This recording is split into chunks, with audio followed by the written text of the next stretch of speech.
playing, is what you're saying? Wow. Are we live, Carol? We're live. Okay. It is 8:30, and so I am going to call the council meeting of Tuesday, May 28th to order. We have an agenda in front of us. I am aware of a couple of additions. So Mr. Hogan, if you would please. Through Mr. Chair, with Council's permission, we'd like to add two items. One of them is a growing Kneehill Country Market, and the other would be a closed session item under third-party business interests. Okay, so we'll add 5.2.3, growing Kneehill Country Market, and we'll add 11.1, third-party business, section 16. I have one other one, and that would be a council and committee report on the Cape event in Red Deer, 9.1. Are there any other additions? Councillor McGee. And I also have an update to share for you, an invite from Cape, so we could put that under committee reports too, I think. Okay, so we'll just put those maybe together. Councillor Cunningham. Council and committee reports as well, Kneehill Housing and the Cape event as well, please. Okay, so Kneehill Housing. Okay, thank you. Any other additions? Councillor Christie. I'll move the agenda as amended. Okay, so we have a motion to approve the agenda as amended. All those in favor? And that is carried unanimously. Thank you. The council minutes from the regular council meeting of May 14th were pre-circulated. Deputy Reeve Whitstock. Probably because I didn't do a very good job of explaining, but on page 7, under the Kneehill or Red Deer River Municipal Users Group, it's not an irrigation project that they're putting forward, it's the irrigation project that's being put forward by Acadia Valley and special areas. So I just wanted to, I guess, reiterate that it's not Red Deer, it's not the Muggs Group that's putting this forward. It is the Acadia Valley Special Areas Group that's looking at doing this irrigation project. So sorry if I was unclear, which I obviously was. So it's special areas and Acadia Valley? Yes. Joint Municipality of Acadia Valley. Acadia. Yeah. MD of Acadia. All 623 people.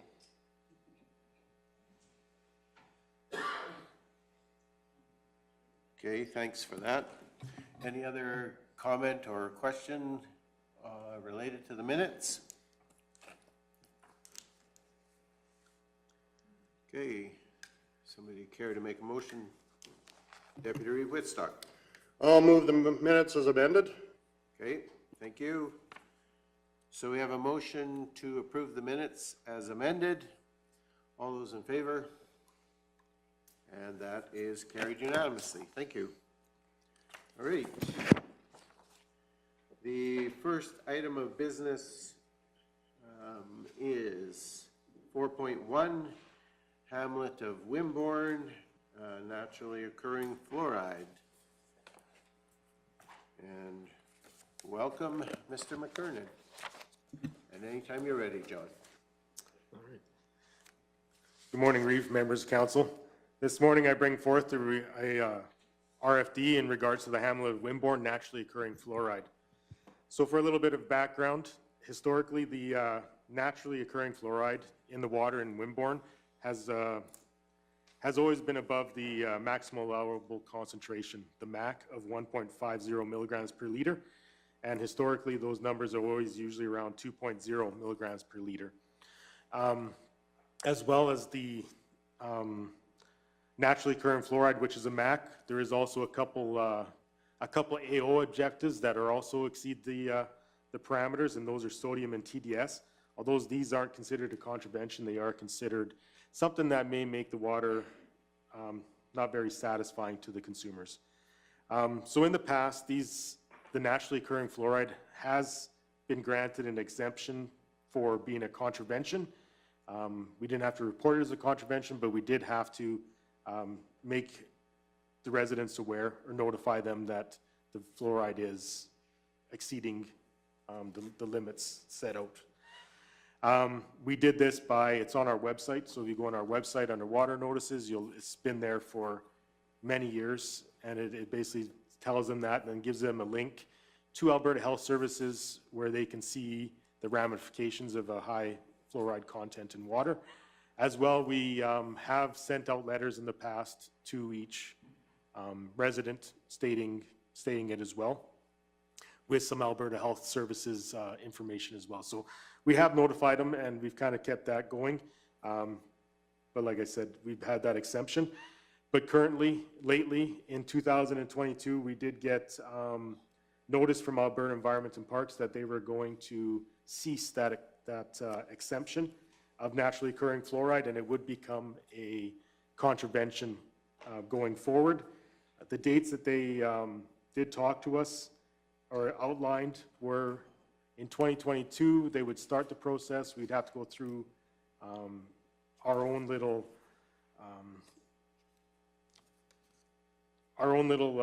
look at what's happening and how we can solve it, which is what we did.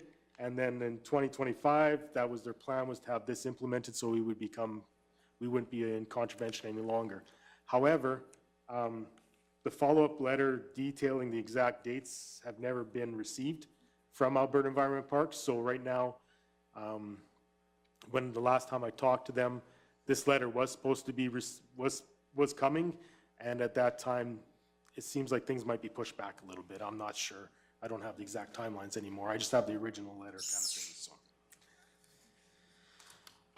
So having said that, Kneehill County, we did do a fluoride reduction study with the consultant SEMA Plus.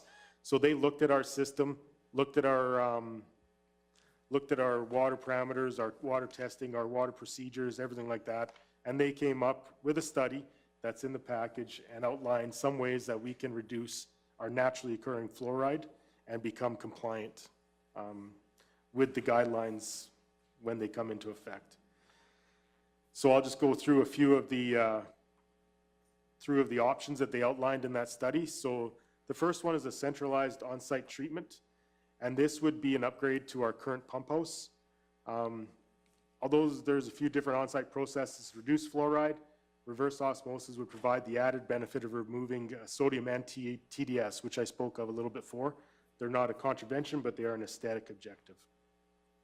The RO process would effectively remove almost any minerals and elements, which results in the water becoming corrosive and lacking microelements beneficial for human consumption. So it goes way on the one extreme, but then you do have to basically blend that water or add in some additives that will bring that water back to consumption. So this RUO unit is basically a little package, so it does fit in within our current pump house. So we wouldn't have to expand that pump house or anything like that, but it would be able to be fit within our current pump house.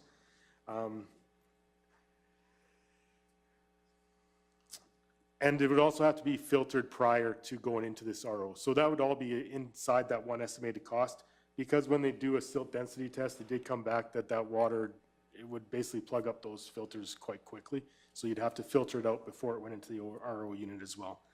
So the estimated cost on that is $550,000 to install that RO unit as well as the little filtration system.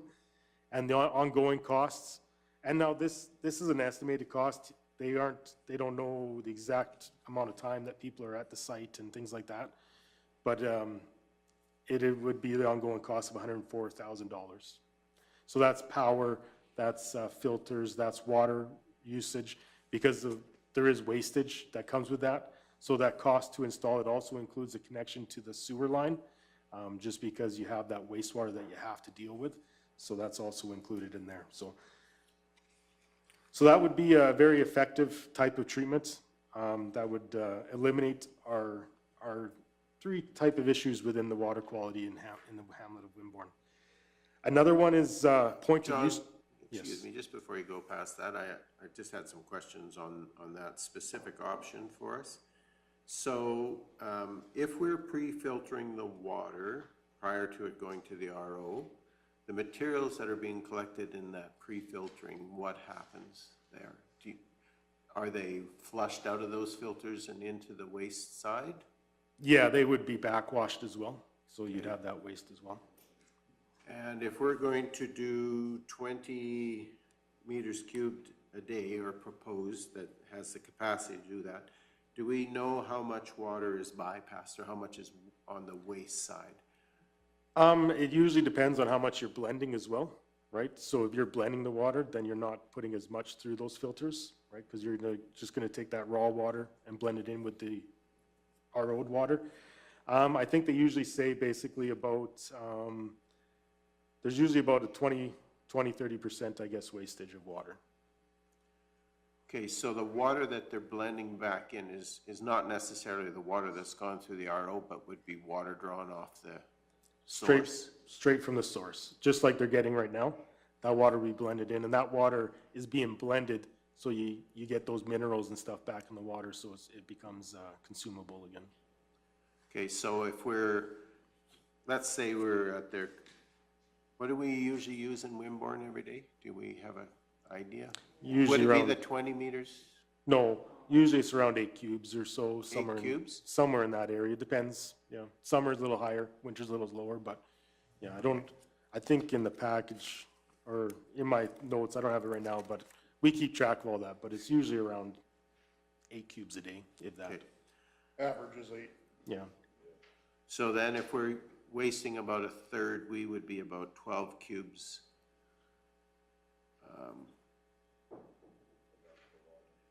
Of water going to the lagoon basically on a daily basis. Yep. So then my question becomes, does that create an issue for us on the waste side as far as the lagoon and the capacity there? Because we don't have a release from that lagoon, and so if we increase by a third the amount of water that's going to that lagoon, is it potentially going to give us a problem? Through the chair, they did look at that, although they didn't go into it in too much depth, but they thought that the capacity of that lagoon would be able to handle that waste based off of historic, never having to, release it and things like that. They thought it would be able to handle that addition. Okay, thank you. Councillor Penner. Morning, John. Just a quick question. If you go to an RO system, do staff have to get some certification to run it? Yeah, so through the chair, Councillor Penner, that was asked, and yeah, you probably would. It may be reclassified instead of water treatment 1, it may become water treatment 2. So then you may have to have certification from our operators, although there are there's a couple that already have one above their level already. So there are a couple that have water treatment 2. So. Okay. Sorry to jump in on you like that. No, that's okay. That's all Well, they're good. fresh in my head. Thank you, John. Yep. So the next option that they did outline was point of use treatment. So this is basically a treatment that's installed at each individual household. So under, as it comes in, you have your own RO units, that sort of thing. But there's many disadvantages to this option, which would render it basically not an option to pursue. Firstly, the county would still be distributing the water that exceeds the max, so we're still putting water out that exceeds the fluoride max.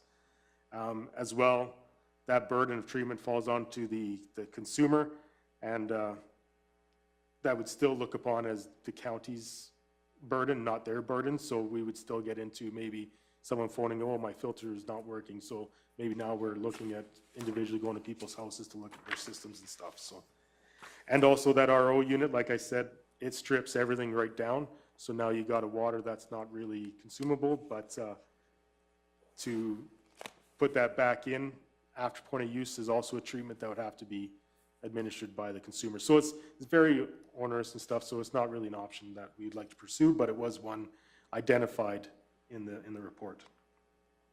And like I said, since it wasn't an option that either the consultant or us were really too high on, they didn't really do up a cost estimate for that. Another option that was outlined was the extending a water supply line from Torrington up to Wimborne. So this would be construction of a water line from the current pump house reservoir to Torrington and up to Wimborne. Torrington receives the water, which is treated at Drumheller Water Plant and transmitted by Aqua 7, so it is a rural water system. There is an existing water line from the Torrington Reservoir that runs north out of the hamlet and runs probably about 5 kilometers north, and that was our old well lines, so that could be used. But in this report, their cost estimate is actually from Torrington to Wimborne, because there's no way that they could identify the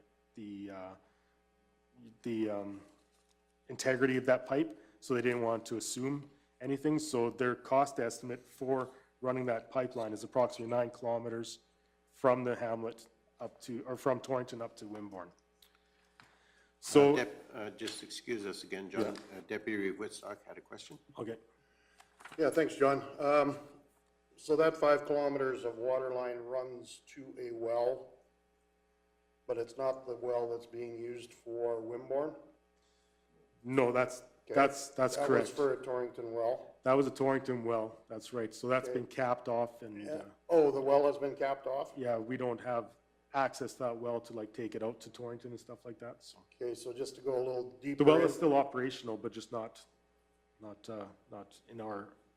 Just to get a little deeper into it, then, the quality of the water there was not an issue with fluoride? I'd have to, through the Reeve, I'd have to go back and look at those records. That was, like I said, in 2010, I think Torrington was switched from that well water to there. It's my understanding that that well water was high in sodium and TDS, but I'd have to look back to confirm any of those kind of Well, results. the water currently is high in TDS and sodium also, that's being pumped into Wimborne. Yeah, it is, yeah. I was just thinking that might be an option also, if that still works. Right. Anyway, just a thought. I guess the question would be is that, do we still have licensing on that well? Through the Reeve, that's a little muddy. There was an agreement that the adjacent landowner would get that well, but I don't think that has ever officially been transferred through Alberta Environment and stuff like that, but. Because if we still have licensing, that might be an option. Yeah. If we didn't, then, Right. okay. All right, I think, Okay, so just continue. So on that idea of connecting Wimborne to Torrington, back in 2018, we did do a feasibility study on the Sunny Slope water system, which is the feeder to Torrington. And there was some issues and concerns with the reservoir size, pump capabilities, and that sort of thing. So there may be, if we do connect Wimborne, although it's very small amount daily, there may be a need to go back one time and look at those upgrades to Sunny Slope as well, just to maintain that integrity of that system. So a couple estimates. So basically a pipeline only, and like I said, that's the full 9 kilometers, is 2.5 million to go from Torrington up to Wimborne. And then if you include those Sunny Slope upgrades that were identified in that study, then you're looking at about $5.5 million for both the line and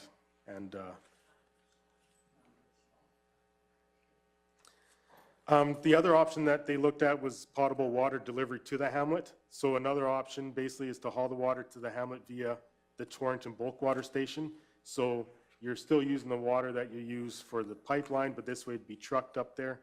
I guess some of the options to consider for this would be scheduling the hauler, right? I mean, there's times when there's demand, maybe higher than normal. There could be demand where it exceeds the storage that we have on site. And I guess just basically the whole, is that an internal thing that we do, or has that become a contracted things that we do? So they came up with an estimate based off of a water hauler. basically every eight cubic meters is what they kind of thought a water hauler could do each trip. So they were looking at $300 per that. So approximately $150,000 per year, but that's all estimated numbers based off historic consumption. But if it ever did increase or that sort of thing. So that's basically what they did. Again, down below in that RFD, I do explain that a little bit. The demand in the Hamlet is between 6 cubics and 20 cubic meters. So like I said, that 20 cubic meters is usually an off-flyer. Usually a busy summer weekend day kind of thing would be about the 20 cubes. So they had an average of 8 cubic meters a day over the year, and that's where they came up with that price of $300 for 800 cubes being delivered up to that site.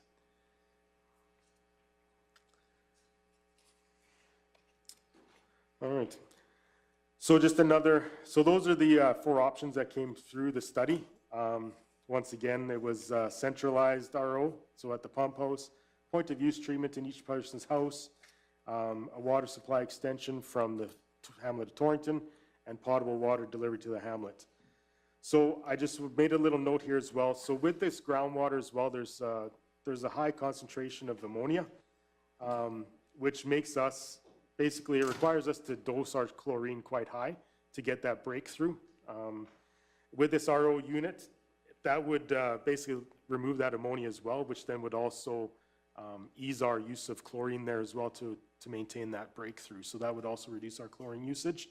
Although we don't use a whole bunch in terms of dollars in there, but it would limit our chlorine usage as well at that site, if with the RO unit kind of thing. So.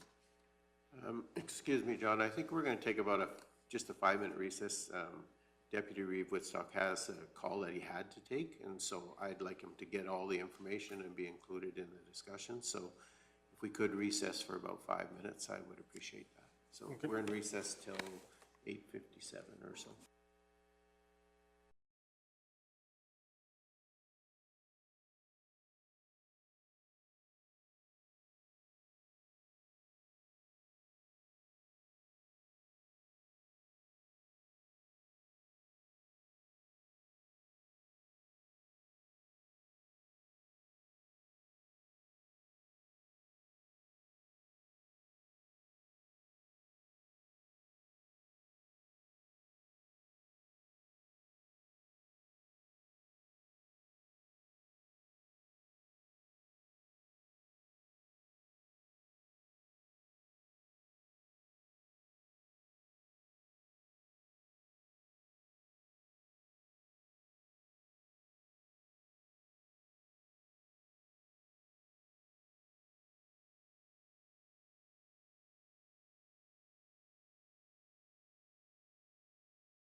Okay.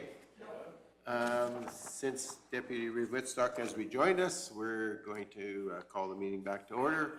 And again, Mr. McKernan, if you would please, you just were addressing the chlorination issues we have because of the ammonia amounts in the water at Wimborne. So. Right.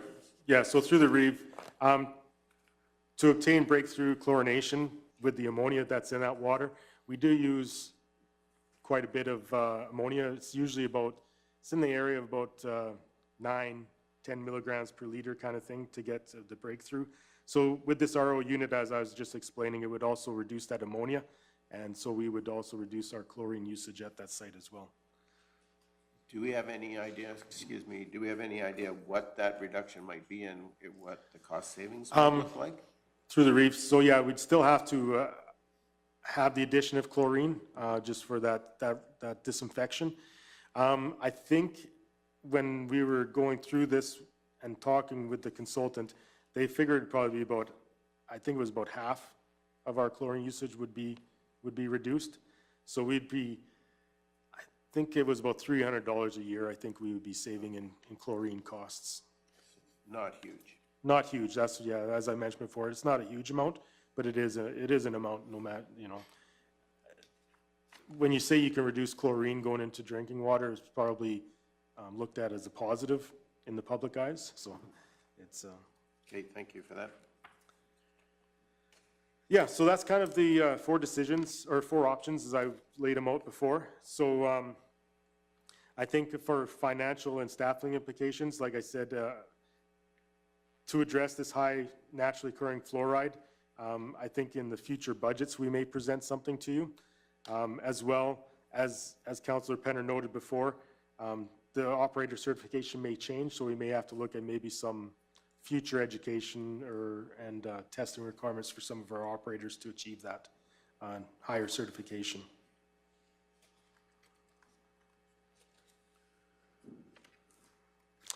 Okay, discussion, questions, comment?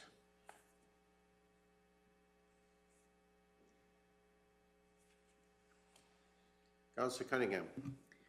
So just more of a comment, just when I was reading the RFD, just always wonder about Alberta Environment and Parks.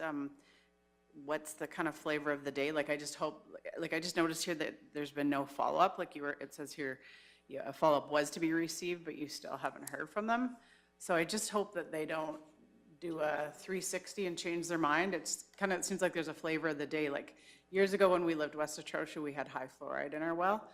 Some people said it was good because our kids' teeth would be very strong. Others said it wasn't good. So like, I hope we don't go ahead and make these changes and then they do a 360 and decide that they've changed their mind. So I guess I'm just wondering, like, could we maybe reach out to them again? I just find it frustrating, I guess, that like we haven't received anything from them again.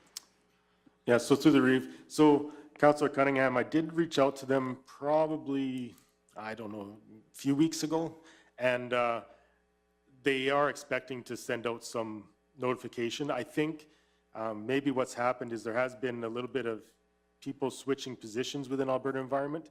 I know that the lead on this, he is now in air quality, I believe, so he's not in this water. So I think that people have just been switching chairs, so maybe they haven't gotten around to it and stuff like that. I think eventually they will continue on this one, just because I think we're the only province that doesn't have this, where they allow the exemptions, I think so. Thank you. Councillor Penner. Now, I'm sure staff has looked into this on, Water for Life is a big thing, whether it's for residentials to municipalities or whatever else. Is there something out there, being this is a hamlet, is there some kind of funding we can access through that Water for Life, or have we looked into that yet? Yeah, so through the Reeve, Water for Life usually does have this type of funding. We would have to look into a little bit more, but I know when this first came out in 2022, when we had our little Zoom meeting or webinar kind of thing with them, that was one thing that was brought up a lot by other communities. It's not just us that are dealing with this, but there's other communities. And they said, this is all fine and good, but what about the costs? And then when we had that meeting, there was an appetite from those officials that were there that they would look at where these costs could be helped, where they can help the costs with the municipalities. Where that's at, I don't know yet, but the Alberta Environment's aware that it is a financial burden on a lot of these small communities that will have to abide by this.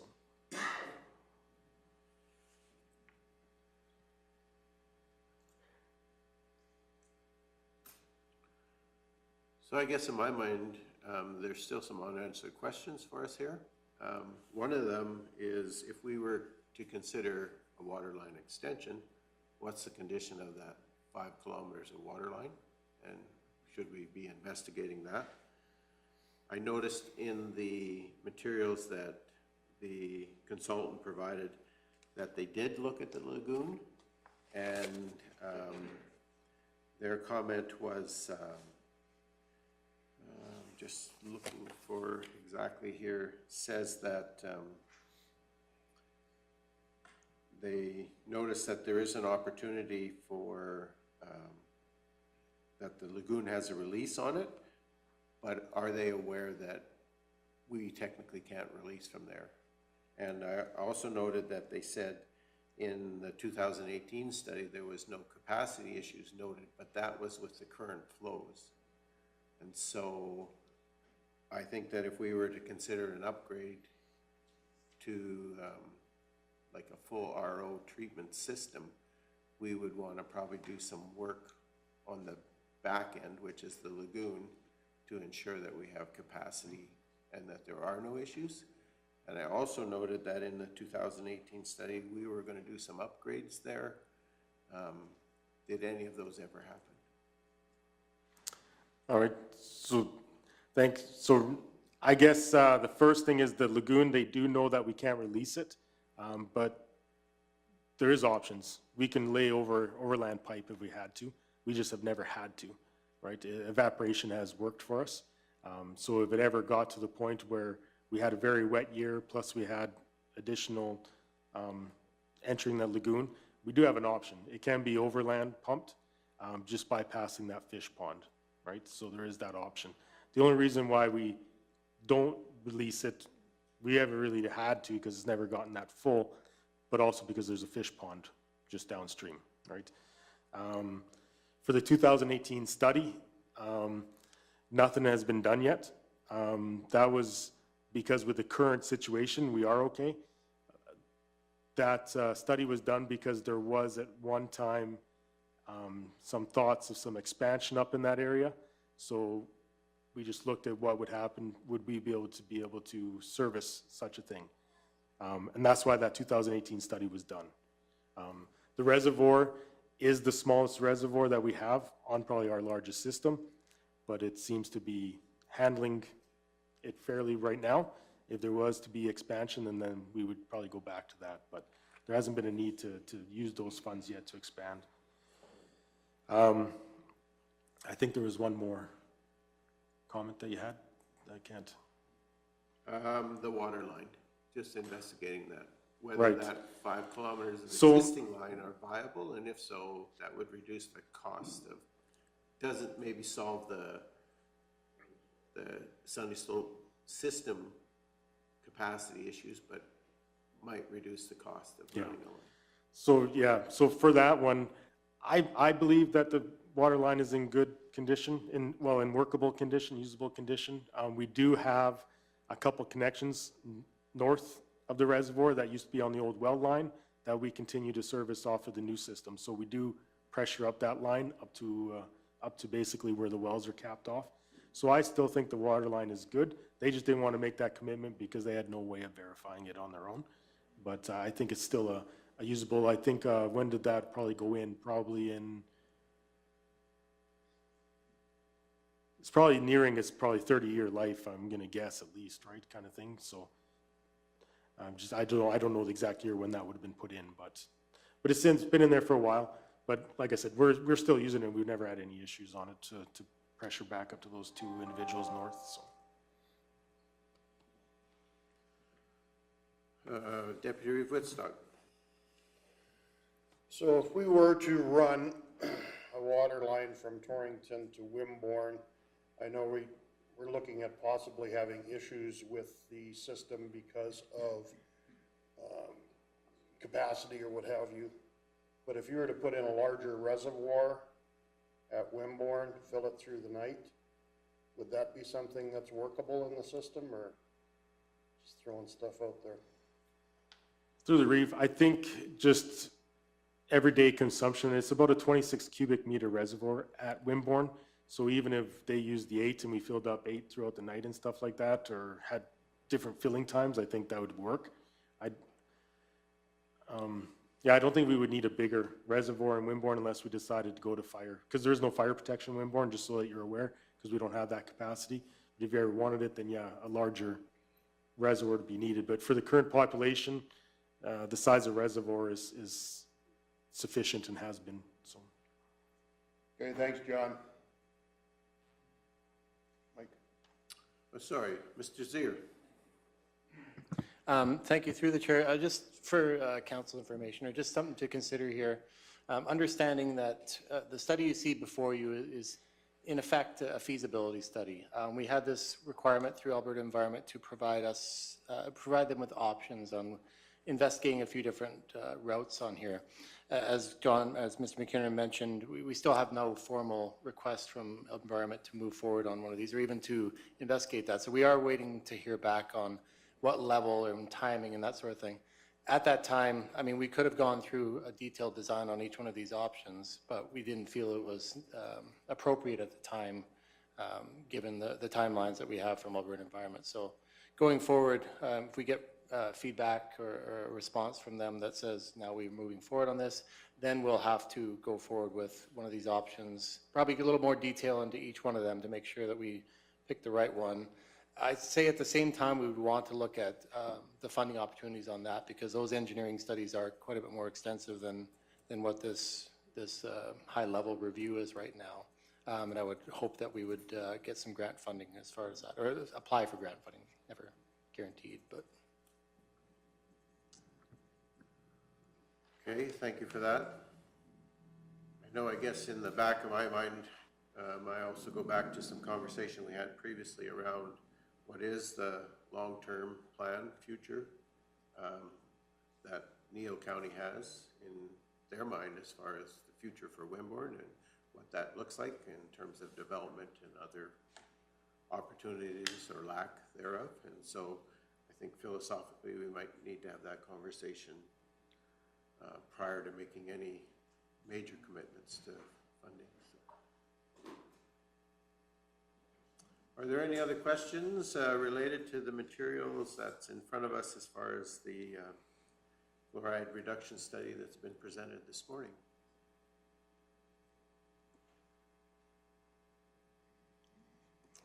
Not seeing any. So what's the wish? Councillor Cunningham. I'll move that council accept the Hamlet of Wimborne fluoride reduction study as information. Okay, thank you for that. So we have a motion to receive for information. Any further discussion, questions? Councillor Christie. Just a comment, a quick figure on the cost from 2018 to now is another 25% on just on inflation. Okay. Okay, thank you for that. Any further comment or questions? Not, all those in favor? Okay, receive for information, thank you. And Mr. McKernan, thank you for being here and presenting the information and fielding the questions. Appreciate it, thank you.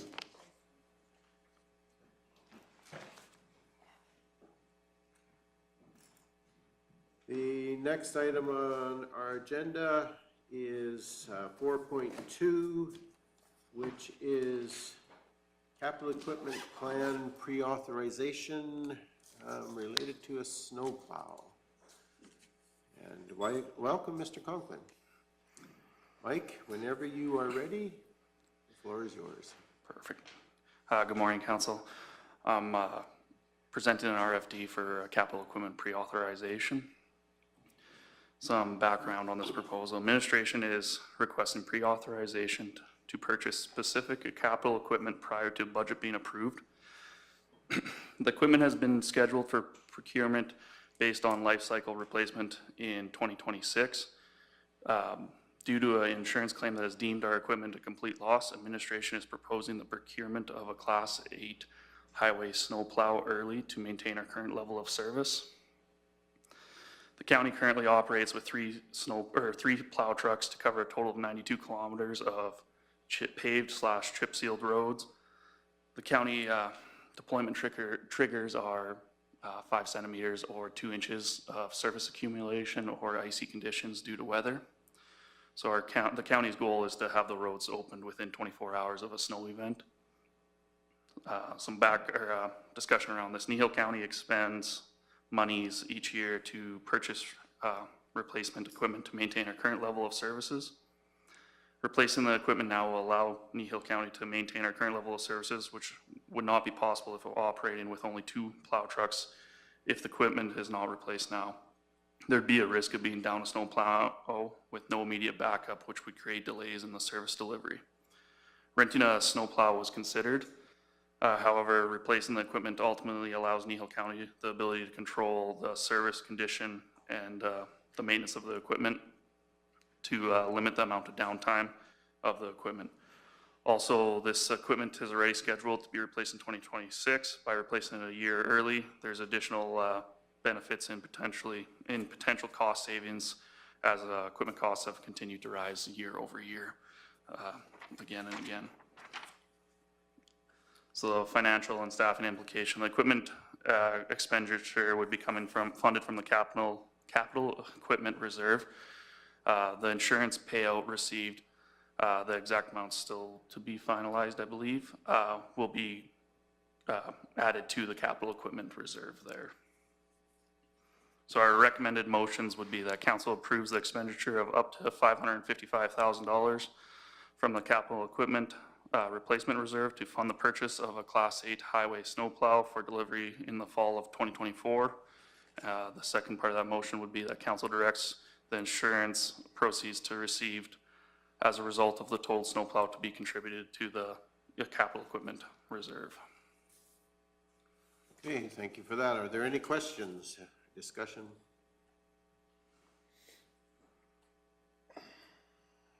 Councillor McGee. Makes sense to me, so I'd like to make the first motion that council approve the expenditure of $555,000 from the capital equipment replacement reserve to fund the purchase of Class 8 highway snowplow for delivery in the fall of 2024. Okay, thank you for the motion. Any discussion? Deputy Reeve Woodstock. Do we generally buy these plow trucks, or do we modify our semi-trailers and put the boxes on them? And I'm just wondering what we did in the past, or what we've done in the past. Through the chair, previously we've had single snowplow boxes on strictly snowplow trucks. In the past 3 units, we've bought unibodies where we can utilize them year round in the summertime as well by inserting a plate in the bottom. By the time our gravel trucks hit our life expectancy, they're pretty much at the end of the life expectancy. So we tend to just replace them with gravel trucks. So our plow trucks are on a different life expectancy, or sorry, our plow trucks are on a different life expectancy. Okay, thank you very much for the answer. Appreciate that. So I would assume, since we're hoping for delivery in the fall of 24, that we're pretty sure that the up to 555,000 is going to do the trick. Through the chair, yes, that should be able to secure us a truck for this year. Okay, thank you. Councillor Christie. Is a truck available? The truck we ordered a while ago is 10 months out. Through the chair, so we have a couple different options. From the one company I know, build time is 20 to 30 weeks. They have some other options where it might not be our exact setup that we're looking for, that they could build sooner. There's also the availability of trucks sitting on lots that are rigged up, ready to go, which also might not be our ideal, what we would always procure. They might have a few extra options that are in stock for highway maintenance guys. But yes, there is trucks out there available.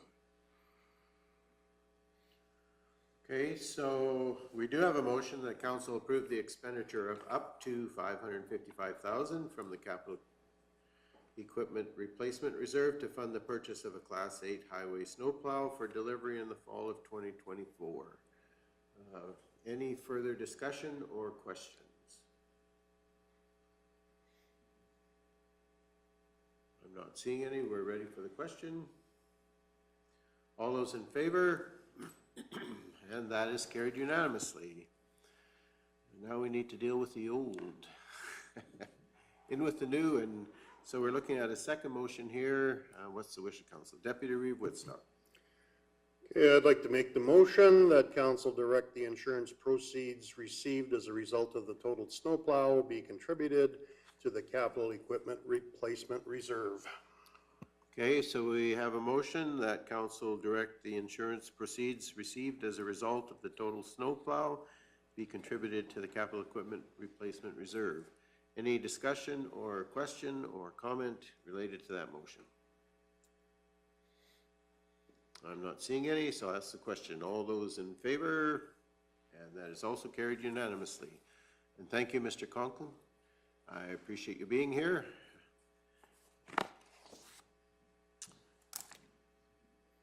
The next item of business is Planning, 5.1.1, Bylaw 1902, redesignation from agriculture to something else, Recreation District. And welcome, Ms. Keever.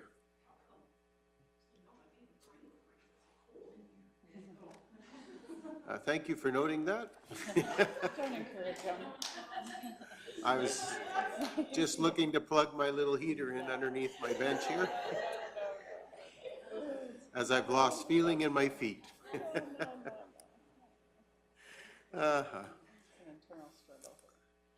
Hopefully the welcome you get from council is warmer than the room. Excellent.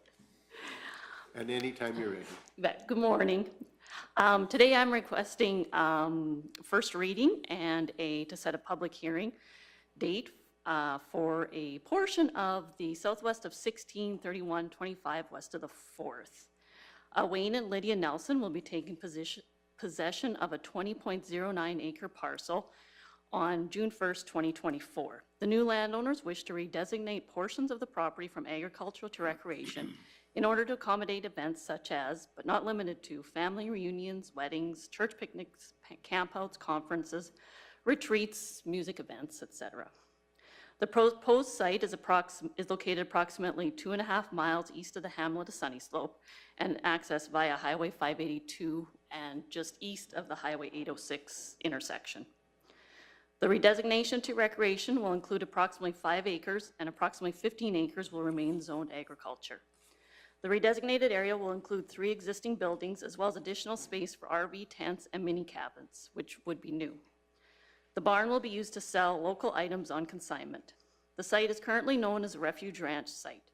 Below are the uses which can be introduced on the lands that have been redesignated to the recreation district, which I think you all are familiar with.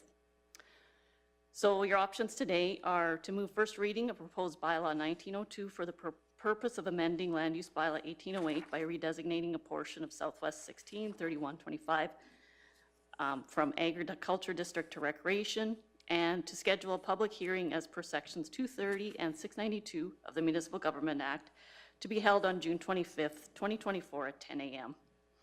Or you can pick an alternate date and time or request further information. Okay, thank you. Are there any questions for Ms. Keever?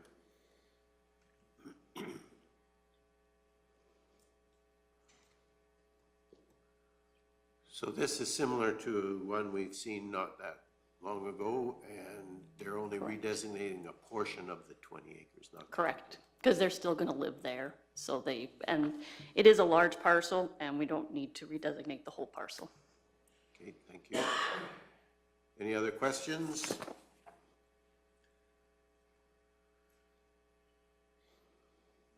Okay, so what's the wish? Councillor Cunningham. I'll make the motion that council move first reading of proposed bylaw 1902 for the purpose of amending land use bylaw 1808 by designating a portion of Southwest 163125 west of the 4th from agriculture district to recreation district. Okay, so we have a motion to move first reading. Is there any further discussion? I'm not seeing any, so the motion is we move first reading of proposed bylaw 1902 for the purpose of amending land use bylaw 1808 by designating a portion of Southwest 163125 west of 4 from agriculture district to recreation district. All those in favor? And that is carried unanimously. Deputy Reeve Whitstock. All right, thank you. I would like to move that we schedule a public hearing as per section 216.4 and 692 of the Municipal Government Act to be held on June the 25th, 2024 at 10 a.m. Okay, so we have a motion for public hearing. Is there any question or comment? Okay, so the motion is that we schedule a public hearing as per section 216.4 and 692 of the Municipal Government Act to be held on June 25th, 2024 at 10 a.m. All those in favor? And that is carried unanimously. Thank you, Ms. Keever. Appreciate you coming and bringing this to our attention. And you have a good rest of your day. All right, the next item of business on our agenda is 5.2.1, Open Farm Days Community Event in Trochu. And welcome, Ms. Sherlock. Good morning, Council. Good morning, Fallon, and anytime you are ready. Absolutely.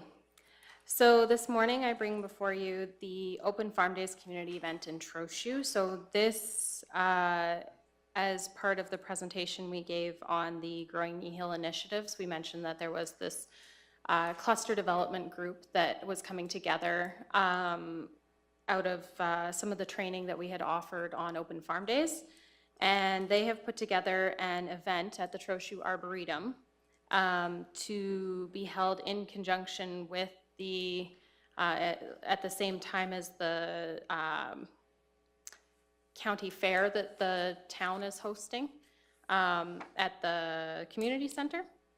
And so these residents will be hosting an agriculture connection focused event at the Arboretum featuring locally made, grown products, presentations, and hands-on workshops on farming and gardening, live entertainment, and food. With the theme of Build a Farmer, this event brings together many of the components of the farming industry into one place to experience and will be a part of the larger area promotion along with other farms and agribusinesses that will be a part of Open Farm Days opening their gates for the weekend. As I mentioned, happening at the same time will be the County Fair Flower and Produce Show at the Trochu Community Center.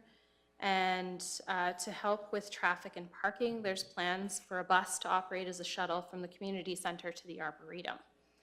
To support this initiative, the group is requesting funding assistance of $5,000 from Kneehill County to help with the following components. So the busing, portable sanitary facilities at the Arboretum, so outhouses and hand washing stations, the musical entertainment, and advertising in the local newspapers. So the total funding request would be $5,000. Okay, thank you for that. Are there any questions related to the request that's in front?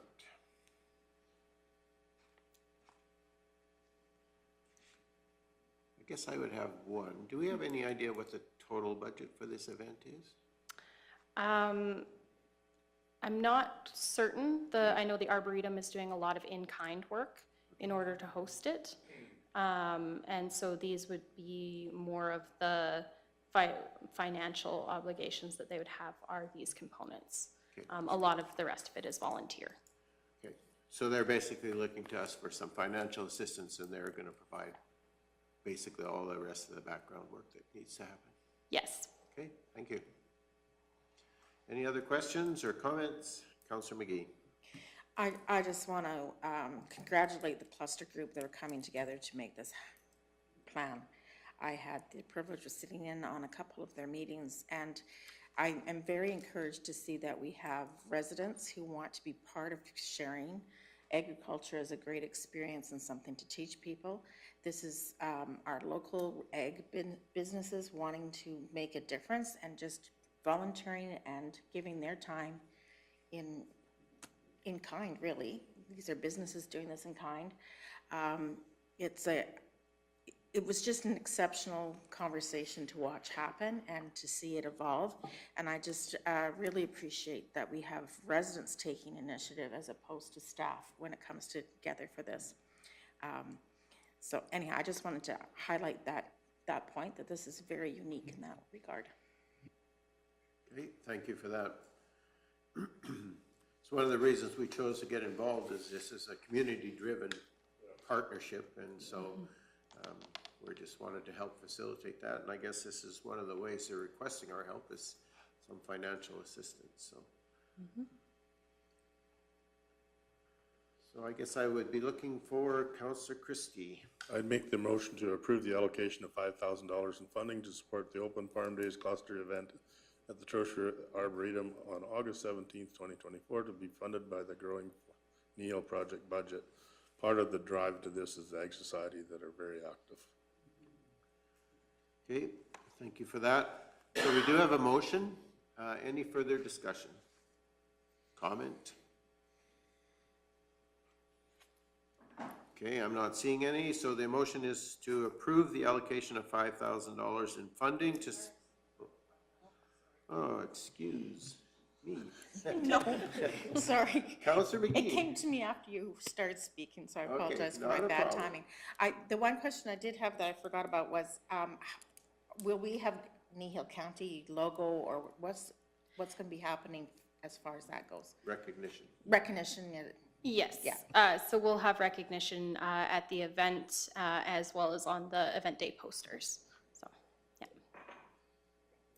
Okay, is there any further discussion?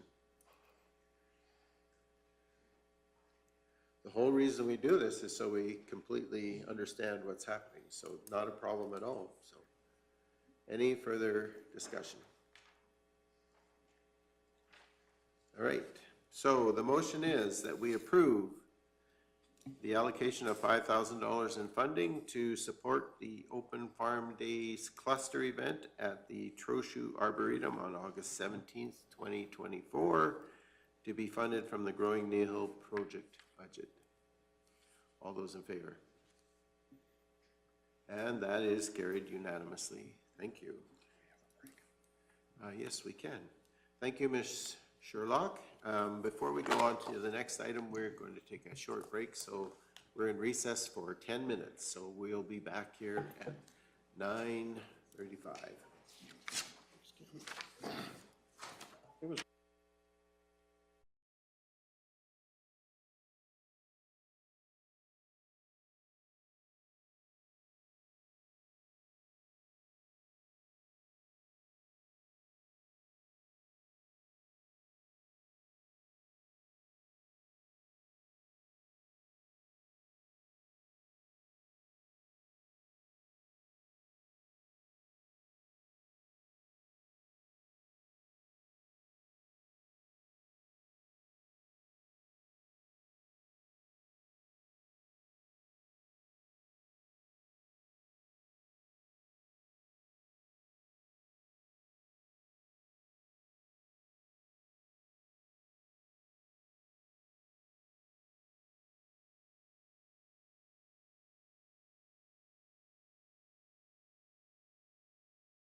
So it is 9:35, and I'll call the meeting back to order. And the next item on our agenda is 5.2.2, agricultural fieldman appointment. And welcome back, Ms. Sherlock, and anytime you're ready. Absolutely, thank you very much. So this may look a little bit like deja vu. There was an appointment made last year for myself as the interim agricultural fieldman. With Shelby Sherwick moving on to other opportunities, I now have the pleasure of obtaining the role of Manager of Parks and Ag Services full-time. And with that, under the Agriculture Service Board Act, we do need to designate permanent agricultural fieldmen through a council motion. So before you, you see the excerpt from the act, which I'm not going to read. And yeah, and so on myself, I was previously appointed the interim ag fieldman role in 2021 and then again in 2023. I have my certified agricultural fieldman training and have been working in the Parks and Ag Services Department for 11 years, leading seasonal teams and assisting with budget and policy.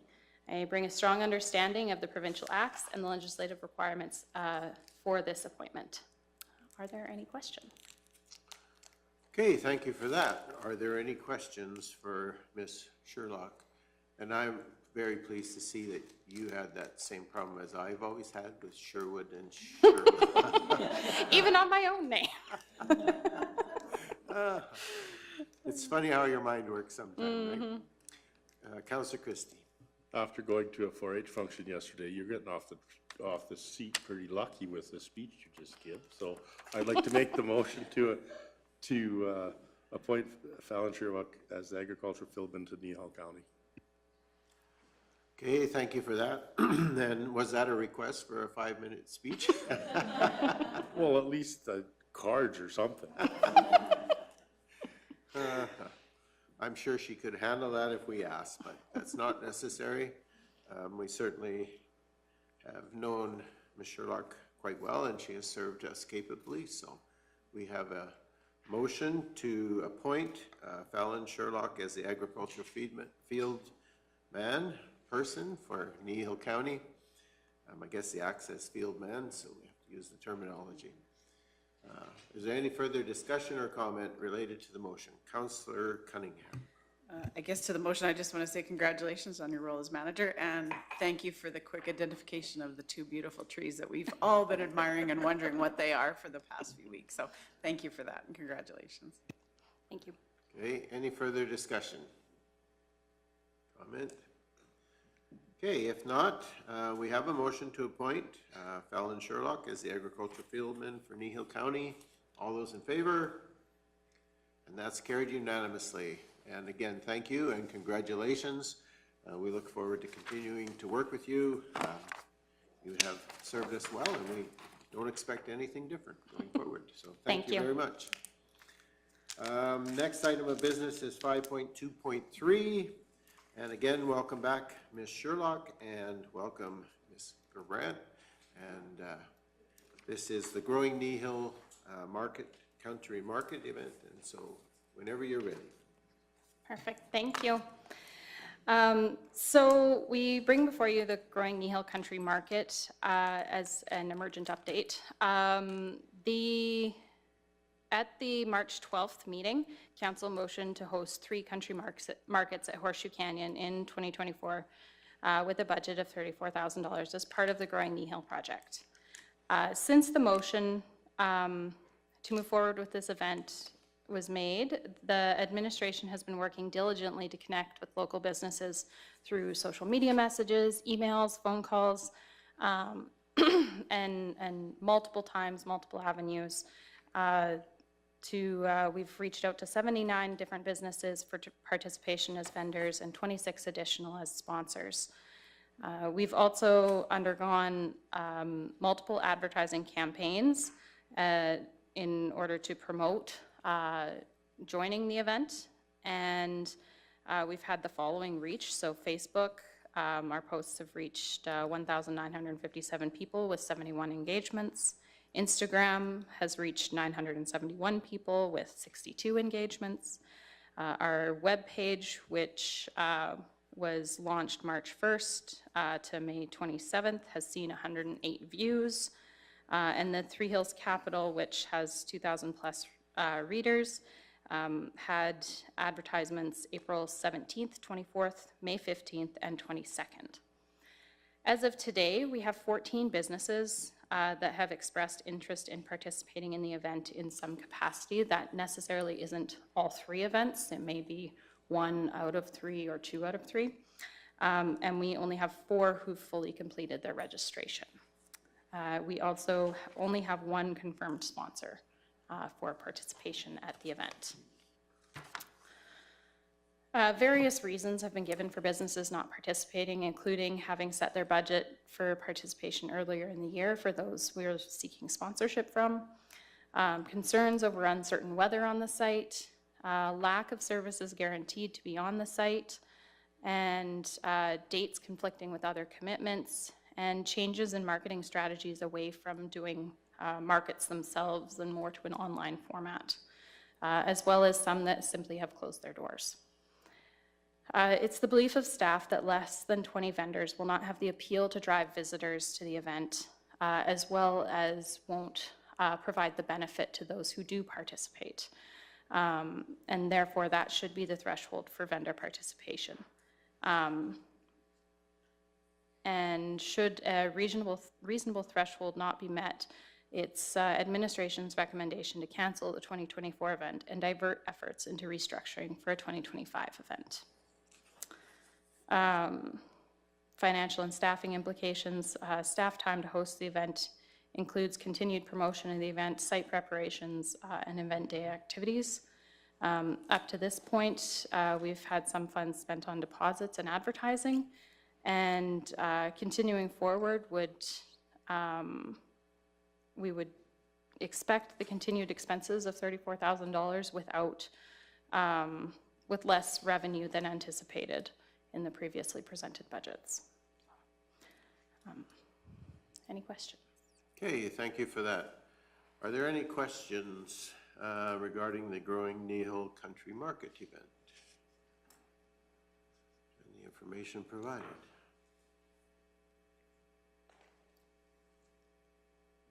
Councillor Penner.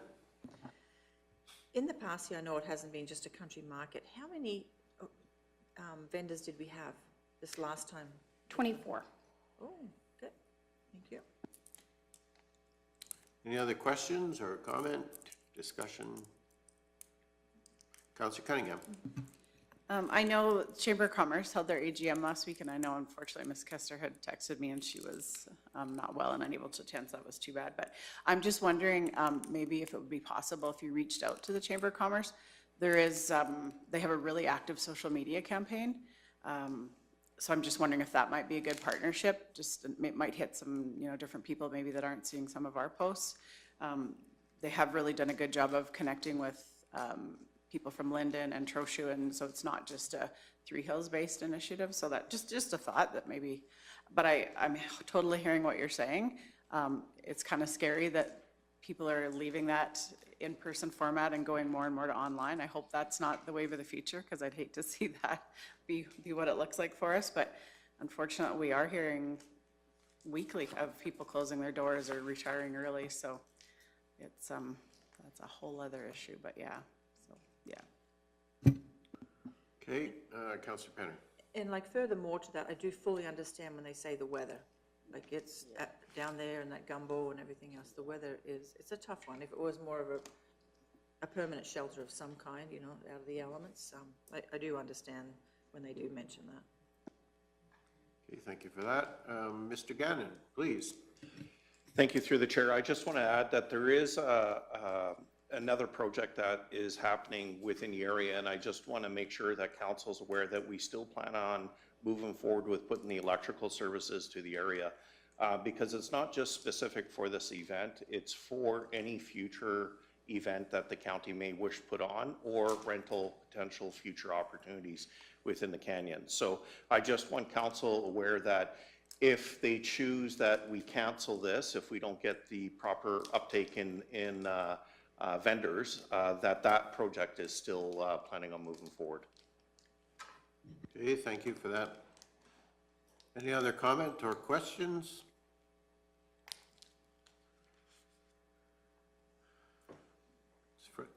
Councillor Penner. Just a comment, when you reached out to the different vendors, did they make mention or anything that, like, it's a Friday, Saturday, Sunday? Like, was it, they would only prefer Saturdays or anything like that? I don't have anything specific like that, unfortunately. I might be able to answer a little bit about that just because Jenna was in my office calling. And there definitely was some of that. There was some preference to the timeframes of which the dates were that we presented to them that weren't conducive with their schedules, or they were attending other markets that conflicted. So there was a little bit of everything. Mm-hmm. Thank you for that clarification. Any other questions or comment?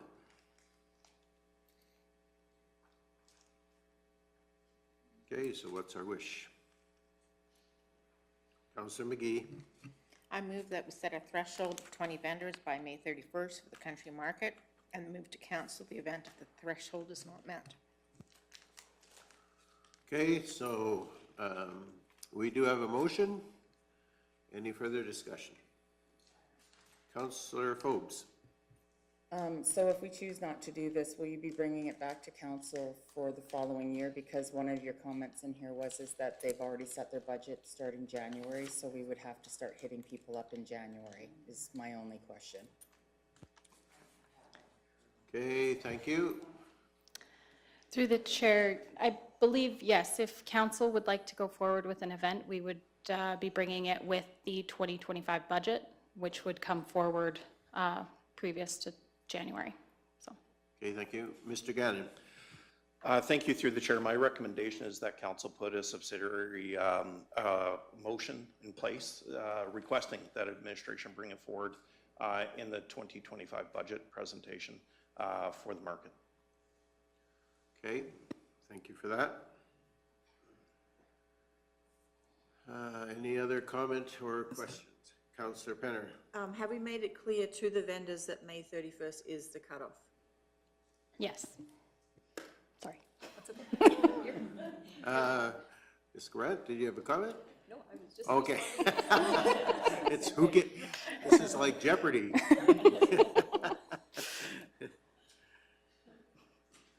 Okay, Councillor Christie. I guess one of my concerns are not, but if there was one market, would that be more palatable for the vendors if they knew there was just one function that they're all coming to rather than spread it out over 2 or 3?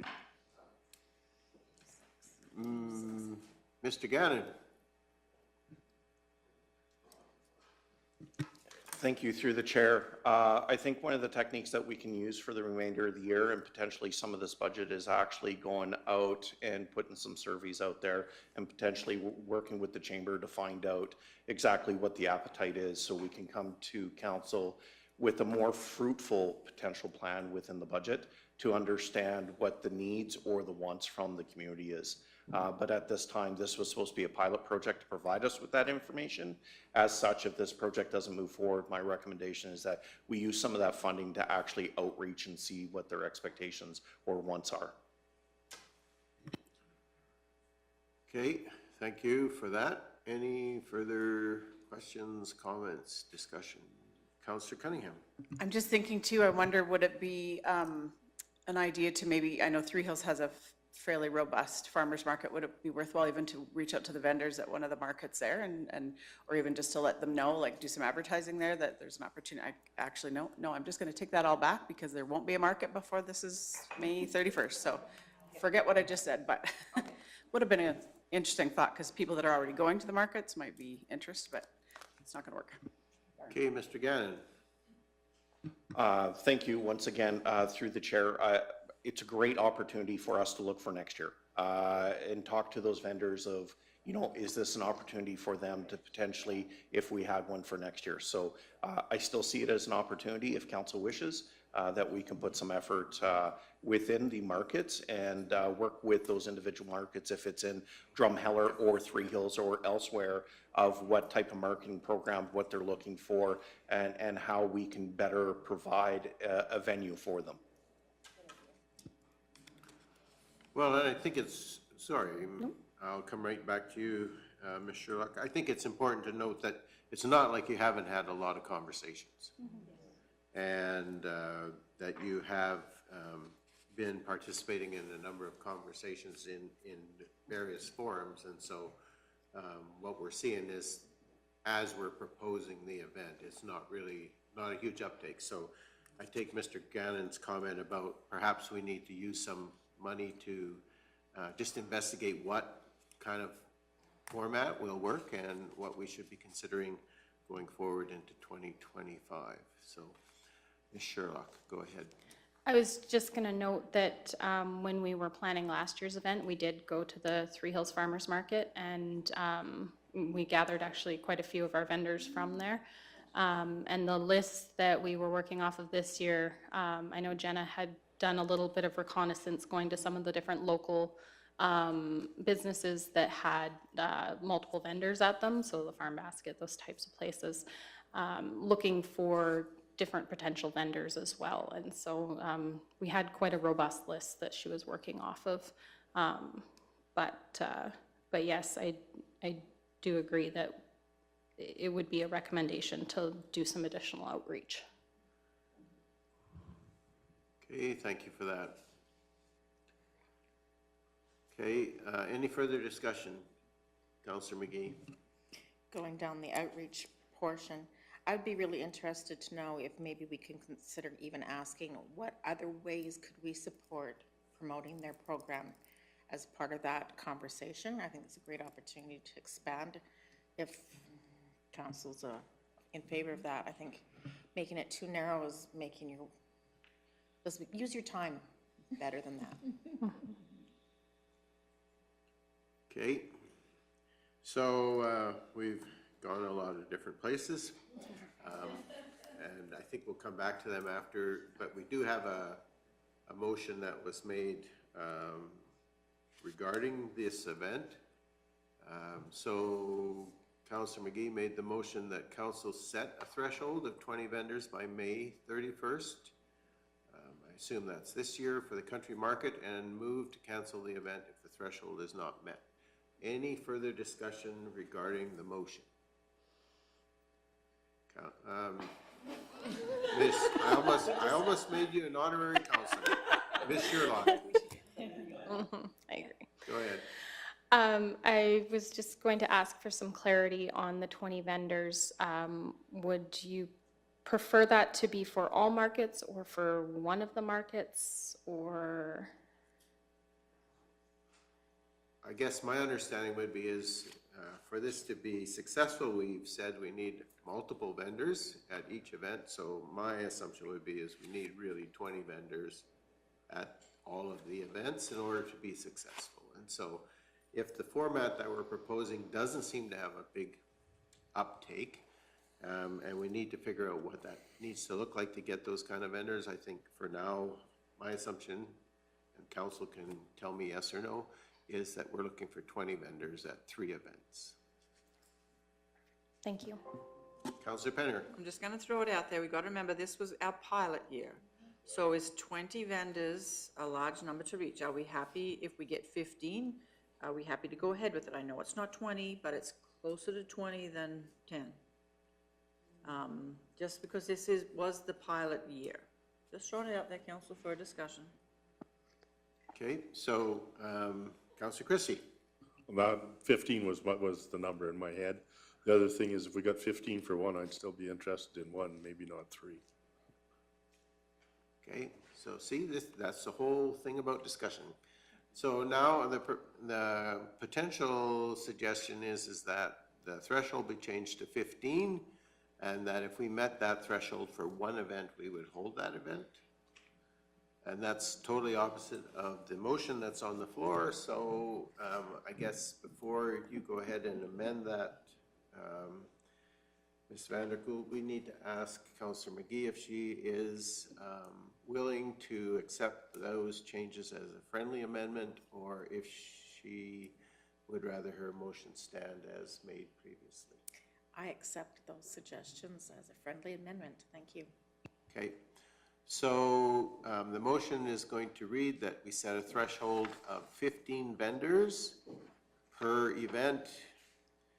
And if that threshold is met for a single event, we would still hold that event and not the 3. Mr. Gannon. Thank you, through the chair. I really appreciate having the opportunity to once again speak towards this. Our main concern is that if we don't get a lot of uptake of vendors, we're not going to get the people that are actually coming to the market for the market. We will get traffic in Horseshoe Canyon, as we're aware, just normal foot traffic, but to actually attract them from other areas that actually have those vendors in there, we may not be representing the vendors appropriately, which may ruin future participation in market events should we move forward in following years. So I just want council to take that into consideration as well. We're trying to take the vendors' best interest in mind, as well as managing the budget.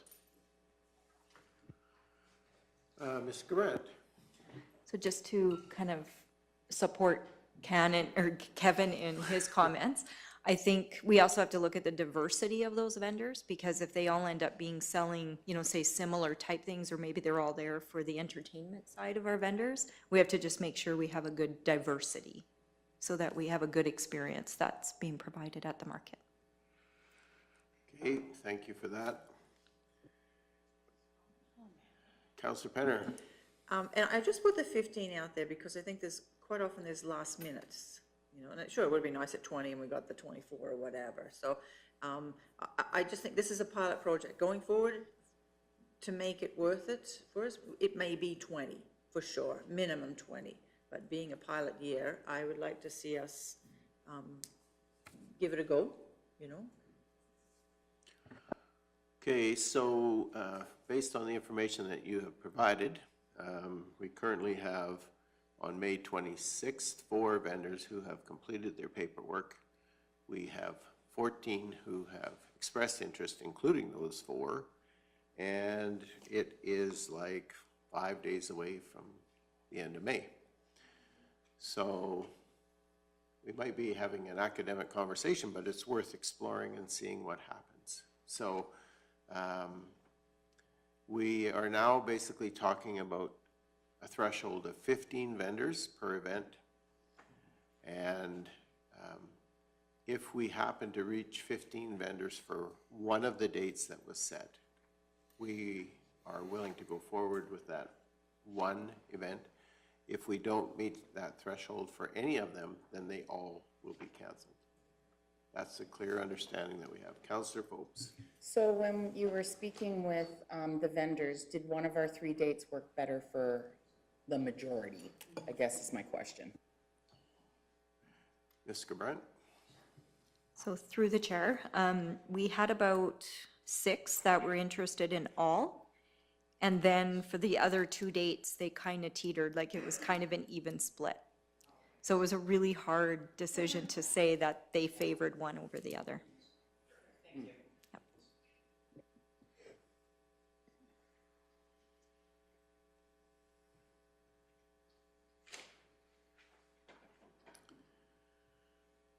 Okay, so this motion that we're considering has undergone numerous evolutions and has appeared in a number of different ways. So currently, if Councillor McGee is still okay with the motion that's in front of us, is that we set a threshold of 15 vendors per event needed by May 31st of 24 for the county market, and move to council any of the country markets that do not make this threshold. So I think we need to, can we change county market to country market? Oh, I'm reading it wrong. That's my fault, not yours. Okay. So Councillor McGee, does the motion that's on the floor meet your approval? That's exactly what I said. Thank you.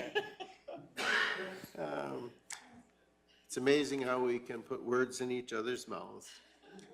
Okay, so we have a motion that council set a threshold of 15 vendors per event by May 31st, 2024 for the country market, and cancel any respective country market that does not meet this threshold. Okay, we're clear. We've had enough opportunity to discuss. Are we ready for the question? All those in favor? And that is carried unanimously. Now, there's a number of other ideas that were brought up in the process. And one was that we as council request administration to bring the Kneehill Country Market event forward in the 2025 budget proposal. So that was one of the things that was maybe suggested by administration, that as council, we make a motion to that effect so that it will show up in that proposal, and then we have opportunity to just clarify again where we're going. Is someone interested in making the motion to do that? Councillor Cunningham. I'll move that council direct administration to include the country market in the 2025 budget for council's consideration. Perfect. Any further discussion or comment? I think the intent is clear, is that we would like to see the country market stay as an option and that it appear in the 2025 budget.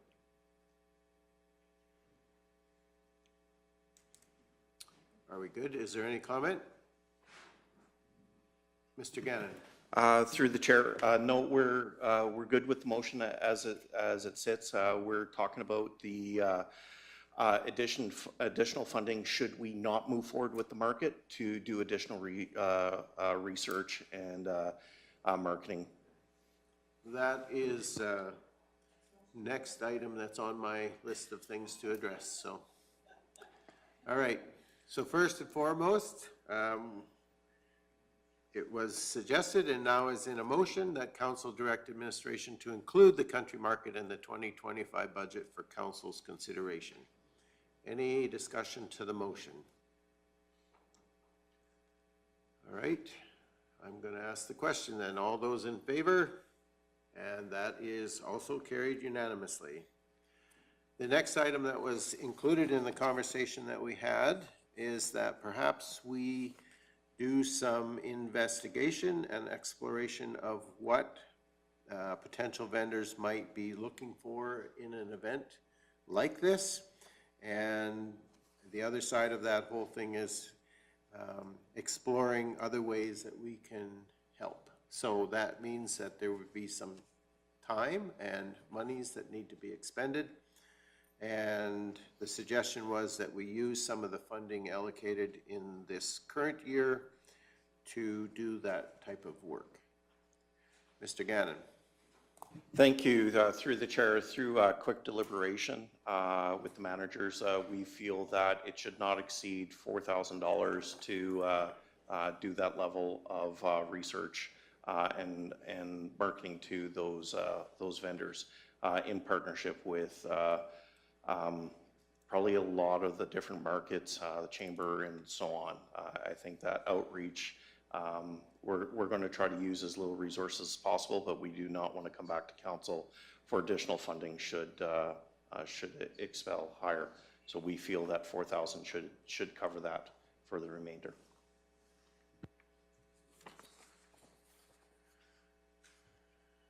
Okay, thank you for that clarification. Any further discussion around just what we're considering here, and that is just to do to have some conversation with the vendors in terms of how we make the country market work in the best way to facilitate helping them in their businesses.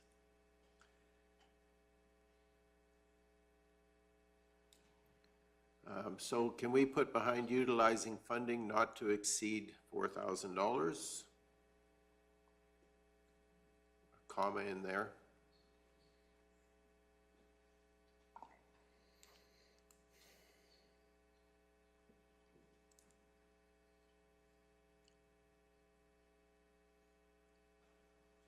Okay, thank you for that. Councillor McGee? I also would like to suggest that whoever makes the motion, which could be me as I speak, that we also say conduct outreach for Kneehill County Country Market? businesses. So I don't want It's our already outreach. in. No, it does not. To conduct outreach to who? Who are we outreaching to? Yeah. So I don't want to hear from the ones we got from Rocky Ford, for example. Okay.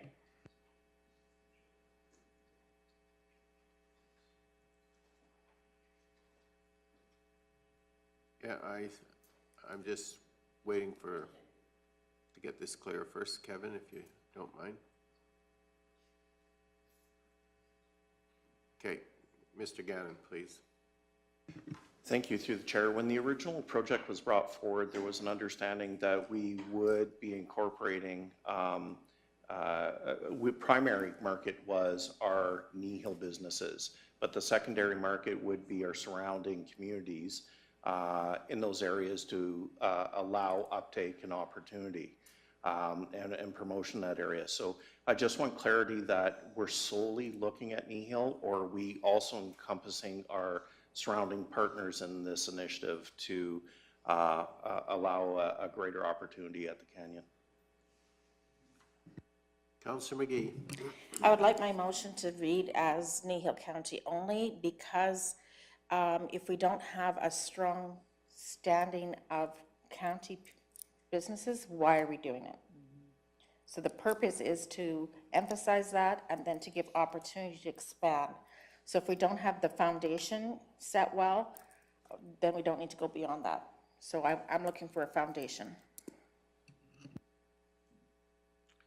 Okay, so basically I'm hearing that we're not necessarily excluding outside participants if we're holding a market, but the research that we want to do, the exploration that we want to do is with vendors who exist within Kneehill County. So we're going to do exploration with vendors within Kneehill County, but if we are actually holding an event, we're not necessarily limiting it to strictly Kneehill County vendors. Yeah, and I think that's a discussion for when we discuss the next event. Okay. Yeah. Yeah. So really who we want to talk to is vendors who are within Kneehill to say, how can we help? How can we make this market work better for you? What other things can we do that potentially would help facilitate your business? And then if we were actually holding a market, then we would explore a broader audience. That's my vision in my motion, yes. Okay, and I'm just hoping to get clarity on that. Okay, so administration has a clear understanding of kind of where we're going. Ms. Sherlock and then Mr. Gannon. Go ahead. Okay, I just have one clarification. Should this apply if the markets do go ahead? So if we... So if we were holding a market this year and we had 15 vendors, would you the like answer is this? no, they don't have to be all Kneehill County vendors. No, sorry, my clarification is just with the outreach portion, would you still like to see that happen if the market occurs? So if you did 3 markets or 1 market, do we still want to do outreach? Yes. Council? I know what my answer is, but Council?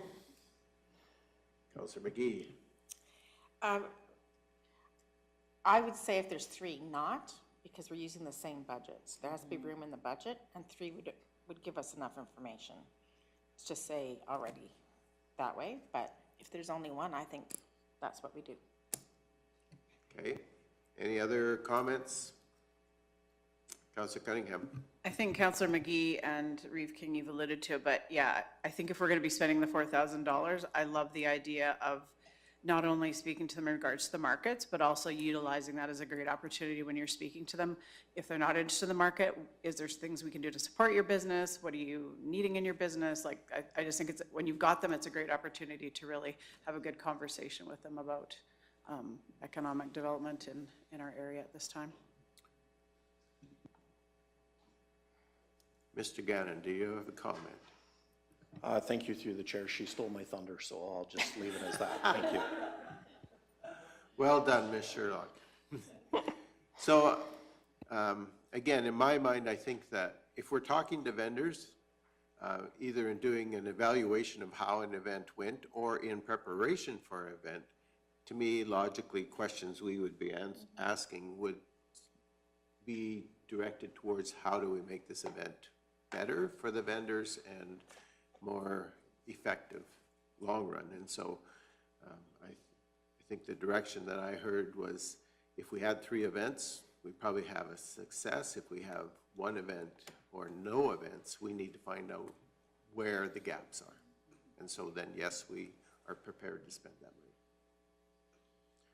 Any further discussion or questions or clarification needed? I'm not seeing any, so the motion states, and Councillor McGee, this is your motion, so I'm going to give you credit for it. Direct administration to conduct outreach to potential country market vendors within Kneehill County utilizing funding not to exceed $4,000 currently allocated for the country market in the 2024 budget. Okay? There's no further discussion. All in favor? And that's also carried unanimously. Is there any of the other things that we discussed that I haven't touched on?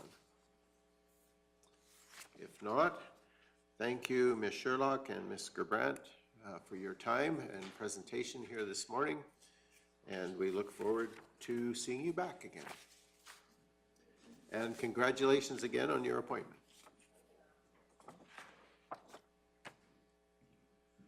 Okay, the next item on our agenda would be 6.1, Virtual City Hall, or in our case, would it be Virtual County Hall? Mr. Nyman, welcome, and Will, anytime you're ready. Okay, so today I bring in a recommendation to purchase Virtual City Hall. There's been a greater demand from county residents to have more self-serve options so that you can pay your bills online, get your tax certificates, and also your balance inquiries. So if you want to look at how much you've paid in your tax, or how much your water bill is, or how much it was compared to last time or whatever. So we have quite a few of those. So this would basically create an account for you that has all your accounts tied to it. So you can check your taxes, you can check your water, your utilities, all that stuff. And you can also, for like legal firms, that if they need a tax certificate, they can request that through the system, and just, it's a one-stop shop. They can request it and print it and pay for it all in the same place. So that's basically all of it. Basically, here, I'm just going to keep going. This virtual city hall will also create capacity for the staff. It's just a lot, the staff members won't be dealing with as many of these requests over the phone. They mostly come over the phone, and then they'll have time for other projects and just other value services. The financial and staffing implications are, it's going to cost $10,000 a year. That would be the licensing fees and all the costs associated with the software. And then there's a one-time cost of $15,000 for implementation. So that'll be the software company installing the software, getting it ready, and tying it to our financial system. The staffing impacts, first off, there'll be time for staff training and implementation. Most of the implementation will be me, but there'll be staff training for the front desk and for AP, AR, and tax. And then after that, we'll have, of course, way less staff time, as it will cut down on calls coming in for balance inquiries or requesting of tax certificates. And then it will also help with paperless billing, which is going to save staff time in postage and printing costs. So hopefully, as more ratepayers become aware of this software and it's available to them, this will cut down on them requesting their bill to be mailed to them, and we don't have to mail bills anymore, or less and less anyway. That's all mine anyway. So I do have a few stats here. I tried to get some really rough numbers. In 2023, we processed 380 tax certificates. An estimated staff time would be about $2,200. That would be just how much time it takes to prepare it, how much time it takes to print it, get it all ready, and send it out the door. And then I've also asked about front staff and other staff members about balance inquiries, and a very rough estimate would be $12,000 in staffing with the time spent talking to ratepayers on the phone about just their balance and how much, what their water bill is and all that type of thing. And that's about it. Okay, so thank you for that, Mr. Nyman, and I know there are some questions, so I'm going to start with Councillor Forbes. Since you brought up the financial systems, are there any compatibility issues to be aware of? With this one, no. This would be one that comes directly from the system. This is an add-on for the system that we currently own. I have a couple more. So seamless integration. Yeah, the integration is seamless. Well, as seamless as it can be. Yeah, I'm we're not gonna talking tell you it's gonna computer be seamless. programs here. Okay, Councillor Forbes, go ahead. So my next question is how user-friendly is the virtual city? Because we do have some ratepayers that are not tech savvy. So how usable will it be for them, for the ones that will need go and have a look and see? As user-friendly as And any is there other support for software. them? Because realistically, if I'm looking at this and they can't get in it, they're still calling the front desk. Yes, and we are going to assume that there's always going to be people that want to call the front desk no matter what system we provide them. Okay.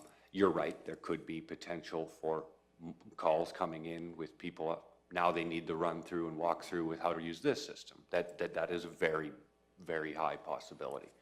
From what I've seen, now in my opinion, it's user-friendly.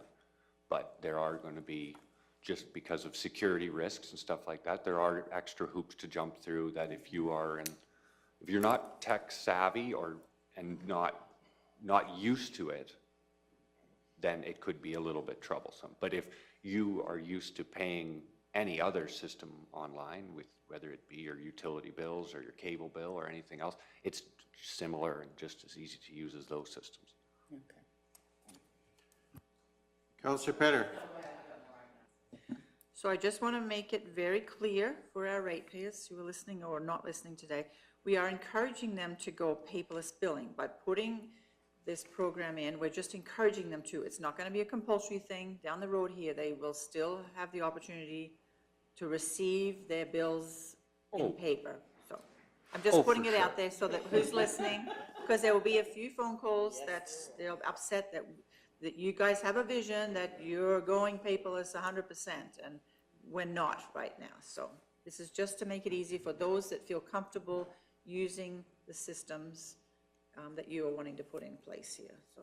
Oh, yeah, it's completely opt-in. If you opt to go paperless, just like a lot of other places, if you opt for paperless, you get paperless. If you still want to receive your mail, you still receive your mail. Thank you for that clarification. I appreciate that. And Councillor Forbes?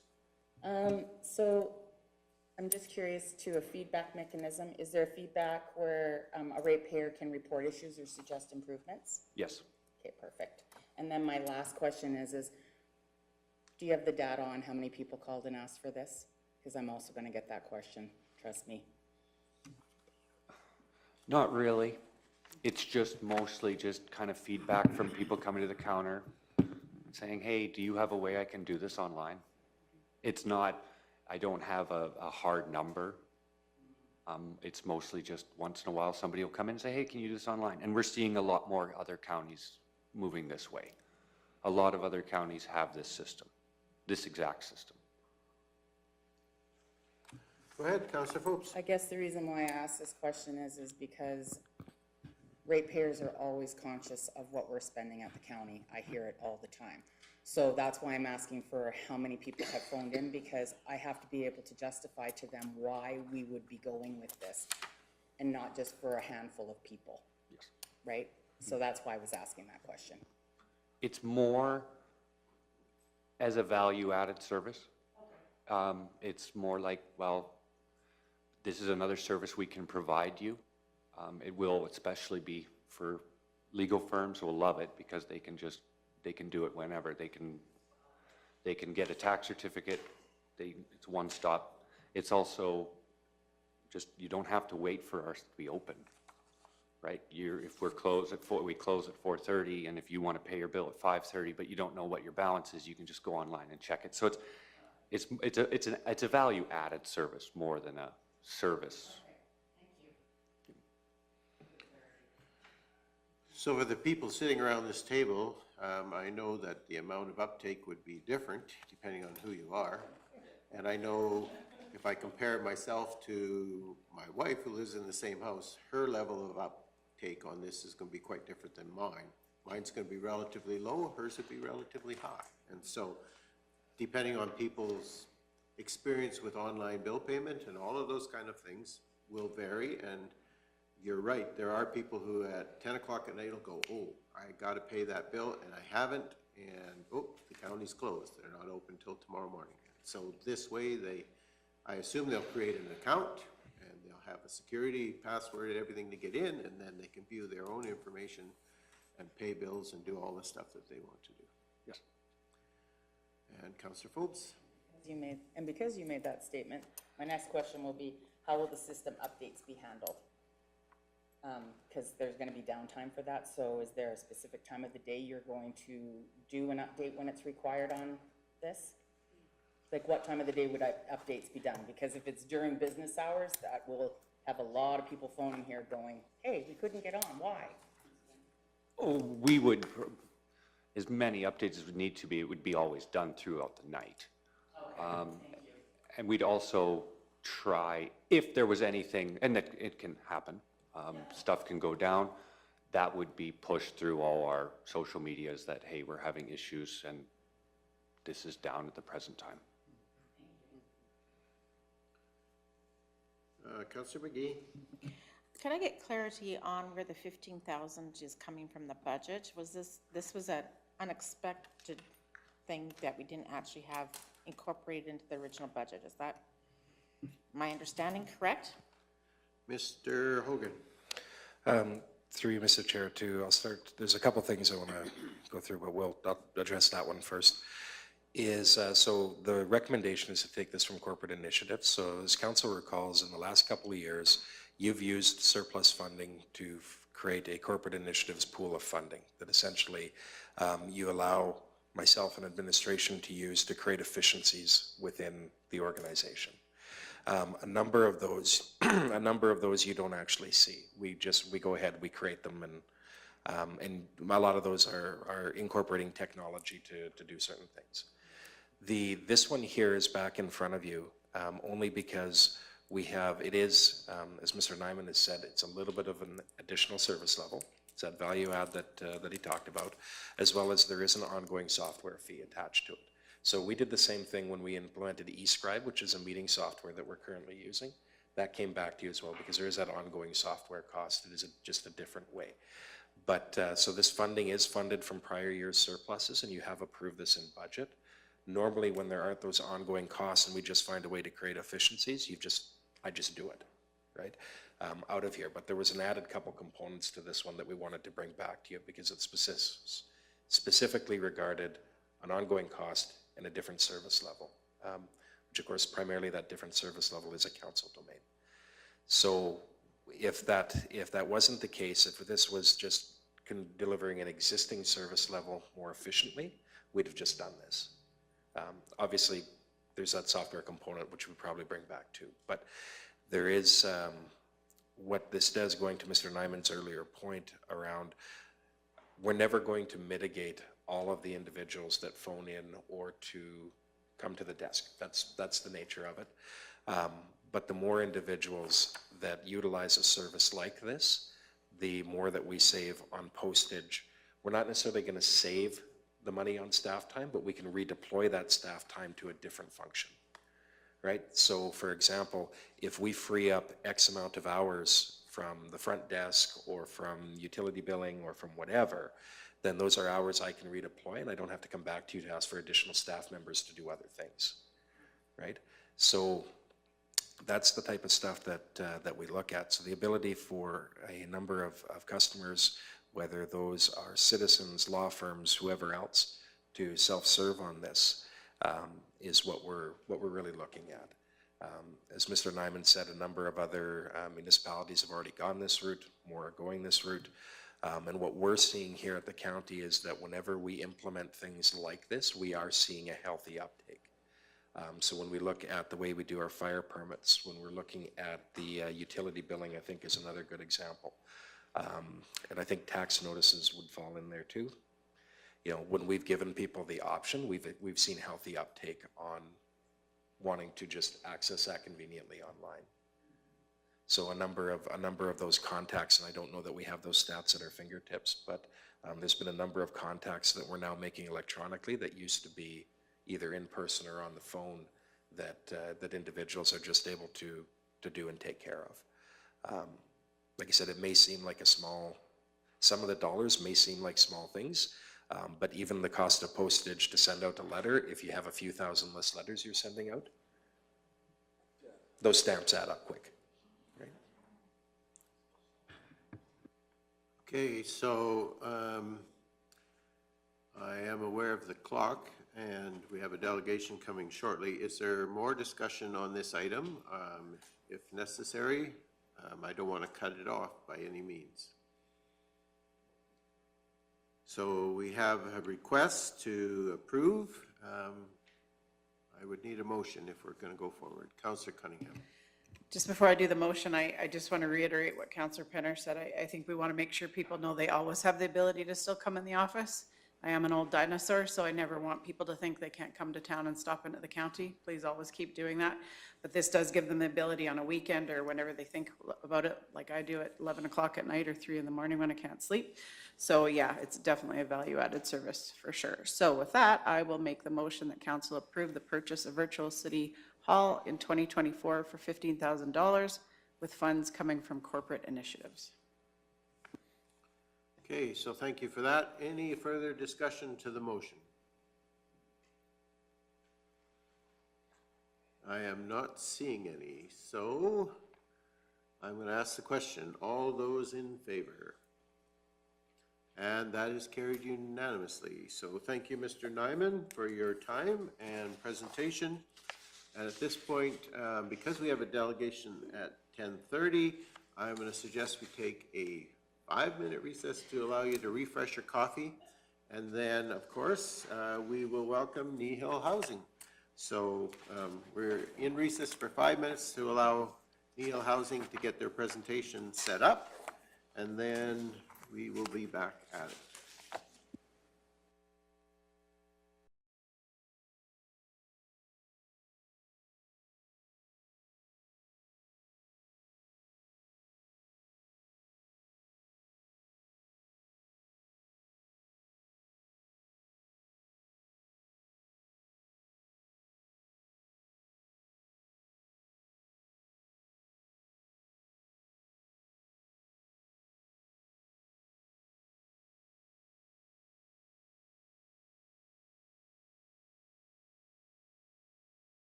Okay, it is 10:34, and I am going to call the meeting back to order. And we have a delegation with us this morning, Kneehill Housing Corporation. And of course, we have some online visitors, and we appreciate you joining us as well. And so I think the process that we usually do is we will introduce ourselves as council, so you know kind of who we are, and then we'll get you to introduce yourselves, and we'll go from there. And welcome, Julie. So I'll start with you, Councillor Penner, if you would please just introduce yourselves and other people in the room, and then we'll go forward. Good morning, Debbie Penna. I'm Division 2. I have no seniors housing in my division. I have residents that were in my division that live in seniors housing. But Good morning, Faye McGee, Division 1. Good morning, Carrie Phobes, Division 4, and I also sit as chair for Kneehill Housing Corporation. And good morning, I'm Ken King. I represent Division 7, which is the northeast part of Kneehill County. Morning, everyone. Name is Jerry Whitstock. I represent the southwest corner, the Acme-Linden area. Good morning, Laura Lee Michelle Cunningham, Division 5. Thanks for joining us, Julie, and thanks to our other two folks that are joining us virtually as well. I'm Wade Christie, so I'm on the northwest of the county, Division 6. Mr. Hogan. Mike Hogan, Chief Administrative Officer. Good to see you again. Good morning, Kevin Gannon, Director of Community Services. Hi, good morning. Mike Sear, Director of Infrastructure. Hi there, Teresa Cochran, Director of Corporate Services. Okay, so welcome, Julie, and I'll just remind you that you just push the button down on your mic and should have a red collar around your mic, then you're on. So Yes. if you want to introduce yourself, Great. and then we'll allow Philip and Barb just to give us a brief introduction as well. So go ahead. Sure, thank you. So thank you very much for inviting us here today. So for those of you that I haven't met, I'm Julie Miller. I'm CAO for Kneehill Housing, which also includes Golden Hills Lodge here in Three Hills. I'll let Phil and Barb introduce themselves.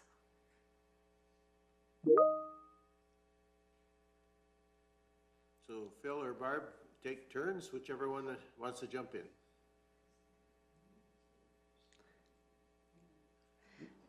Maybe not? If you like, I can introduce them. Okay, go If ahead. that's, so joining us today is Phil Henke. He's our Director of Housing Management Body Operations from the Housing Division of the Government of Alberta, and Barb Panett, who is the Director of Housing Policy, again in the Housing Division with the Government of Alberta. Okay, just before you go on, Carolyn, are we good?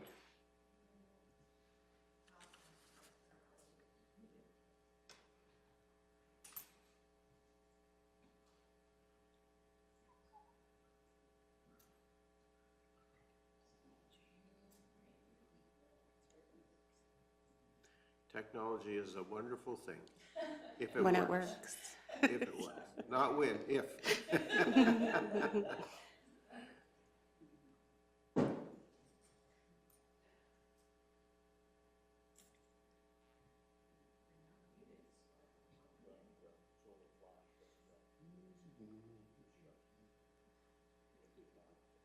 Can you ask them if they're hearing us? That might be the most simple way. If you get a thumbs up, then You can hear us, Barb and Philip? Put a thumbs up if you can hear us.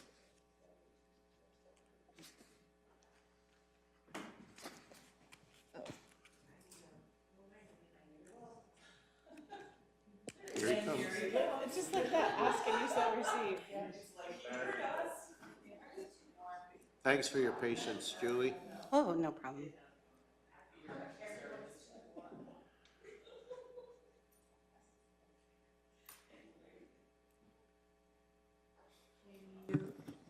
Hello, can you hear us now? Yes, they can hear us now. Yeah. Okay, perfect. Okay, we can hear you too. We're good? Yeah, Will Nyman's our charm. Yes. Okay. Good, great. So today I'd like to speak a little bit about the lodge program itself, how we're funded, requisitioning, some cost pressures, and leave some time for some questions if you have any. Some historical information about the organization is that it became a housing management body in 1996 under a ministerial order of municipal affairs. We were, Kneehill Housing Corporation was established to manage and oversee social housing in the Kneehill County. So we operate a seniors lodge here in Three Hills, which is Golden Hills Lodge, and then we manage properties on behalf of the government of Alberta, and it's mixed between senior self-contained and community housing. And you will find 3 sites here in Three Hills, one in Trochu, one in Torrington, one in Acme, and one in Linden. So we are governed by 8 board members, and outlined in our ministerial order, they're chosen as 2 directors from Kneehill County, 2 from the town of Three Hills, 1 from Trochu, 1 from the village of Linden, 1 from the village of Acme, and 1 from the village of Carbon. We are funded 3 different ways. So we bring in rental income.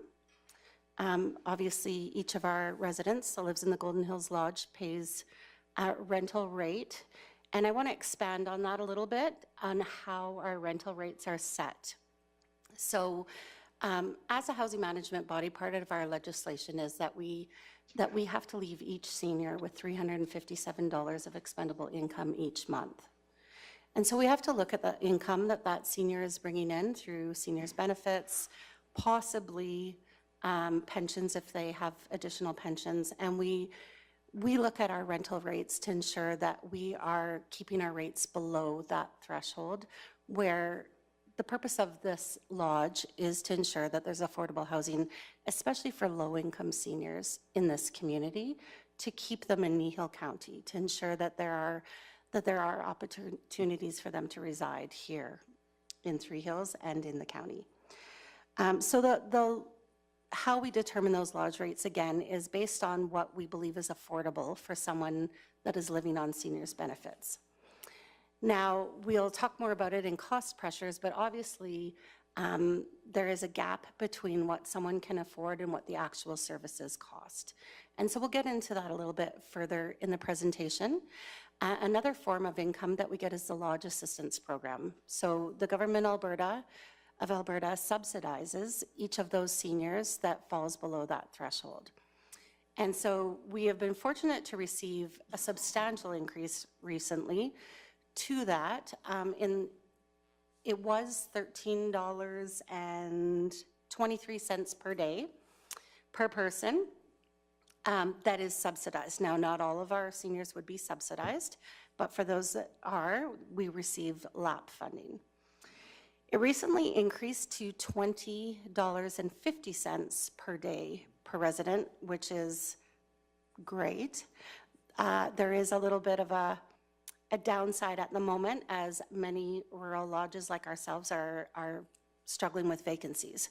So we are only going to receive that $20.50 for each subsidized person. So that will fluctuate whether how many residents you have in your lodge and how many of those residents are subsidized. The third way that we are funded is through requisitioning the counties or the municipalities, sorry, and we will get into that in a little bit more detail, but that is what helps ensure that the lodge is able to operate in this community. There are regulations around requisitioning and how it is to be done. Excuse me, Julie, before Sure. you expand Sure. on that, are you open to taking questions? as Sure, we're going through? absolutely. Okay. I just had a question related to, so you said that you have, you set a rental rate, but you want it to be affordable, reasonable, and you do have residents who can't pay that rental rate, and so they're subsidized. So because of the rules you have, you're only allowed to charge a portion of their That's income right. for the rent. And even if there was someone that wasn't receiving full benefits for some reason, every once in a while, there's a special circumstance. If that person only brings in $1,000 a month, that senior year, we still have to leave them that 357, and we have to find the funding to bridge that gap. Okay, so my question relates to how the province assists on that. So the 2050 a day does not necessarily bridge the gap completely. It for those doesn't. residents. No, it doesn't. So, because we have them sitting here, my question would be to the province, why not? If we're expected to fund and run this housing, and we're given rules around how we're able to do that, how come our partner and the person making the rules is not funding the gaps? Like, why does that fall to us as a municipality? If one of them is brave enough to tackle. I don't know my if either question. Phil or Barb wants to. Sure, I'll start possibly here. So we fund eligible residents in the lodge program. It's the way the legislation and the acts has been set up. And so as Julie noted, the number of, or the eligible lap per day is increased from $13 to $20 approximately. But it's based on eligible residents within the lodge program. And so back in 2020, you had 59 eligible residents, so lower income residents that were eligible to receive LAP.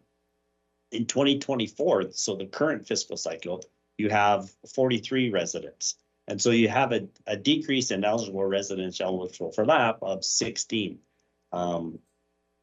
which is honestly quite a bit. Your overall LAP funding that you get from the province, so based on the increase in funding, is going up by about $40,000 that the province provides in 2024 compared to what you got for the last 4 years. Can I add to So that? Oh, yeah, sorry. absolutely. I was just going to say, one of the issues that we are facing with that, and again, we're very grateful to see those numbers increase so substantially. The other issue for us is over the last 4 years, we have been funded at pre-COVID levels. And so now it's based on actuals. So where we got additional funding over the last 4 years, we will now lose those extra funded spaces, and it will go on actuals. And so we will see a decrease to that until we can fill those, potentially fill those rooms and potentially fill those with subsidized people. Because if we're filling them with regular unsubsidized seniors, we won't receive that 2050. So just as a follow-up question then, so whatever the rental rate is, I'm just gonna say X, if you have residents who move in who are capable of managing that rental rate at the maximum amount, whatever it's set at, X, there's no subsidy for them in the housing. That's right. If you have a resident who moves in and they can't afford the X rate, then they get the subsidy at $20.50 a day or whatever. Yes, but I should also mention that even our unsubsidized rate is kept affordable for this area. It does not reflect the actual costs of serving someone. So I'll give you a, for instance, for the smallest suite we have in the lodge right now is about $14.60 a month subsidized. We would previously, with that $13.25, receive an additional $365, I think it was, per month, so bringing that up to about close to $1,800 a month. We know that the average cost to support someone in lodge, I just received some information actually that showed in 2022, the average across the province per unit was about $2,400 a month. We have been operating with about $2,100 a month working under resourced and not addressing some of the issues to try to stay within budget. And I'll speak to that again later on, but it's still not bridging the gap. Now, if we were to charge actuals, and if anyone, I'm not sure if anyone has parents in any sort of facility across the province, but the reality is a lot of the private companies are having to charge upwards $3,000 just to make ends meet. So $14.60, even with the subsidy on top of it, is not going to cover all the costs of operating the lodge and serving the individuals that are there. Okay, thank you. So I just want to say my 2 cents. So the lodge rate is set by each individual board. So the board has the power to change their rates so that those who can afford to pay the actuals do. So the province does subsidize anyone who has an income of 30,000 or less, that amount. And those people could pay the rate and get the additional funding. Okay, thank you. And so how we requisition those dollars, and I'll go into, sorry, I should go back to that slide, is there is regulations around what we can requisition. So it may have been done differently in the past, but we are working towards ensuring that we're doing it this way going forward, is that on or before April 30th of each year, we are to submit our previous year's deficit and any funds required to build or maintain reserves. Those are the only 2 reasons that we can requisition funds. Any questions about that at all? How it's determined which each area will pay is we use the provincial equalized assessment, and it gives us, and I'm sure council is aware of how this works, that it looks at the value of properties in each area and determines the share that each area should pay. I would imagine that when you pass this on to ratepayers, it is done in a similar fashion, looking at the value of each property. Again, it is a separate line from property taxes. It is not included in those taxes. It is a separate line that people will see on the bottom of their tax statement. And I just want to add, we did a lot of research and just through conversations to see what people were paying. And I had someone approach me a couple of weeks ago at a meeting and say they live in a small area within the county and said they were shocked to learn that they paid $4 a month, or $4 a year, I'm sorry, to support the lodge. So the requisitioning has been extremely low, and I had sent out some packages in advance to show historically the difference between what Golden Hills Lodge has received for requisitioning compared to other organizations across the province. Obviously, that person doesn't necessarily live in Kneehill County. They do actually. So it was someone from Carbon on their share of requisitioning was $4. What I was saying is they're not within the municipality of Oh, Kneehill sorry, County, in Kneehill County, where sorry. we're paying a fair share. Yes, So, absolutely. I noticed that it seems the requisition seems to get frozen in time. And so in the information that you provided us, there are a number of years where the requisition stayed static for quite a period of time. And so when I look at that and I look at how we do budgeting in other organizations, I realize the amount of pressure that puts in trying to run an organization. So just a comment, but anyway, go ahead and continue. Again, we can't look backwards. We can only go forwards. But I do want to explain some of the pressures that has created. And I will say, you have to acknowledge that the people before me, I've been here with Kneehill Housing for just about 6 years now. The people before me that worked within budget worked amazingly well in one sense of staying within those guidelines. The unfortunate part is that organization has worked severely under-resourced for a long time, and it has not allowed for proper maintenance and planning of reserves. And if our roof went tomorrow, where are we coming for the money for that? So again, you can see by this historical data, and I've only showed you, again, I was fortunate to be able to get this from my housing advisor that shows the difference between what the average per year for us and you'll notice that in the handouts that were given to you, is to show the comparison to where we were at versus other organizations across the province. So at one point, where the provincial average was $9,600 per unit, and we have 84 units in the lodge, we were receiving $1,173. So we're substantially lower than average in the requisitioning amounts. Some of the cost pressures we face, either historical or current, are carbon tax. That's obviously hit everyone very, very hard.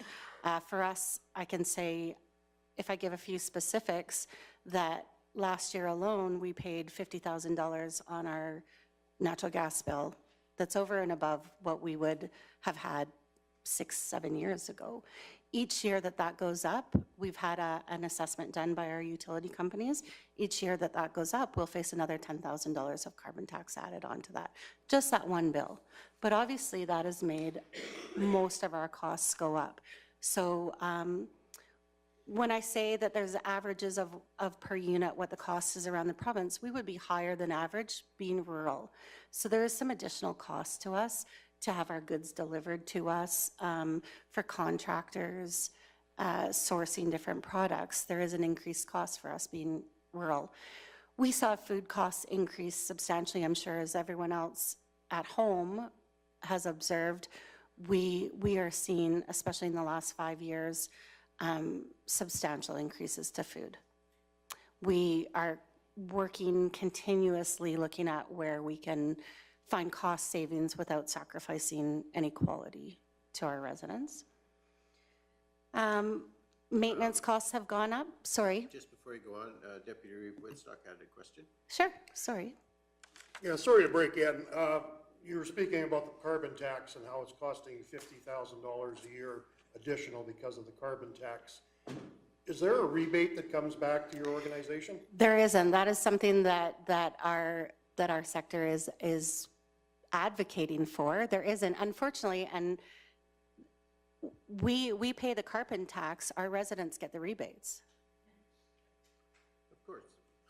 Okay, because I was just wondering, because from what I've been told, I get more back from carbon tax Yeah. than what I pay.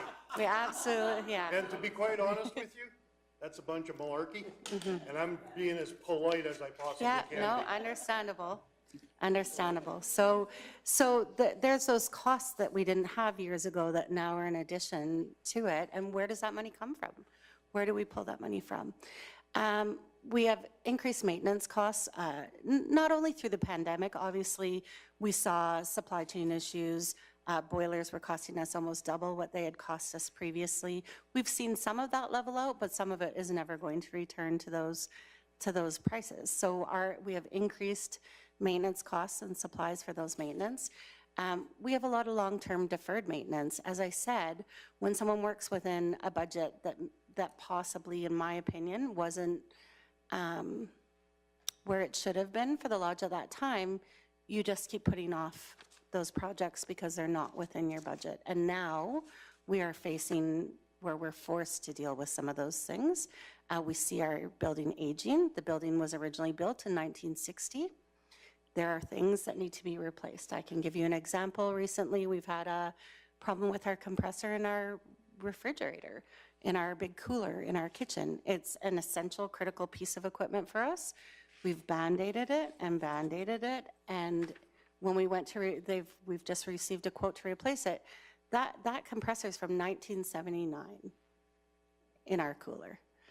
For such a critical piece of equipment, there should have been planning to replace those items over the years, and there just hasn't been. Again, I go back to aging infrastructure and equipment. The main part of our building was built in 1960. There is ongoing maintenance. We have boiler heating systems that need maintenance. We have air intakes. We have a lot of critical pieces of equipment that there was no plan created on how to maintain or replace those things. Human resources and training costs. Back on one of the slides, you'll see all the list of all the regulations that we have to follow. That makes us bound to do certain items of training with our staff. Again, we hope to be a professional organization that follows all of that legislation, and there's costs associated to doing that, ensuring your staff are trained, ensuring your policies are in place, and that takes human resources as well as financial resources. And so when we say we work under-resourced, there was no HR internally. There's no safety person. And so it's not uncommon in nonprofits to wear multiple hats, but there's a limit to how much each person can take on realistically and still want to be in line with all those regulations and ensure we're meeting all those expectations. As a housing management body, as any sort of facility, but especially because of the different acts we follow, we do have regulations that some organizations that aren't housing management bodies may not have to follow. Again, we have accommodation standards that we have to meet. All of that requires resources to do that. As much as I hate talking about it still, the pandemic created issues for lodges. We are the only province that has a lodge program. There was some reputational damage done to it due to restrictions, and people are now, we still have conversations with people that are fearful of what does that look like if it happens again. And so we're seeing across the province, it's not a Three-Hill issue, that there are a number of lodges that are still struggling with vacancies, and what do we do to decrease those vacancies? Again, some organizations have been able to use different portions of their building for different uses. We've had several conversations within our board, but our goal is to decrease those vacancies. But we also need to understand with each person we put into the lodge, we have that gap of expenses that need to be covered. So it's not simply just an issue with vacancies. Again, the regulations surrounding the rental rates, that does tie us somewhat on how much we can charge, but the reality is, even if we were allowed to charge whatever we wanted, our residents and the seniors of this community couldn't afford to live there. The majority of people could not afford to live in a $3,000 a month lodge or that type of thing. So, because it's not just that expendable income, they have costs as well. A lot of our residents still drive. They have automobile and insurance and medication, and they have their own costs as well. So they couldn't give 100% of their income to, nor should they, to housing. Again, a lack of planned reserves has created an issue for us, is that we have some small reserves, but they're not structured or allocated to a certain item. And that's something that we need to work on building, is creating these long-term plans or looking at the long-term sustainability of that building. What is the lifespan of that building? What does 10 years from now look like? We know from all of the statistics that in 10 years from now, we were probably going to need a lot more suites than we have right now, that the amount of seniors is going to grow substantially. And so it's not even just looking at the day-to-day, it's looking at what does 10 years from now look like for the lodge. Any questions? Okay, I'm also aware of the clock, and Oh, sorry. no, it's not a problem. I just know that we have another delegation following you, and I see them sitting there. You guys are good. Okay, thank you. I just wanted to double check with them. Okay, thank you, Julie, for your presentation. Are there questions? Could I just get you to explain the housing side of it? Because we've just delved into the lodge part, and I think there's some misconceptions in the public as to what lodge and housing is. I think we think we're all under one, and we're actually not. No, and I sort of explain it as two companies under one umbrella. We have different budgets, different funding. So the lodge program we operate, where we're considered, we manage properties on behalf of the government of Alberta. When I speak to it, we have Robertson Manor here in Three Hills. We have JC Long here in Three Hills, which is seniors duplexes.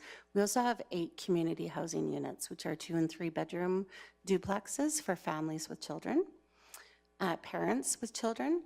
And again, those are all subsidized. How we have a 12-person building, 12-suite building in Acme, 12-suite building in Linden.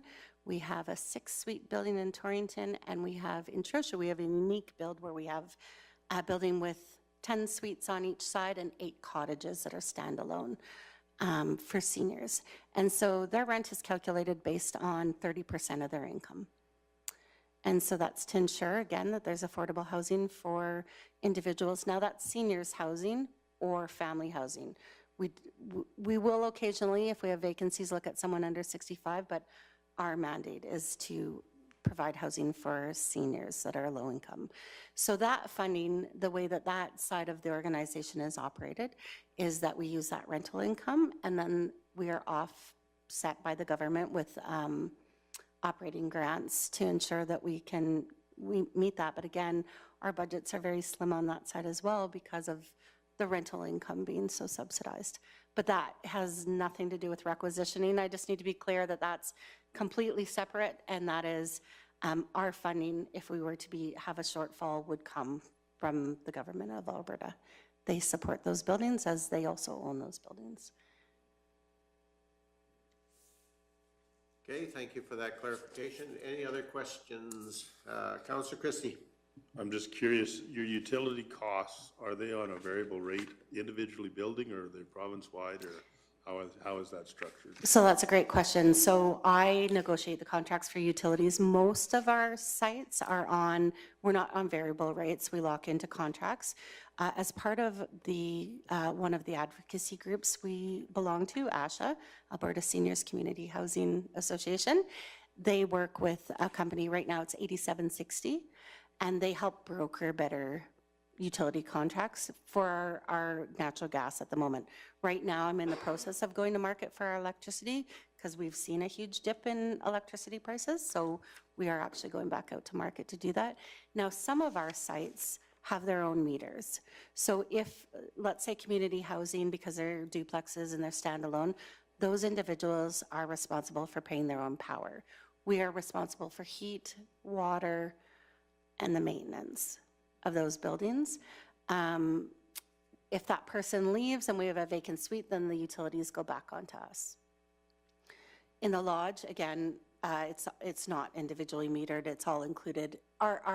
It's like a room and board price. It's all inclusive of food, activities, the rental rates in the lodge include everything. The only extras that you could pay in the lodge would be for parking or for personal laundry, if you'd like your personal laundry done by us. Okay, thank you. Yeah.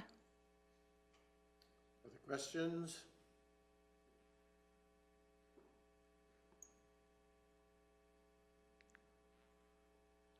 Good. I think that must indicate that everybody's happy. And I don't know, I have some other questions, but I think it's probably more appropriate for just around what the long-term plan is. Yeah. We had a pretty massive hit this year on the requisition side, and so I guess my curiosity is I'm hoping that there will be a long-term plan to ease those requisition hits and Yes. have a plan for how you're going to catch up, get ahead, whatever, in a more stepped fashion. And I'd also like to put out the invitation if anyone would like to stop by the lodge. We'd love to have you come for a meal. Come for lunch. If you have questions about the lodge or you'd like a tour of the lodge, we always welcome guests, and our residents will chat your ear off because they love guests as well. But I would like to put that out there. If there's any more questions above, please feel free to reach out. Okay, thank you for the clarification that the province looks after their own housing and funds all the deficits there. Yes, they do, yeah. And they're really open to maintenance programs and upkeep and upgrading and We're working on that, yes. So that, I mean, obviously, again, that's aging infrastructure as well, and there's only so much in the pot. And so each year we get to apply for different projects. So this year we were approved to upgrade some kitchens and fix a roof in Acme. So each year we're given capital maintenance dollars to do different projects on those buildings. Again, not requisition. Yeah. Yeah. Okay. All right. If there's no further questions, thank you very much for being Thank here you. today. And we wish you all the best going forward. Thank you. And thank you to Philip and Barb for joining us as well. And I'm sorry we didn't work you a little harder and question you more, but we'll take advantage of that opportunity in the future. So thanks for joining us today as well. We appreciate it. Yeah, you're welcome. Yeah, Thank have you. a great day. Bye. You as well. Bye-bye. Thanks again, Julie. Appreciate you coming and being here today.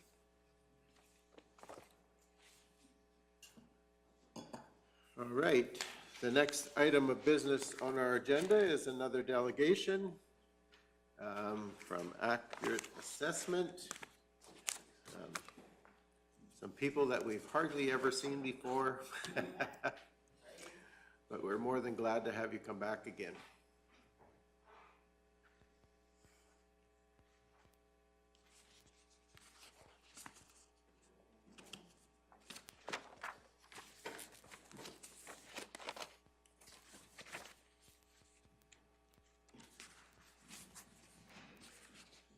So first off, allow me to apologize for the slight delay, and thank you again for being here today. We do very much appreciate that. And I guess I'm wondering, because you have been here previously, I think you probably know who you're addressing. Absolutely. And we're quite happy to have you come back again. So. Excellent. Thank you very much. Glad to be back. Typically, we like to be a little earlier in the year, give you some time to contemplate our information before you set the tax rates, but nonetheless, I don't know if that impacts your decision-making much at all year to year, but what do I need to do to get this up? Anything? Oh, uh-oh. We're looking forward to some of that later information when you talk about that oil and gas stuff coming in. That'll be Mr. Barrett. Uh-oh, I'm on the hot seat. Oh, spoiler alert.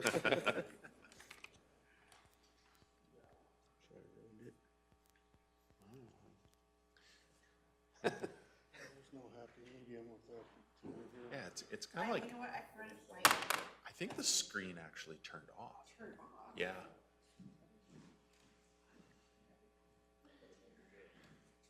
Do you folks have it on your screens? No, Nope. we have the same screen as what you do. Okay.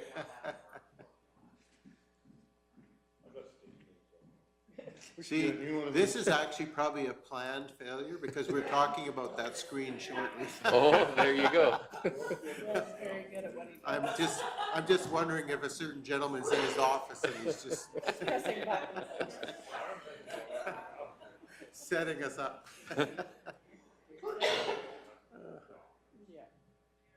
Here he comes. Yeah. We'll take a stab at the temperature again. Let's make sure it's. If it's any consolation, it's not just you guys. Okay. The screen's on, right? I think so. Or did we turn it off? It looks like it actually turned it off. Like it just all of a sudden kind of went. But, we'll see. Just push it with your finger. At least I can see blue. Life's good. Look at that. There we go. We're going in the right direction. Smack.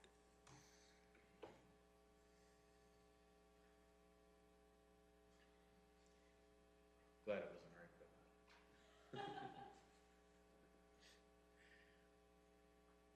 As I said, it's not just you, Troy. Yeah. Yeah.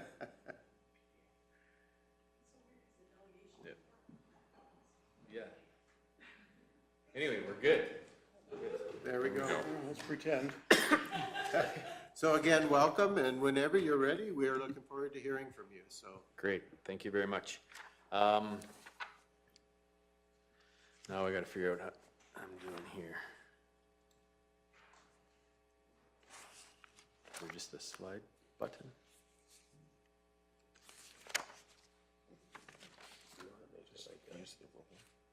That's what it was. Anyways, we're good. We'll just scroll the mouse. Obviously, we're here to talk about the assessment year over year. I think you guys have seen our map a few times already. We like to keep it in our presentation as we're pretty proud of our coverage over the province. As it relates to you folks, I believe it gives us a wide range of experience from different property types that we come across in your municipality.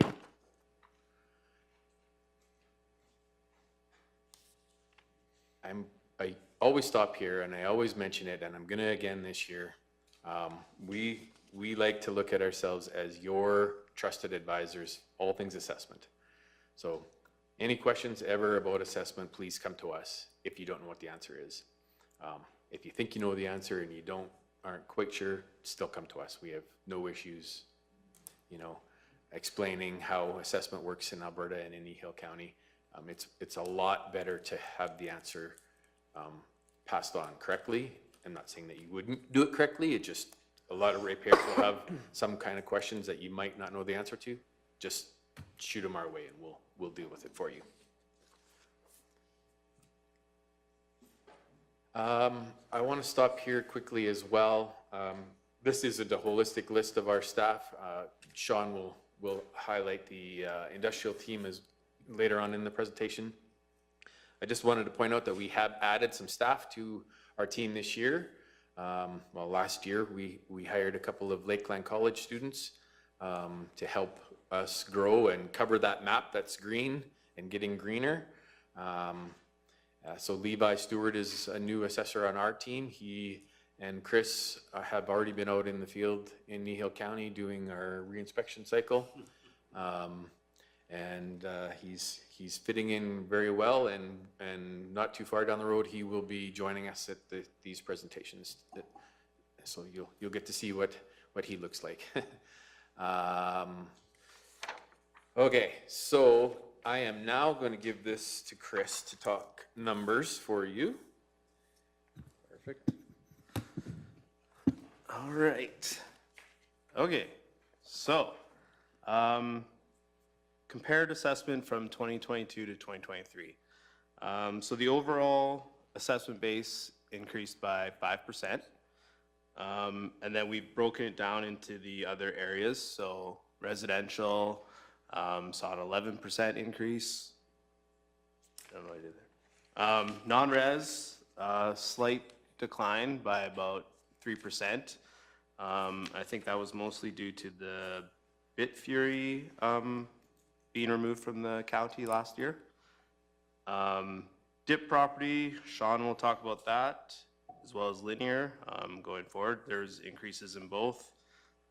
Farmland, regulated, saw a minor change, mostly just due to, I think, new subdivisions or properties being just taken out of farm. Yeah. Subdivided was the word I was looking for. That's what it was. And then exempt, very little change there, slight increase. All right.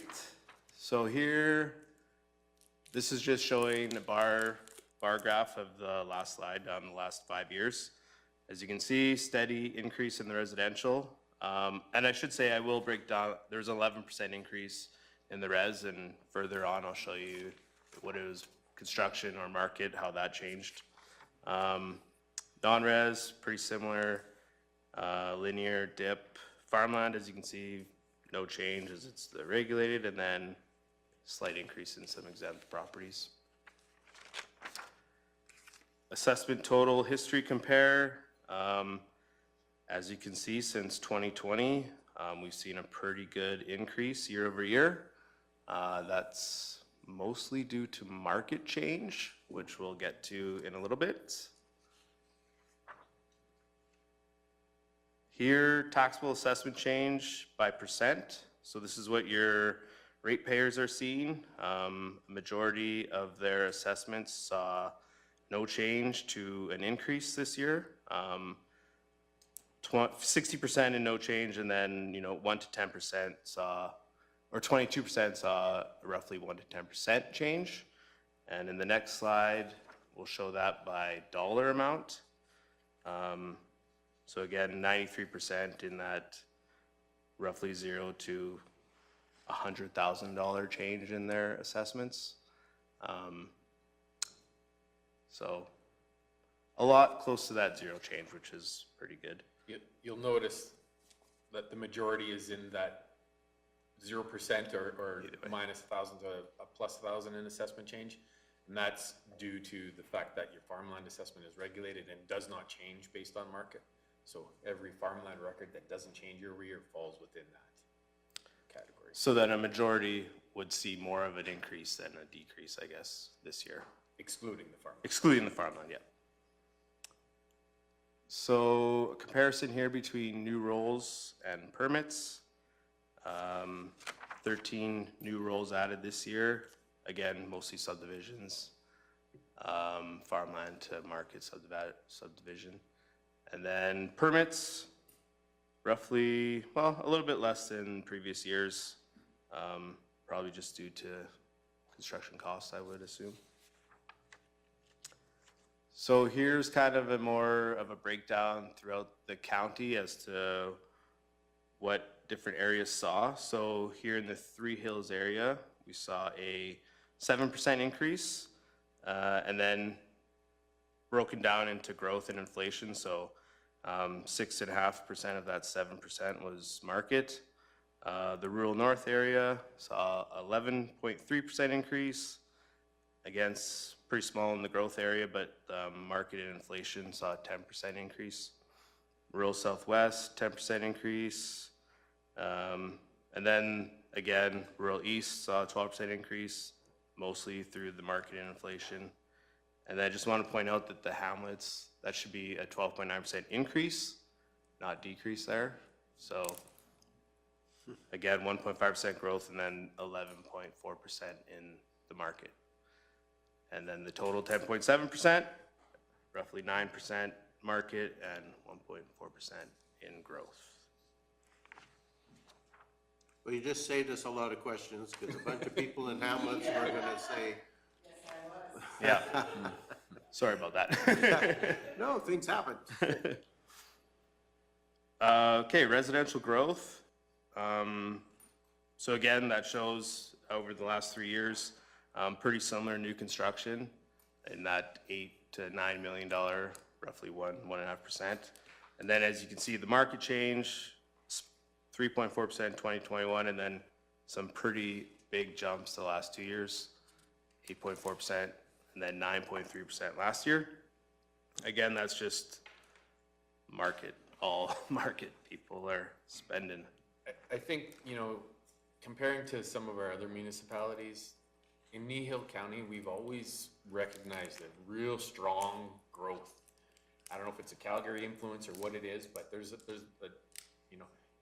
you guys all know that a quarter of farmland nowadays, if it sells for $1 million, it's not that surprising. 10 years ago, we said, $1 million, that's crazy. Nowadays, it's just commonplace in Kneehill County. So what I wanted to point out here is in 2021, being that it was a small increase comparative to 2022 and 2023, I think is the COVID factor. There's unknowns back then. People weren't quite as ready to spend their money, but they still did, and we still saw some increase. But now that we're out of the COVID issues, people are back to normal in Kneehill County. Does that make sense? So every year, we do kind of 2 inspection cycles, I guess. We do what we call our global inspections, which we re-inspect 20% of the county every year. So this year, me and Levi were out in the Drumheller area, the south area. basically just going to every property down there and just kind of making sure that what we have on our assessment is what is on property. Try to do it as much as we can from road, but if we do have to go in, we would talk to the homeowners, and then just take some pictures if we need to. And then we're gonna come back again in the fall, and then we'll go to every area in the county and inspect properties where there's permits or maybe some sales that we need to confirm, or if permits from last year weren't started or not completed, we'll go back there and see what stage they're at for the year end. And then next year, 2025, we'll do our spring global re-inspections again in that area. So that is what we do for inspections. And when we're out there, we have Kneehill magnets on and ID on at all times. So try to be as visible as we can be. And then moving forward, as I just said, completed the global inspections already. All new construction will be reviewed. And yeah, strong market growth recognized in 2023 and continue to monitor going forward. Are there any questions on kind of the res non-res part for now? Before I pass it on to Sean for, I guess, what you guys are really looking forward to? Now, not to offend anyone, but we do look forward to all of Fair you. enough, fair enough, yeah. Councillor McGee. Could you just clarify how farm homesteads are assessed? So you have your farmland that we know, we understand cropland is farmland. Now, once we get to the yard, how is that dealt with? So the legislation in Alberta says that a farm parcel is assessed at agricultural productivity rates, and there's a separate manual designed to calculate what that means. So we take into consideration the type of soil, the topography of the land, the drainage, the substructure, all different, and it's a regulated assessment. So if those things don't change year over year, the assessment remains the same. But on that same parcel, if there's a residence, the legislation says we are to assess the first 3 acres at market value and the balance at farmland rates. So you and I both know that most farm yard sites are more than 3 acres, but we are only to assess the first 3 at market, and then all of the buildings are assessed at market value, but taxed based on use. So their house and their attached garage would be taxed using the residential tax rate, and their farm shop would not be taxed at all because it's a farm exempt building as per the legislation. So you could have a quarter of land, house, attached garage, 40 by 60 farm shop. Across the road, you could have the exact same scenario, house, attached garage, 40 by 60 shop that's not used for farming. Scenario A or B has a higher tax bill because that shop is assessed and taxed. In Kneehill County, there's many small acre parcels that in a lot of our other municipalities aren't farm parcels, but in Kneehill County, there are many, intensive dairy, pigs, whatever, chickens farms that can be on a 10, 20 acre parcel. And so the same thing goes there. It's a 20 acre parcel and there's a residence, only 3 acres is assessed at market. The balance is at farmland, and the buildings are all assessed but taxed based on its use. But then there's one more piece. So the scenario of a quarter of land with farmland and the house and attached garage and farm shop, let's say he owns 5 other quarters of land. As per the legislation, we add up the total farmland assessment. So to be clear, that $1 million market value quarter that's assessed at 30,000, let's say. We add up all that farmland assessment, and a portion of that can be applied against a resident as an exemption. So in the farm scenario with the house and attached garage, say the house is assessed at 100,000 and they have 5 quarters of farmland that's assessed at 30,000 each, we are allowed to apply a 61,540, it's a weird number, I know, but 61,540 of an exemption against that $100,000 residence, so they would only be paying tax against 38 and change. And then the scenario B, where the guy's across the street and he rents the farm to somebody else, so the house and the attached garage and the shop are all personal use. As long as he owns farmland, he can still get that exemption. But if the shop is not a farm shop, then it's taxed. Lots of information in that. You got it? Now that you opened that can of worms, it's your own call. I'll go to Councillor Penner first and then Mr. Hogan.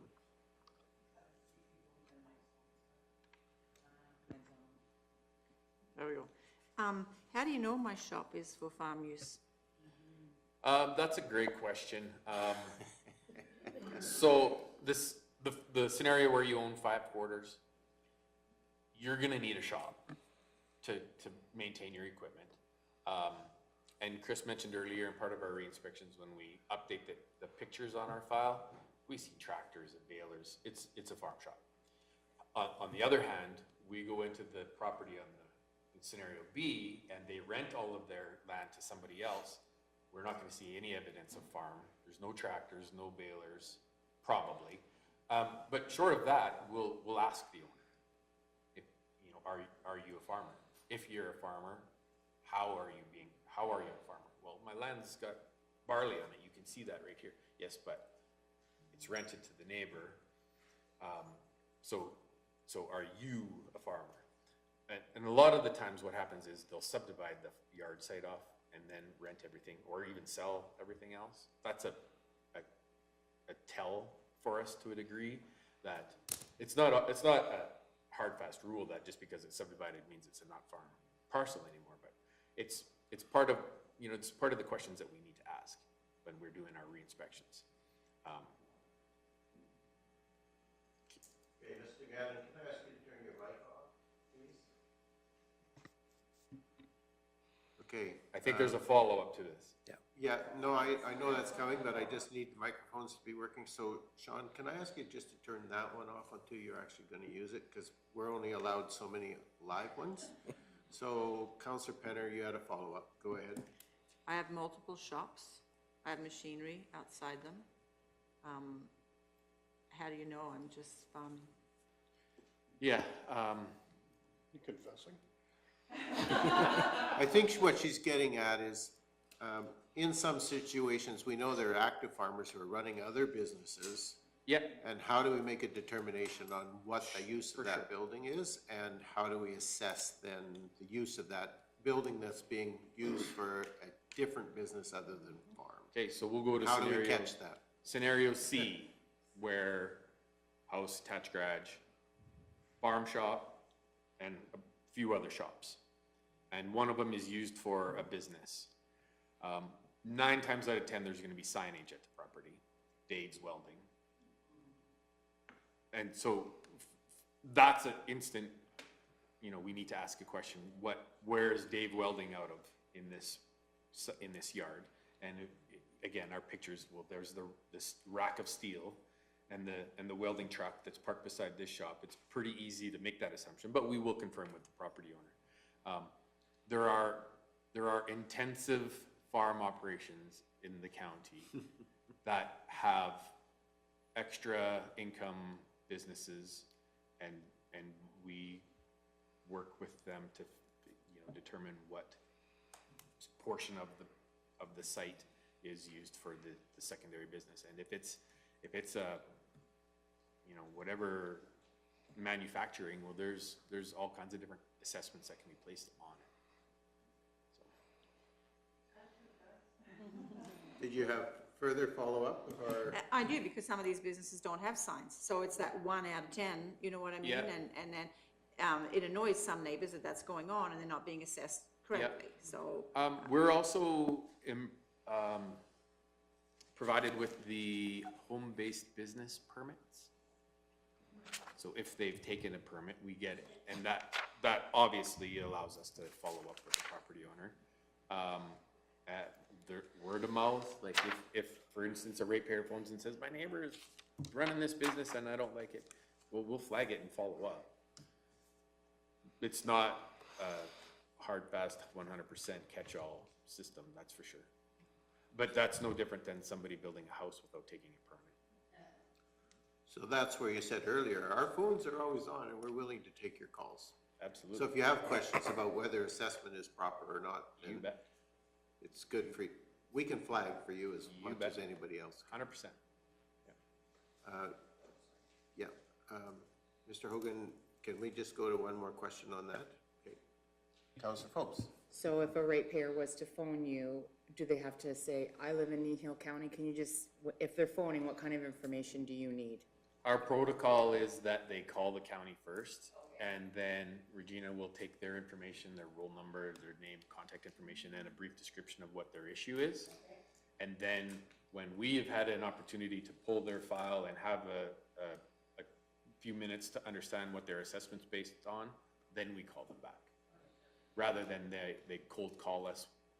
You know, I might be driving back home and they get a phone call, I'm a ratepayer in Kneehill County. So it works really well. Yeah. Okay, Mr. Hogan, please. Through you, Mr. Chair, just one question and one, maybe another scenario for you guys to go through. When you talk about the exempt, the farm buildings being exempt and that is their tax, earlier in the presentation on page 31 of our agenda, when we had the 2022 compared to 2023 assessment, and you've got them listed residential, non-res, DIP, linear farmland, and exempt. So that exempt amount of like 361,780,000, is that primarily made up of, you know, the Quonsets, the grain bins, all that stuff you've talked about that's exempt? Yeah, all of those buildings are in that 361 million, as are this building and churches and Yes. schools and all those other exempt types of buildings. But Okay. the farm buildings are in that category, yeah. Okay. And then my I guess it's not a follow-up, it's a separate one. We've talked about scenarios and ag buildings and the exemption of that. Wondering if you could take us through how that applies to, say, feedlots and greenhouses. Yep. So feedlots So when are you coming back again? Feedlots are an intensive ag operation, and all of it is exempt, basically. There's lots of debate on the impact on infrastructure as compared to a grain farmer. That's not for me to figure out the solution to, but to answer your question, feedlots are farm properties and essentially exempt, unless there's a residence on the site, which most of them have. And then, in that case, a residence in 3-acre site is assessed and taxed. Greenhouses are very similar. You have a major greenhouse facility in this municipality that pays a small amount of tax compared to the assessed value of it. Primarily because the greenhouse portion of it is a farm building and, as per legislation, is exempt from tax. There can be a scenario where a greenhouse facility also has packaging and distribution and a large office component and whatnot. If that's the case, then that would be assessed and taxed. Correct me if I'm wrong, Sean, but I believe the greenhouse facility here is purely growing and they do all the rest of it off-site. I believe the greenhouse here is used for growing, but another scenario would be if a greenhouse had a large retail area. So say it was in an urban environment, you know, you'd see a greenhouse and then it would have a large retail area at the front. That would be assessed and taxed, but the greenhouse itself is classified as a farm building in Alberta.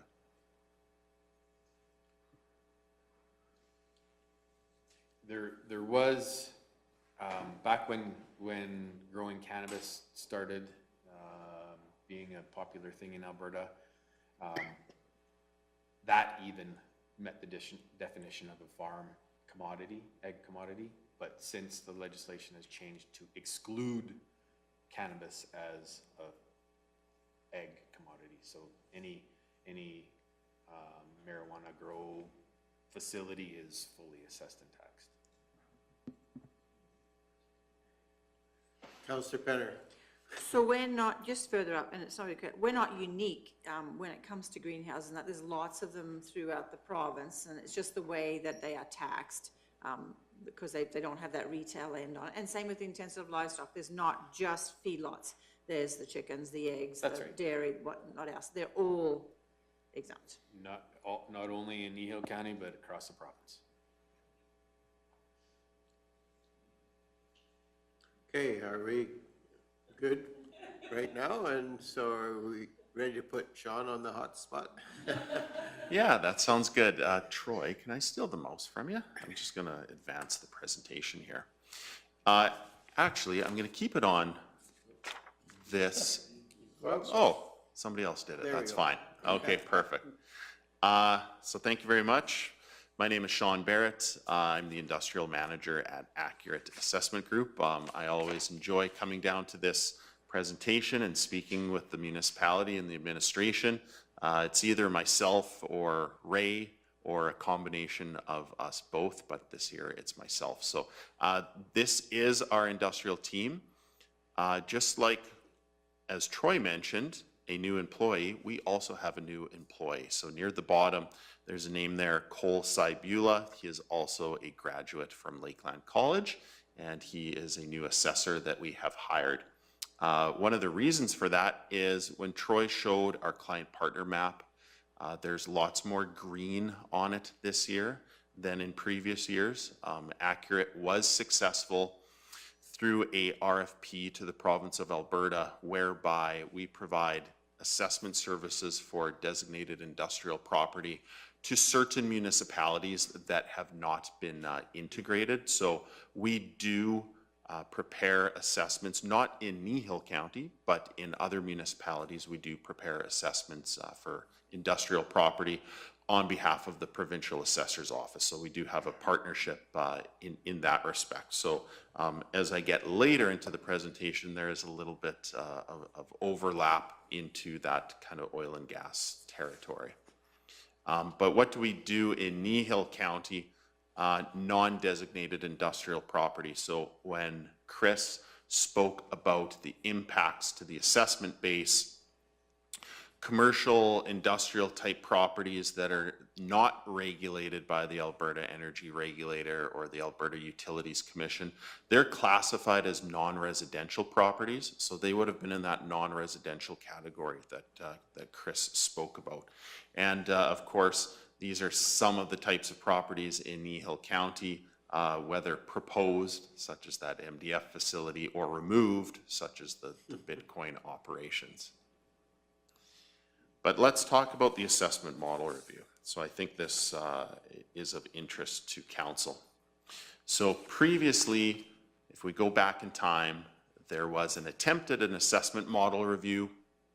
And in 2020, the minister at the time came out and said that it's in essence canceled and we will not be implementing the assessment model review at the time. There's lots of advocacy done by various stakeholders, including the RMA and rural municipalities. There's concerns about the impacts of this model review and where it was going. So instead, as you're very much aware, they instituted 3 short-term initiatives. And these were the elimination of the well drilling equipment tax. From my understanding, this is a permanent elimination, and that piece of legislation has actually been repealed. So it is permanent. It's, from my understanding, not coming back. It's been communicated to us directly that it's done. So we need to carry forward. Low producing wells, which is some rates built in for linear property for low producing well sites. And the most major impactful one to Kneehill County and other rural municipalities would be the property tax holiday on new wells and pipelines.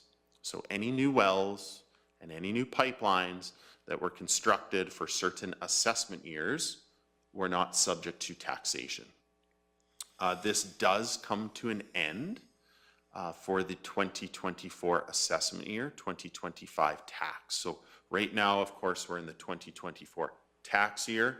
Next tax year, there are amounts from this holiday that will then become taxable. In Kneehill County, the total 3-year impact for the tax holiday is about $116 million of linear assessment. So that is always a question that we get, is what is under the tax holiday? So in Kneehill County, it's $116 million. That includes both wells and pipelines.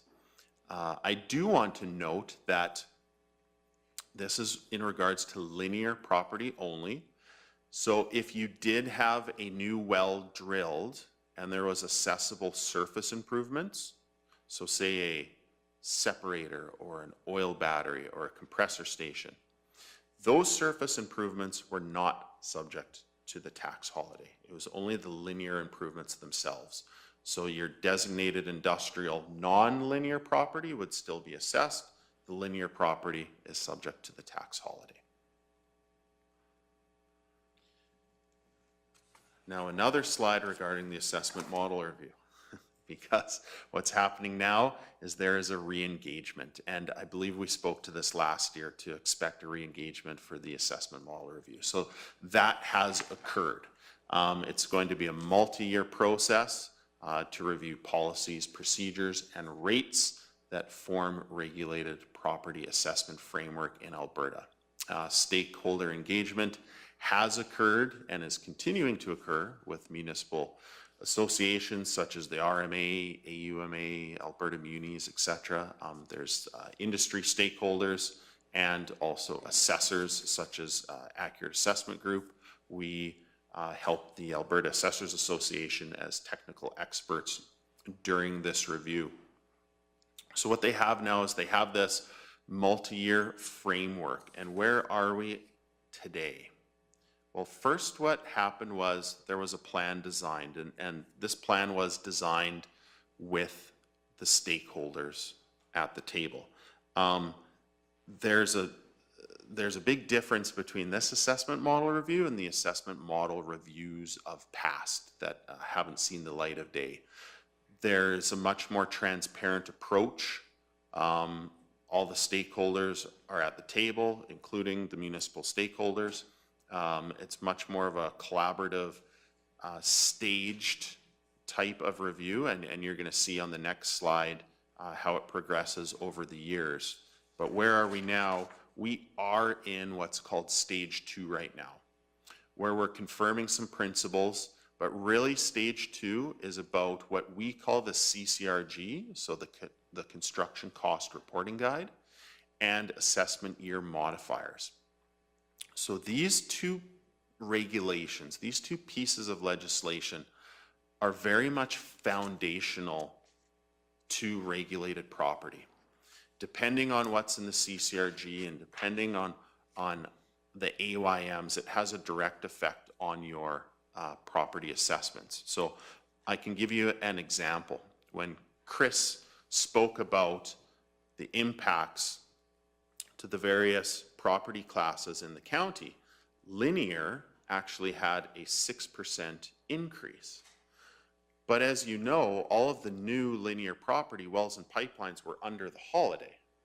So how can we have a 6% increase year over year in linear assessment if some of it is under the, if the growth is under the tax holiday? Well, the answer is the assessment year modifiers.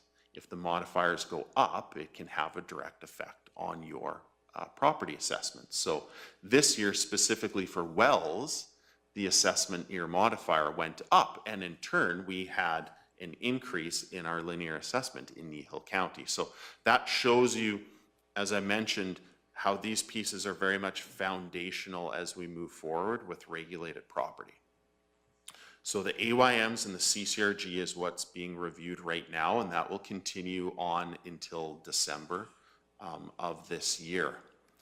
Now moving forward, once the AYMs and the CCRG is discussed, it really gets into the meat and potatoes of the model review, where they intend to review each property type. So under linear, So in group 1 there, it says telecommunications, railway, electric power, and then under group 2, it says pipelines and wells.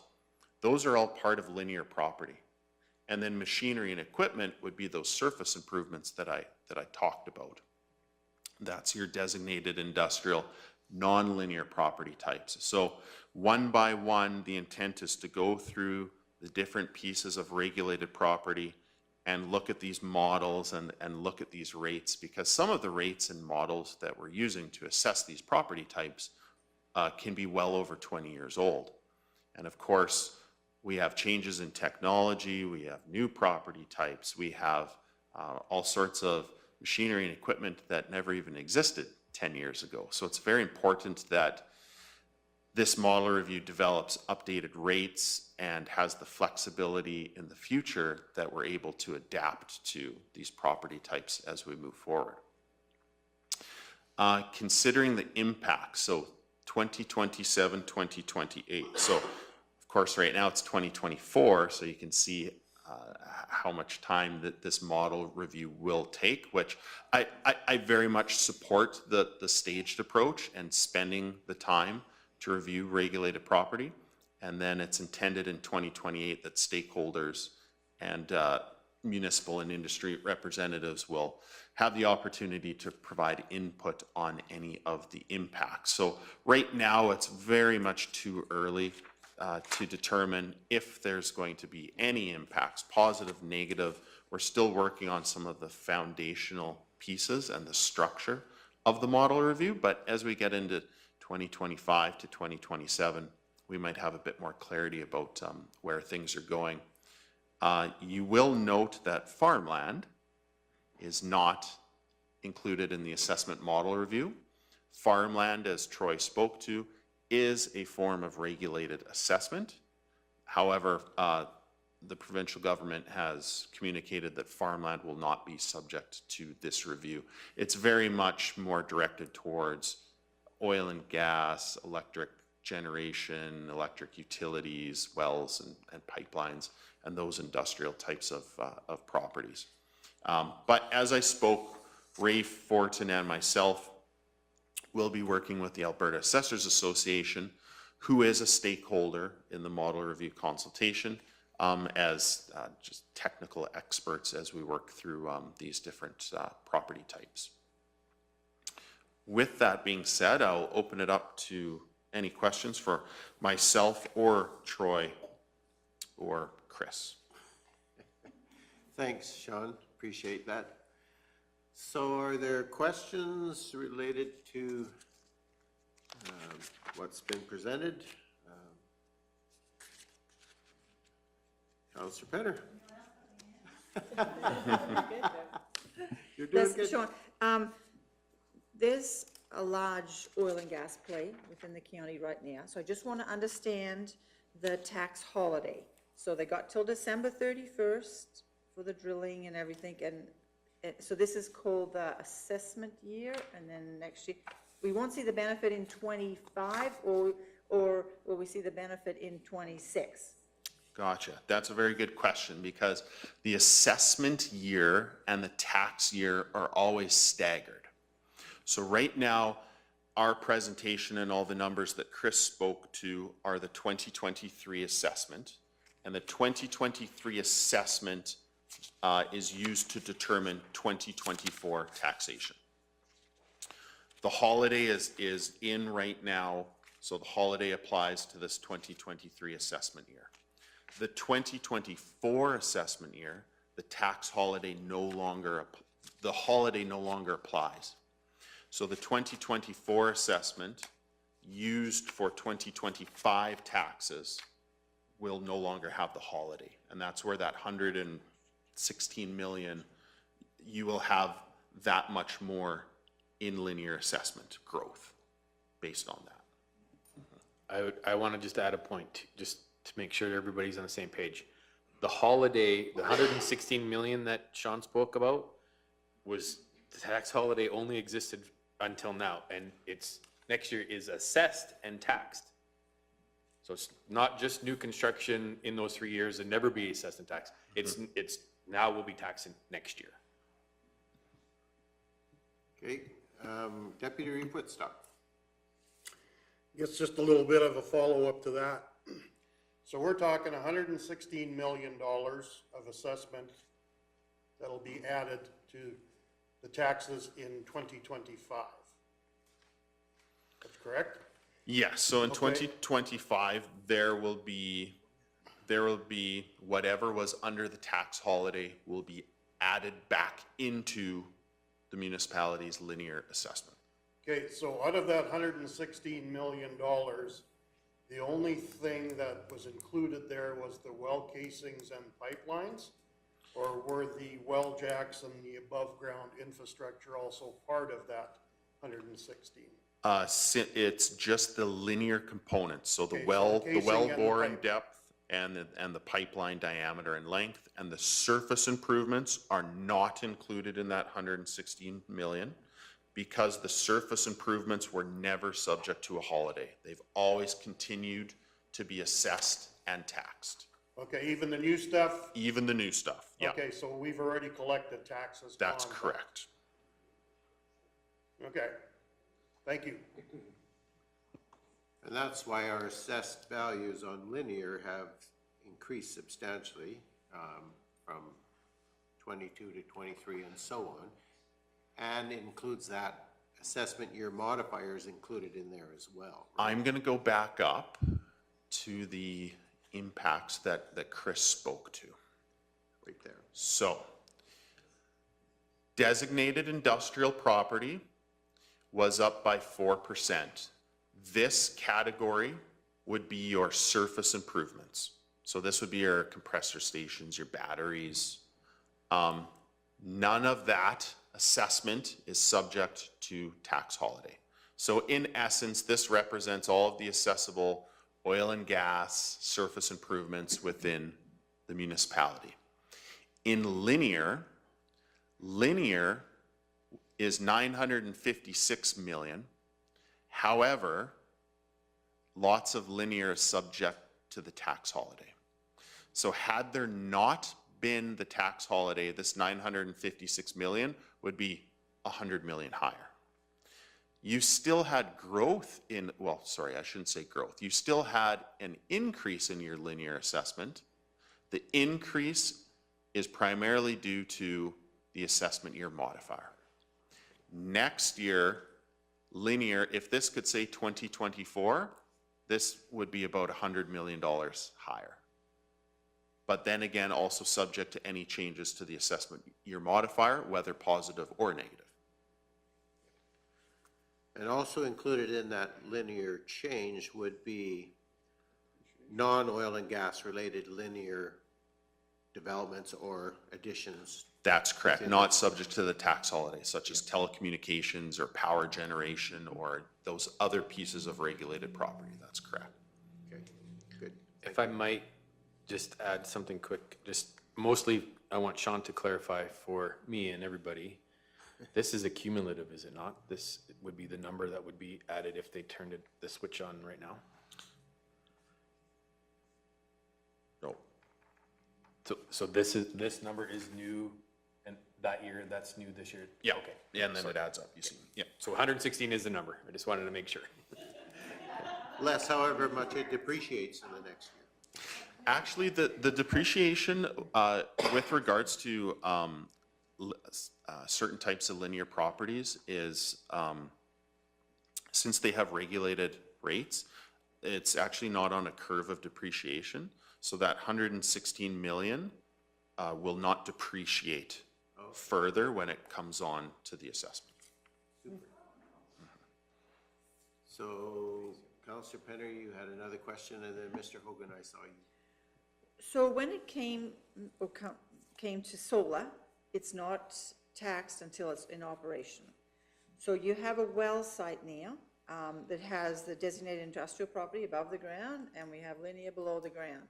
So if the buildings are sitting there, it's not pumping, are they being assessed or are they not being assessed until there's actually oil coming through that pump and into the line or to the tank? That's a very good question. So designated industrial property, our legislation stipulates that it must be operational.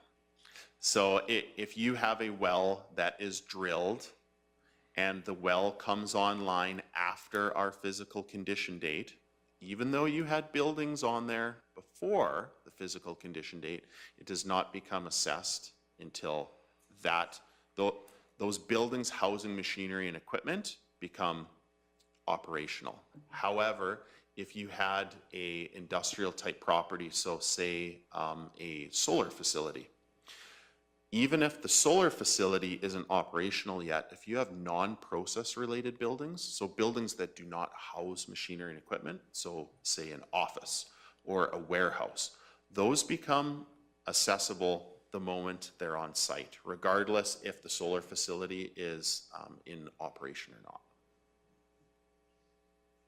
Follow-up, Okay, Councillor so Penner? just to throw it out there, windmills. Okay, there's could be one sitting here, but they're not connected yet to the grid, you know, and this could take some time, could take a year to have them all connected. Yeah, so the wind power infrastructure that's used for electric generation, so if they're constructed, so say you have a big wind tower constructed, it will not be assessed until it's operational. You're correct. So they're all the same, until it's operational, they're taxed the same, other than if they put an office or something like that on it. That is correct. Thank you. However, that is different than a residential property. So you build a house, start August 1st, as of December 31st, it's a shell, we assess it as a shell. And then the following year, July, it's complete, then the next year it will be assessed as a complete res. We have some shell properties in Kneehill County. Mr. Hogan. Through you, Mr. Chair. So the 116 million, that is what will be added, that was what will be added to the assessment next year. So we'd be applying a tax to that. So looking at it from just really quick napkin math, it's not an exact number, but at our current mill rate, I believe that's about 1.6 to 1.7 million in tax revenue that would achieve. That, of course, in the grand scheme of things, would be weighed against other depreciation and stuff, or other changes to the linear. So it's not necessarily bankable, but that's what that portion would achieve.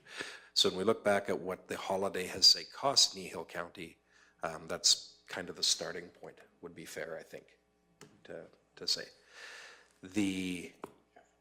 As we go through the assessment year modifiers, just listening to the conversation and around what that growth means, it might be worthwhile to maybe explain what the purpose of the assessment year modifiers are, which is really, if you're looking at regulated properties that were built many, many years ago, if you built that same property today, it's not going to cost you the same as it did many, many years ago.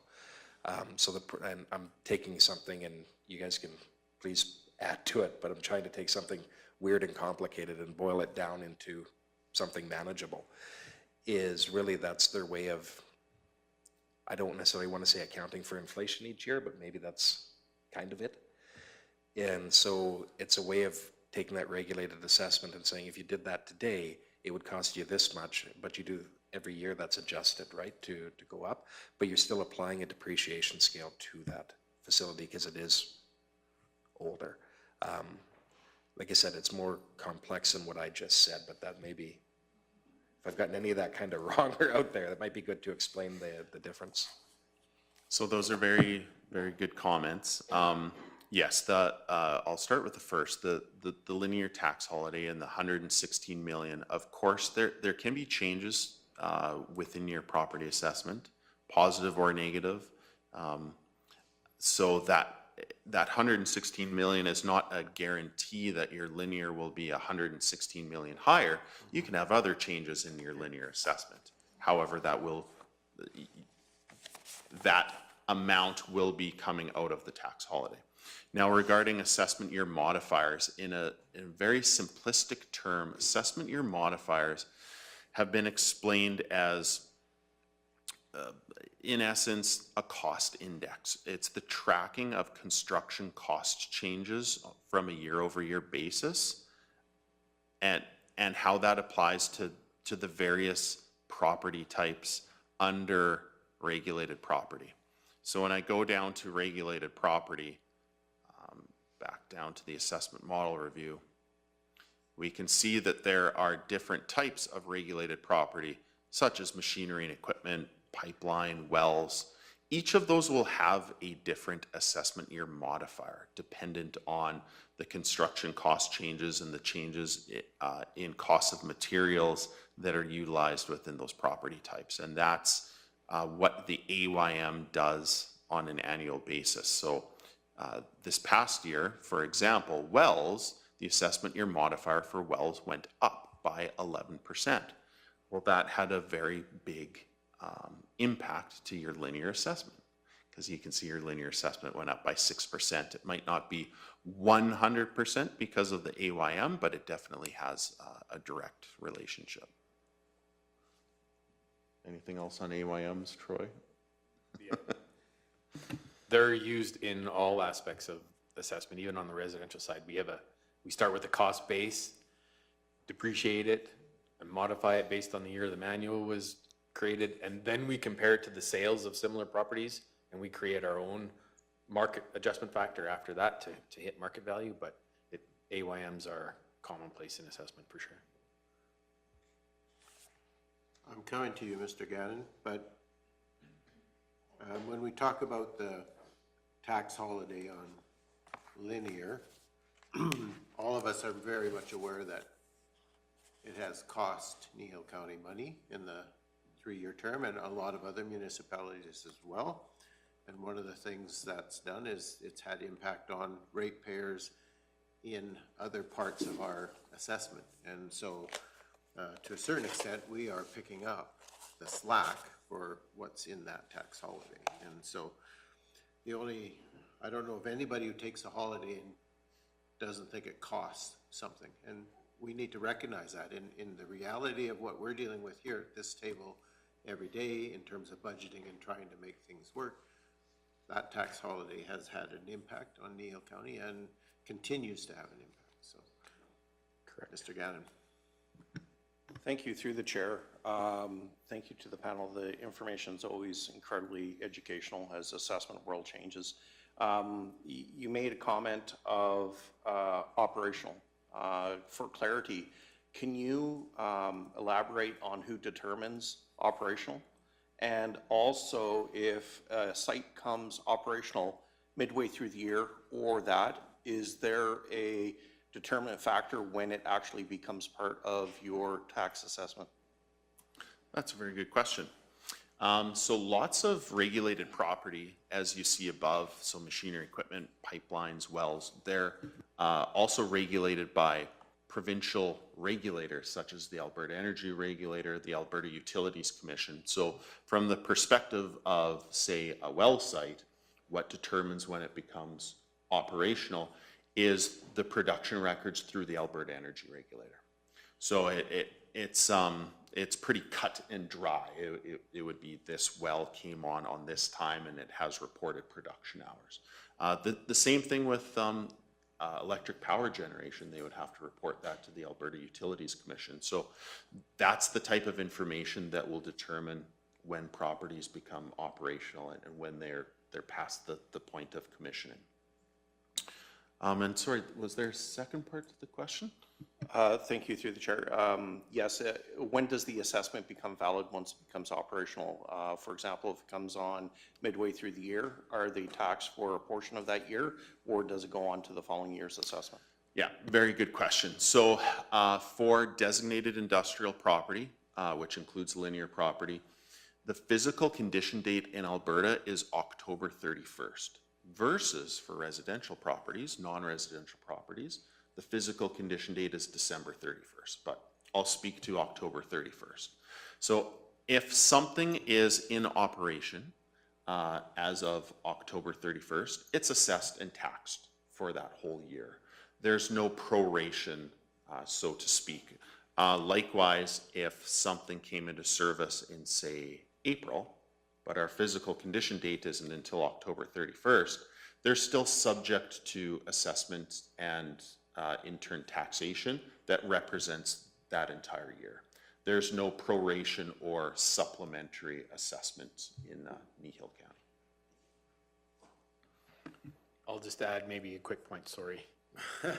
If the municipality has a supplementary assessment bylaw, then there would be a prorated. Okay, Mr. Hogan.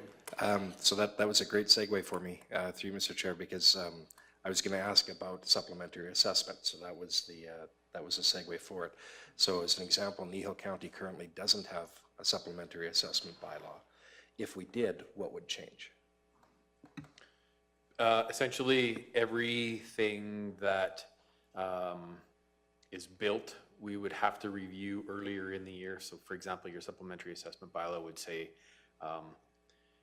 say you mail it out December 1st. Well, we would have to compile and inventory all the new construction prior to that. And if it is complete, then you would mail out an assessment notice for just the improvements, and it would be prorated for just the amount of the year that it has been completed. So the scenario I spoke about earlier where start the home in August and as of December 31st, it's a shell. Well, that would be what's gonna be mailed out here in a couple of days. And then they complete that home as of July 1st. So then we would add that to the supplementary rule for July, August, September, October, November, December. So 6 months of the year for the balance of that assessment that wasn't previously assessed. So it's fully complete is $200,000 assessment, as a shell was $75,000. The supplementary would be $125,000 prorated to 6 months. And you can't say we're gonna have a supplementary assessment bylaw for just residential properties or just oil and gas properties. It's all or none. All or nothing. Yeah. Okay, thank you. Councillor Cunningham.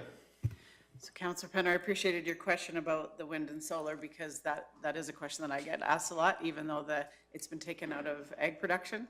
The construction might take 2 years, but they're still not taxed as that way. So that is a little confusing. But so on that topic, I get a lot of questions on how wind and solar, people that are potentially interested in that on their properties, how they will be taxed, how that will be assessed. I have to tell them that they won't be assessed any longer as the regulated farmland. So I'm just wondering, where can we send folks to get that information? Because right now I'm hearing the companies that are coming out, obviously a lot of them are not from here, not local, sometimes not even from Canada. So they're really unsure about where they're going to be sitting tax-wise, like what they're going to be paying. So where can we send those folks to get that clear information? Just so if they're contemplating those projects, that they're going into it with the full information that they need. Well, the wind and solar facilities, provided that they're large enough, would all be assessed via linear. The GOA would assess them. And because they're a linear account or linear assessment, there would be a separate tax roll number for that as compared to their property. So the solar farm north of town, almost the entire quarter is used for the facility, but there's a few little small areas around that for whatever reason weren't used. Well, that still remains on the property owner's assessment, and that's the amount that they pay on. And then the solar company pays the tax on the facility.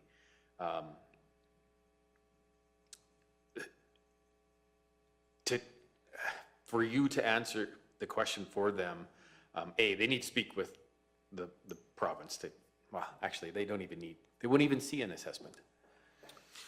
So just to try to clarify it then, Troy, so the minute that property goes into the development of that wind tower, that assessment's going to change based on the use of that property, and it'll be tied with the tower, so the assessed value of property would be on the tax roll for the wind generating company, and not to the landowner who has leased it to that company. Right. So there's a couple of different scenarios in the legislation, and it's not quite consistent, but go figure. Surprise. Yeah. When there is an oil and gas or linear type facility, the legislation allows us to have a separate account for that. But if it's a TELUS tower, for example. Well, Linear assesses the tower, and they do that on their own account, but we are supposed to assess the land and buildings. So in that case, if it's a private individual, they get the assessment and tax for the commercial part that includes the building and a small site. And so it's now up to them to collect the taxes that come from that portion from TELUS.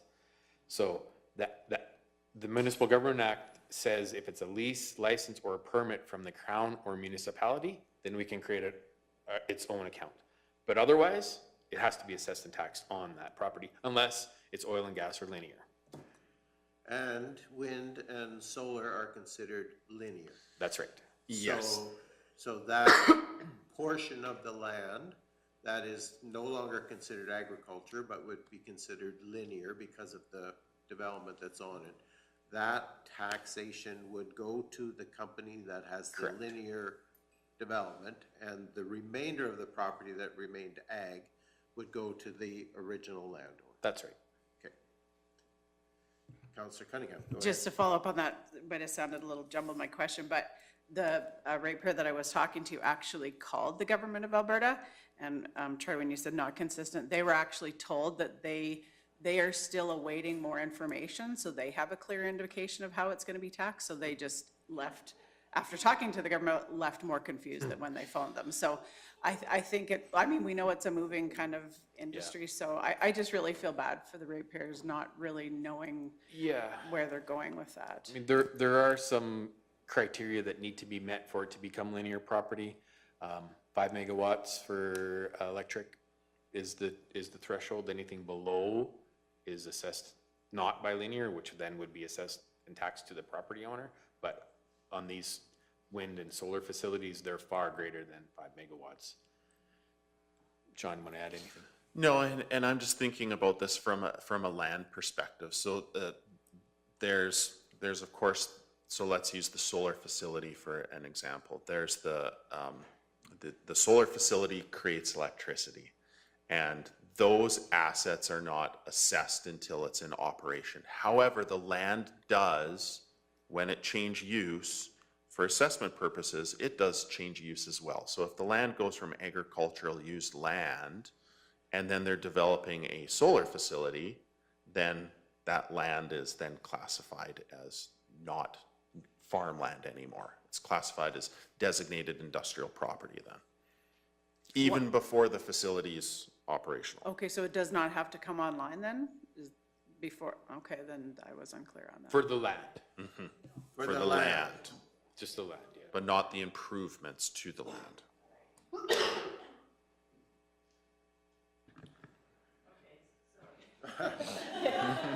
Not a problem. Councillor Petter, and then I'll come to you, Mr. Hogan. So it's the same as wind. It's that little 5 acres or whatever, they're gonna put that tower on, it will be taxed as industrial, light industrial, what is it, designated industrial, sorry, even though it's not built yet. That's a different scenario because there's not non-operational improvements to the land. So that land would technically be not classified as designated industrial property until the wind tower is in operation. Versus at the solar facility, we have improvements that are non-linear in nature, so such as an office or a warehouse. So from a wind farm perspective, I do not believe that the land would be assessed as designated industrial property until that wind farm is in operation and that becomes linear property. But we aren't going and looking and saying, okay, here's a site of a tower that isn't constructed yet. Let's add some non-residential assessment to this 5 acre piece where the tower is gonna sit. That's not a thing. Yeah. And we don't use farm and wind in the same sentence. Just a small thing that we have here. So until that development actually occurs, it's going to remain classified as ag land and taxed as such. But once the development starts, then the classification would change on a wind power development. The classification at that point would change, and the person who's being taxed would also change. So if I leased 5 acres of my property to a wind development company, and it's ag now today, it remains ag until they actually start to do something. Yeah, you'll never see a difference on your assessment. You're never gonna see the wind facility assessment. So at some point in time, when they take that 5 acres and develop, my assessment will go down by 5 acres. Yeah. But because it's regulated farmland and the value of the quarter stays, I mean, it's. You're not even gonna notice You don't even notice it. But the landowner who has leased that property to a development will not see the tax bill when that development takes place. That's right. And that's key, I think, for the ratepayers that we're talking to. Key to them is, where does that tax bill go? And it's not coming to them. Yep. In that specific instance. Mr. Hogan, Councillor Penner, go ahead. Well, that's not the issue that the taxpayers are having. They understand it's coming off or whatever. They are just wondering, when is it being taxed and at which level is it being taxed? You know, that's their question. Is it when it is being constructed or when it's actually operational? For the purpose of their information, it's when it's operational. Mr. Hogan.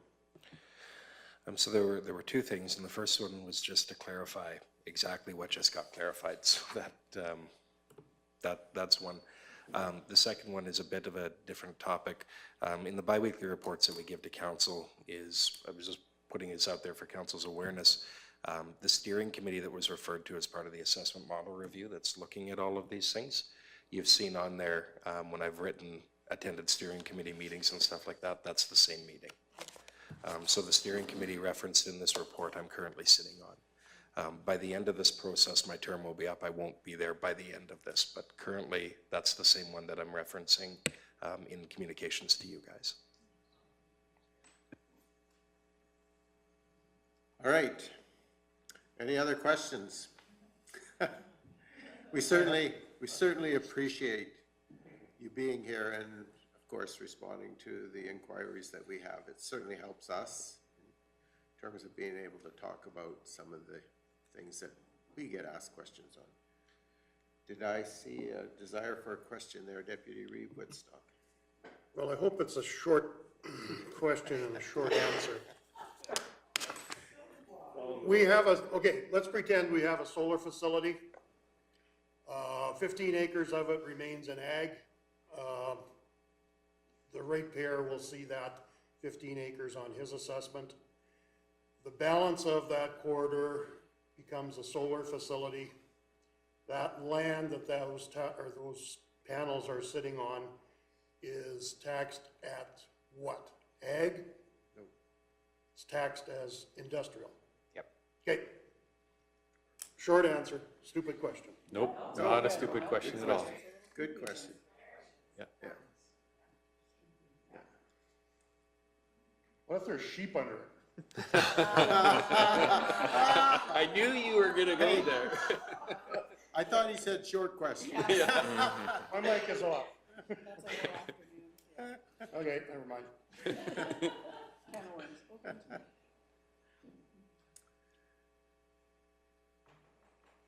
Okay, are there any other questions? You guys have accomplished a great task, and that's to exhaust our list of questions. Well, you know, we always enjoy coming. Sean mentioned earlier that we enjoy coming down here because it's always, you are all engaged. Your questions are valid. They're coming from a perspective of really wanting to know what happens, and we really appreciate that. And thanks for having us. Councillor Penner, a comment? Well, I just want to apologize too, because sometimes I ask the same question every year, and it's for me to absorb it, but also for the ratepayers to hear what you're saying. For sure. So again, yeah, we very much do appreciate the fact that you do come and that you take the time to respond to our questions. We are very appreciative of that, and it's very helpful to us. And so, thank you. Good information. It's always nice to see where we are in terms of the world of taxation and assessment. And so it is very much appreciated. Don't ever lose sight of the fact that we do very much appreciate appreciate Good. you being here. So thank you. Thank Right you on. very much. Thank you very much. And have a great rest of your day. Will do.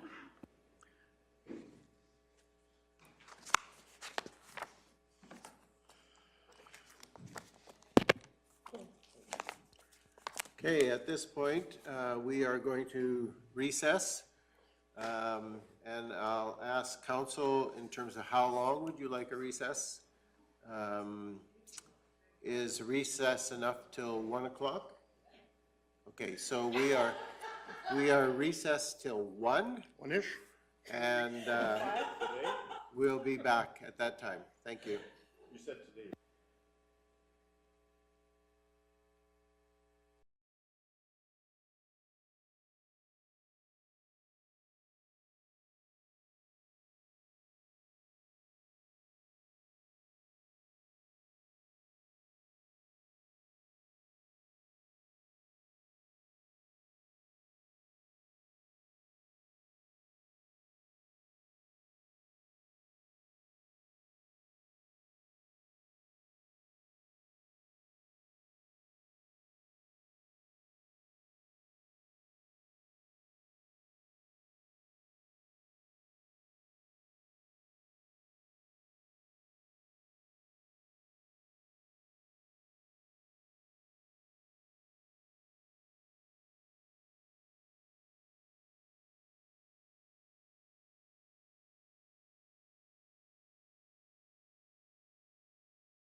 It's just crazy.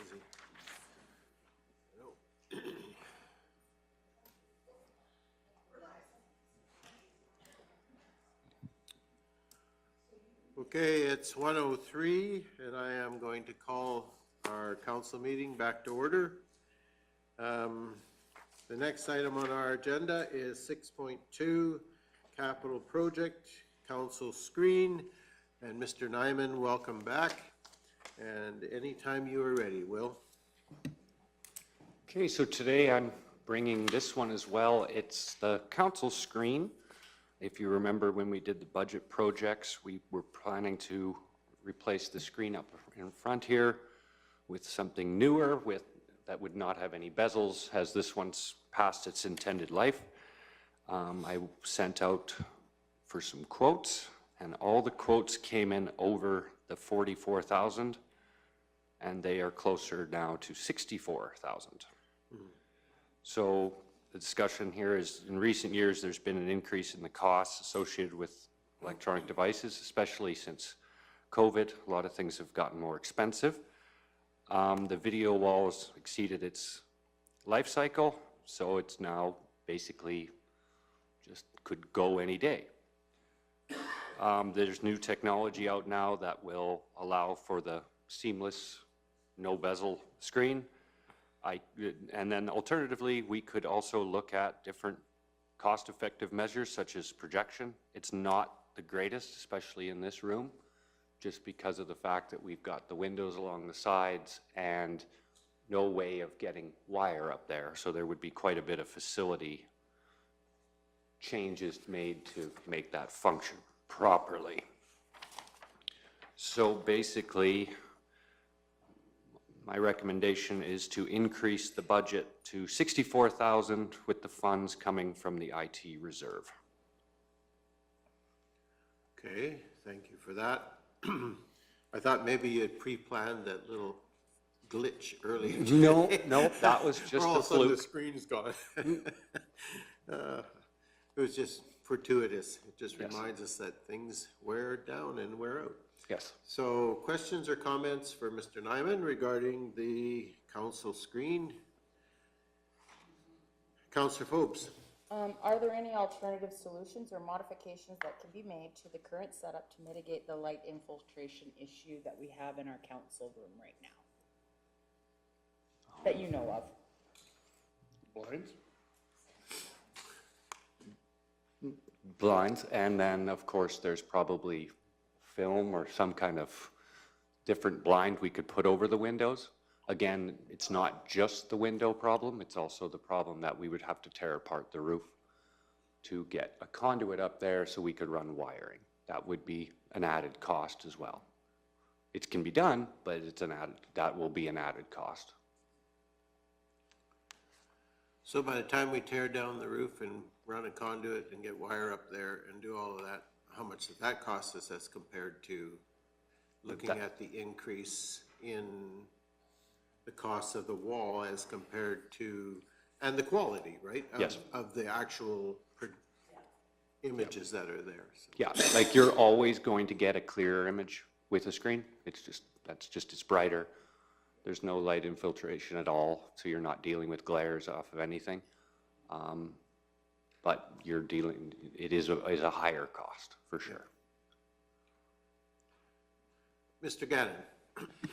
Thank you, through the chair. I just want to give a small comparable that we had through our protective services renovations in the back. To get just walls done and redone in that area, the lowest bid came in just over 34,000, I believe it is. So that's just a little comparative that if you start tearing out some infrastructure, there's more that may be underlying, for one thing, but also being able to work at those heights and being able to move that equipment to those areas could be an escalated cost as well.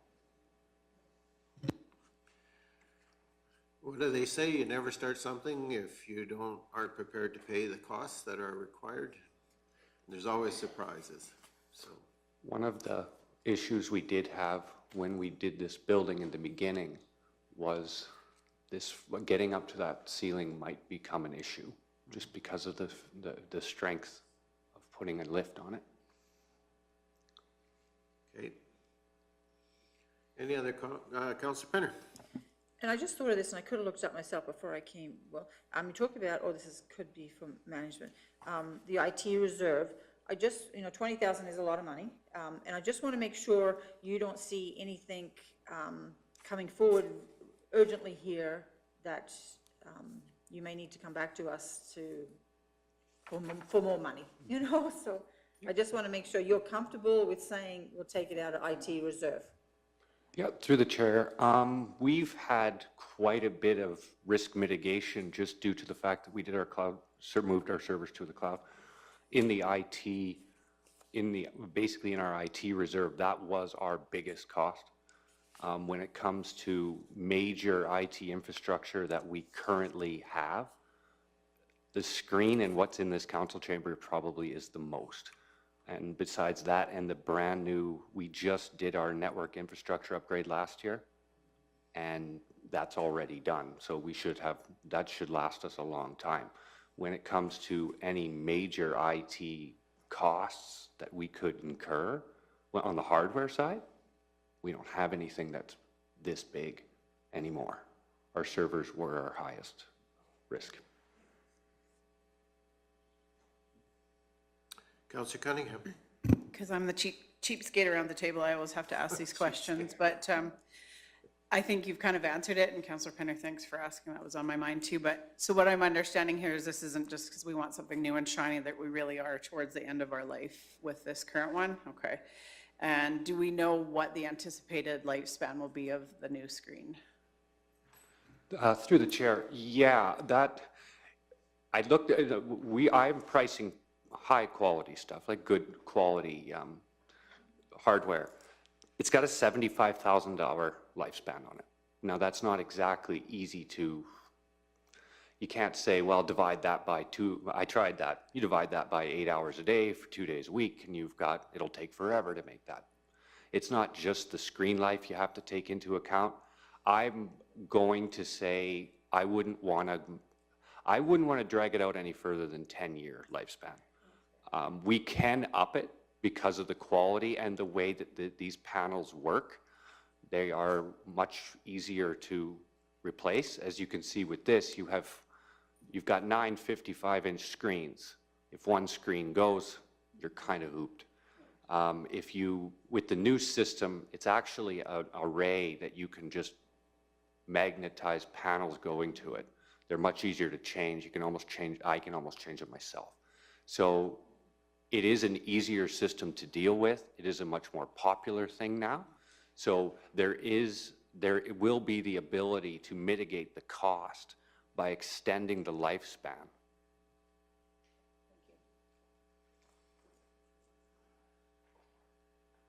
Okay, other questions? Deputy Reeve Woodstock. Okay, I would like to move the council increase the budget for the council screen replacement from 44,000 to 64,000 with funds coming from the IT reserve. Okay, so we do now have a motion that we increase the budget. Is there any further discussion? Councillor Phobes? Because I'm gonna get this when I get home, and someone who's watching this. The 44,000, when you put that into the budget, did you think that it was gonna come out to 64,000, or when you did it at that time, it was 44, and in 4 months, it went up by 20 grand? That's what I'm gonna get for a question. No, the $44,000 was replacement cost of this screen. Okay. The increased cost is going to be from just time and moving to a better quality screen.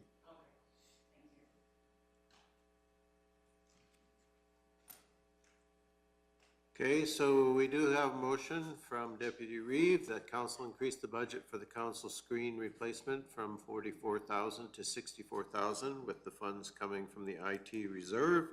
Is there any further discussion or questions related to the motion?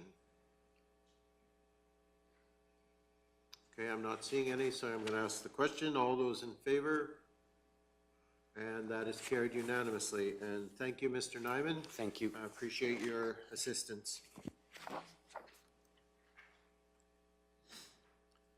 Okay, the next item on our agenda is 6.3, Town of Trochu Seniors Living Complex Borrowing Bylaw.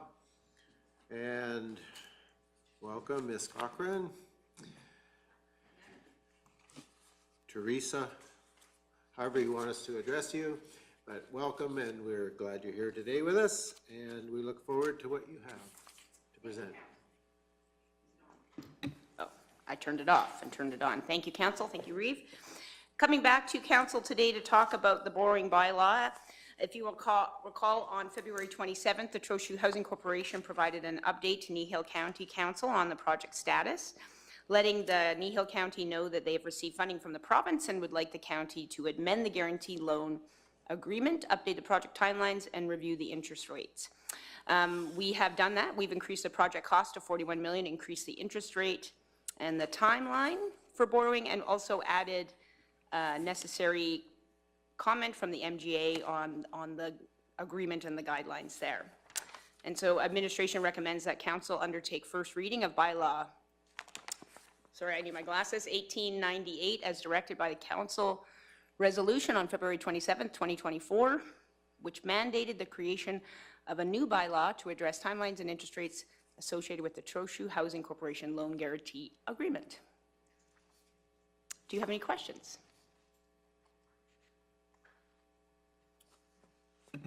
So I guess I just had one question, and it's in the agreement, bylaw 1898, where it talks about now therefore Kneehill County duly assembled and so on. Point 2 says the county will utilize cash reserves or funds raised through taxation to honor the payment of the loan should the town of Trochu become unable to meet the terms of the loan.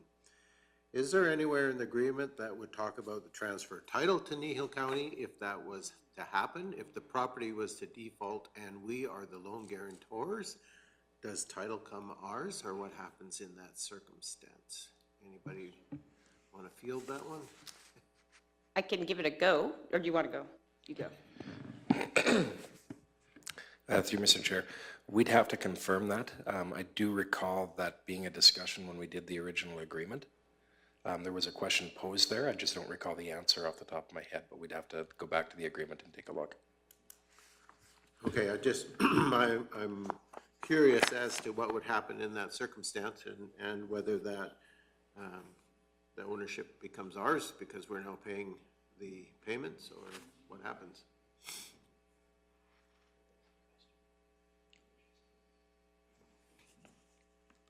Sorry, Reeve.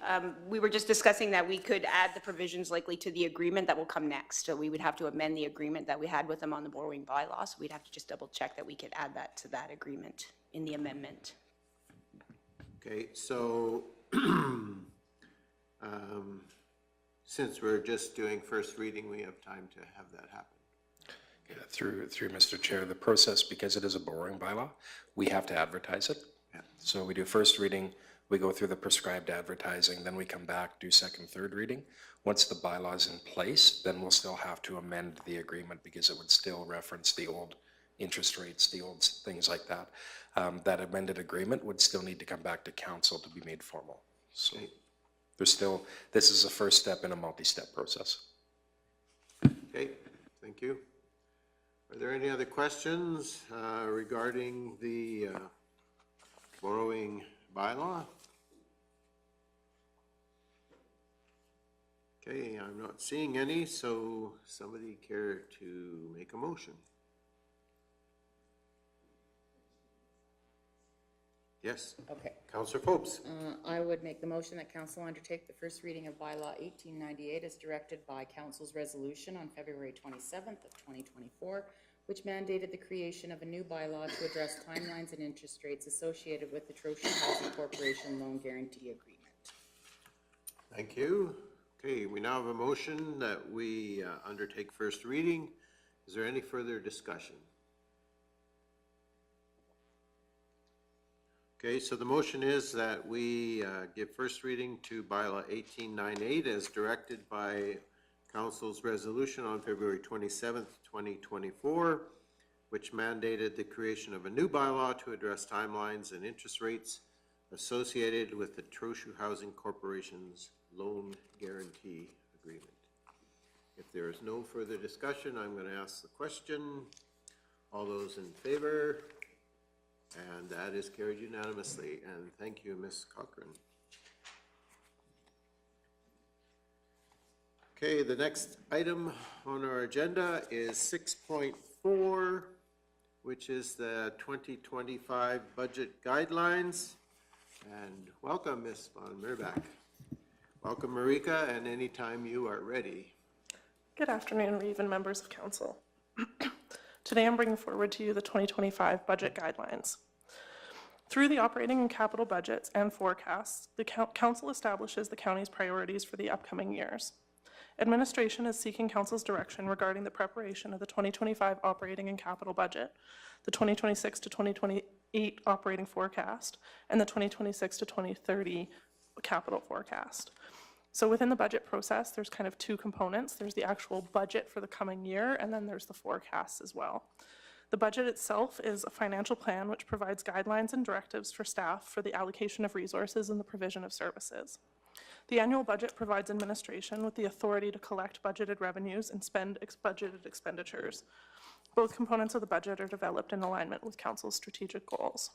The operating budget itself relates to day-to-day operations and the delivery of set service levels and is a key tool used to achieve the municipality's priorities. It allocates financial resources among departments as a means to implement business plans and achieve council's strategic goals. The capital budget relates to capital equipment and infrastructure and is utilized to provide the services and ensure long-term sustainability of the county. So whereas the actual budget itself provides for the authority for spending money, the forecasts are future plans, and provides council with the ability to see kind of the outlook of what the future holds when they're developing the actual budget for the upcoming year. And both of those things are being developed with the same guiding principles in mind as we do that in the background before presenting it to council. So annually, the operating and capital budgets and forecasts are prepared following a similar presentation, review, approval, and communication process. The underlying assumptions are used to determine operating and capital budgets, and forecasts are reviewed, analyzed, and updated with the most current and relevant information available. The budget is then presented to council for review and deliberation, following which recommendations are presented to council at a subsequent meeting for final approval. Staff will prepare the 2025 budgets and forecasts following the guiding principles and other considerations outlined in this report, or as amended by council. As in previous years, the budget process will include recommended options for council's consideration. So there are 6 primary guiding principles that are included within this report in terms of how we go about developing the budgets and forecasting. The first one is alignment with council's strategic plan. The primary guiding principle for the budget and forecasting process is alignment with council's strategic plan and goals. The strategic plan is the guiding document for all county operations and direction, and as such, it heavily influences the budget and forecasting process. The second one is sustainment of existing service levels. Council sets service levels for administration to implement and maintain. When developing budgets and forecasts, administration plans to maintain existing service levels within operating expenses and capital expenditures. If adjustments are to be made for service levels, they are presented to council for discussion and direction to administration. This is typically within new projects or new initiatives as we go through the budget process. And that's how we identify anything that might change in the budget so that we can give council that opportunity to have thorough discussions on what might change in service levels and how we look forward to the future. The third guiding principle is in maintaining competitive tax rates. During the budget process and when making recommendations to council, administration is acutely aware that property tax revenues are the county's primary source of revenue. As such, it is critical to ensure that service levels and future plans are in alignment with maintaining competitive tax rates. This represents a balancing act between desired services and infrastructure requirements, as well as the potential to generate the required revenues to achieve those goals. The fourth guiding principle is to review and recommend adjustments to service fees and rates as necessary. Service fees and rates are a secondary revenue source for the county, and during the budget process, administration reviews existing service fees and rates to recommend potential adjustments as needed. This process can include reviewing the rates for comparable municipalities, looking at cost recovery rates, and recommending changes to service levels in order to prepare a budget that can be discussed by council. The fifth guiding principle is continuing to implement and monitor a proactive infrastructure renewal strategy. Asset management reflects a dynamic perspective of long-term planning for organizations. The county is focused on continuing to develop asset management planning to strengthen long-term sustainability. This ensures that the projects proposed in the budget and allocated within forecasts are earmarked and align with council's goals and support the county's long-term viability. It also ensures that when we're presenting items to council, that we've considered the best cost, like different cost approaches and how different maintenance can be done or replacement can be done in order to minimize the total cost of ownership for assets and for service levels. The sixth main guiding principle is enhancing the customer experience. The expectations and needs of ratepayers and stakeholders are constantly evolving. Administration strives to ensure that the planned operations continue to evolve with the changing customer environment to ensure services are provided in a way that is meaningful to all stakeholders. So those are the 6 primary guiding principles that administration anticipates utilizing as we develop the forecast and budget for 2025. There's a couple other considerations, though, that we've kind of got in mind as we go into the 2025 budget process. The first one, there's one change from the 2024 principles to the 2025 principles. We've removed the one item that said identify and incorporate efficiencies. Now, this is not with the intention of not looking to identify efficiencies within the budget. It's in recognition that from 2021 to 2024, budgets and forecasted were developed with this principle in consideration. However, as operational realities have evolved, it's become increasingly challenging to find additional efficiencies within the budget and forecasts without compromising existing service standards. Administration will continue to diligently monitor budget performance against actuals and exercise caution in approving any increases to line items. Nevertheless, we acknowledge that the scope for across-the-board budget reductions has significantly diminished, and as such, it's not being recommended as one of the primary budgeting and forecasting guidelines for 2025. The second consideration is the impact of inflation. And this one kind of goes in conjunction with eliminating that efficiency piece, because it's also presented a challenge in terms of us being able to ongoingly pinch those pennies. Inflation has been significant in the past few years, and administration has made every effort to manage the budget in such a way as to limit inflation's impact. Administration will continue to strive to mitigate the impact of inflation on the operating and capital budgets, but acknowledges that there are areas within the budget where inflation impacts cannot be mitigated. And then the third consideration is the oil and gas tax holiday ending. It's anticipated, and as we were presented earlier today, that the oil and gas tax holiday will be ending in the 2025 budget year. This will result in a significant increase in assessment for the non-residential tax class and an associated increase in property tax revenues. Administration recognizes that draws from reserves have been made in the past 2 years to balance the budget in light of the property tax revenue that has not been realized due to the tax holiday. As such, there is no plan to rely on that increased revenue for new initiatives. So that means we're not looking at it as there's a whole bunch of free money on the table for 2025. We're really looking at it as continue to operate in the same way. That's going to be a beneficial item when council comes to budget deliberations, but it's not an automatic, we're going to allow inflationary increases across the board or anything like that in terms of changing how we approach the budget process in the background. So those are kind of the highlight of the things that our administration is going to take into consideration as developing the budget process. I'm just going to do a little bit of a highlight on what the process looks like, just for sort of to confirm that it's not any different from prior years and kind of reaffirm some of the steps that happen before it even comes in front of council in any given year. Council and administration of the county have taken the management and stewardship of public funds very seriously. All account budgets are held at prior year levels and are only adjusted to reflect documented changes to service levels or changes in costing trends, including due to the impact of inflation.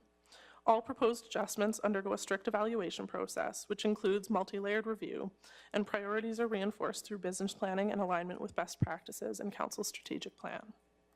So the plan process for the budget includes the following steps prior to presentation to council. Input of budget information for operating project and capital budget requests, and as well as forecasting requests by management. An initial review of forecasting, operating project, and capital budget requests by the individual directors. Compilation and review of the budget and forecasts by finance. And then review of the compiled budget and forecast by senior leadership.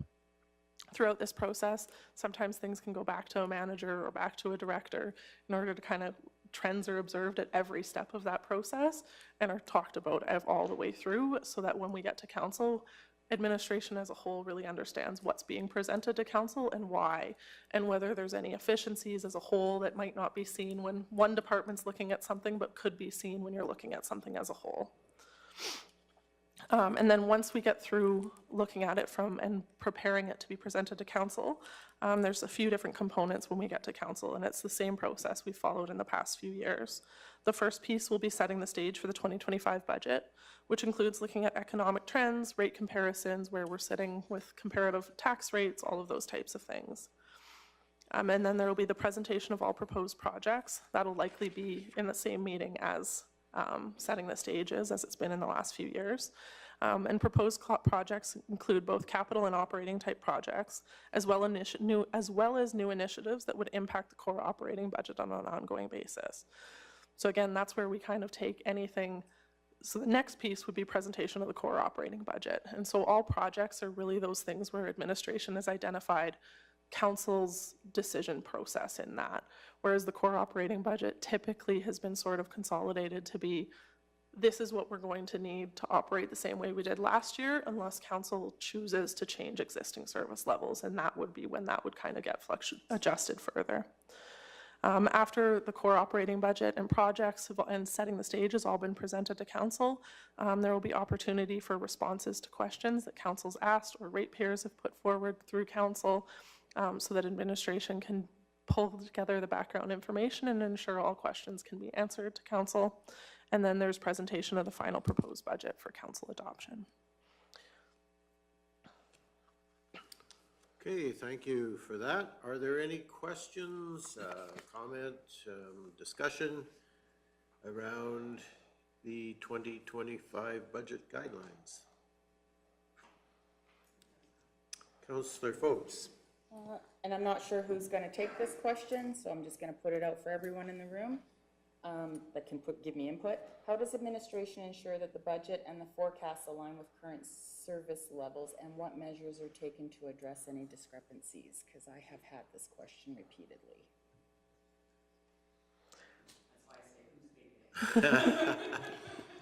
Mr. Hogan? I'm sorry, I'm just trying to, through Mr. Chair, I'm just trying to sort through the question to ensure that I guess I'm trying to understand the question so that I can provide an answer to it. So is the question around basically how do we track budget performance? That and the fact that we have eliminated, where is it at here, sorry, the cost effectiveness. Identify and incorporate efficiency component. You've now taken that out. So what are you doing to make sure that we are all still on board with the things we're doing as a county? So there's two different things there, I think. One of them, when that's a guiding principle, and that's looking at what are we doing to ensure that we're finding areas where we can save money. And that's occurred in two areas in that time frame that Ms. Van Merbach talked about, that kind of, I think 21 to 24 was a time frame, even a bit before then, is when we were looking at areas that we said, you know what, there's more budget here than what's needed to provide this service. So internal to our tracking, and this is a lot of the work that our corporate services team does, is we have, when we have an expense that gets coded to a very specific area of the budget. So when we go through the budget as an example, and we're looking at something like fuel, and a department has $50,000 budgeted for fuel, we can see what they spent on fuel in a year. So if they've spent $35,000 as part of the budget process, we'll ask a question saying, do we need 50 in the upcoming year? And if we're looking at saying, well, you know what, gas prices are on the way up, we might not need 50, but maybe we need 45 or whatever, right? But if it's saying, no, we anticipate everything's going to be relatively the same as it is, we don't need 50, then we back that number off, right? And so we monitor those as the year goes through, and the council sees some of that in the quarterly variance reports, right? That we bring forward and we say we're on track, we're not. Ms. Van Merbach talks about in those reports around what our anticipated surplus is at the end of the year. those sorts of things. So we monitor those things as we go through the year. The outcome of that over that time frame has occurred in a couple of ways. So some of it we've seen what I'd say are some cost savings where we're not expending necessarily the money. And like a little example of that, as an example, would be during COVID, we used to provide public Wi-Fi at Keevers Lake, right? That was, I think it was about 15,000 a year. We said, is that a service level we want to provide? And council at the time said, let's try not. And so we stopped. And I don't think we've heard one concern or complaint about that. So we never went back. More often what we've seen over the past few years, and if you go back to that budget presentation that we've done, and you see the level of inflation versus the level of county's spending, and that one inflation line is going up a lot steeper than the county's spending is. A lot of that is because of that work that we've done under that principle to say, hey, we might not need that money here, but we can use that over here. So it's not necessarily a savings we've given back, but it's money we've redeployed to other areas, right? And so we've moved what internally we'll call that a funding envelope, and we've moved that envelope to a different area. So say, you know what, we're seeing an inflationary impact here, but we don't need to go and ask for more money because we found a savings over here that we can tighten up, right? So we're monitoring that internally. What we're just finding now, as Ms. Van Merbach said in her report here, is that there's a number of areas where, you know, that example I used where it's 50 to 35, it's 40 to 35 or 37 to 35. There's not the room there to keep going without sacrificing that service level, right? And of course, during the budget period, if council wants to increase or decrease service levels, you have that discussion or that opportunity, right? But if we know from these principles that you want to maintain service levels, that kind of gives us some guidance around what we're proposing. So it's not that it necessarily disappears, but I guess I'll put it this way, at its very simplest nature, the big stuff's been found. Councillor McGee. To expand on all that you just said, because you didn't talk long enough.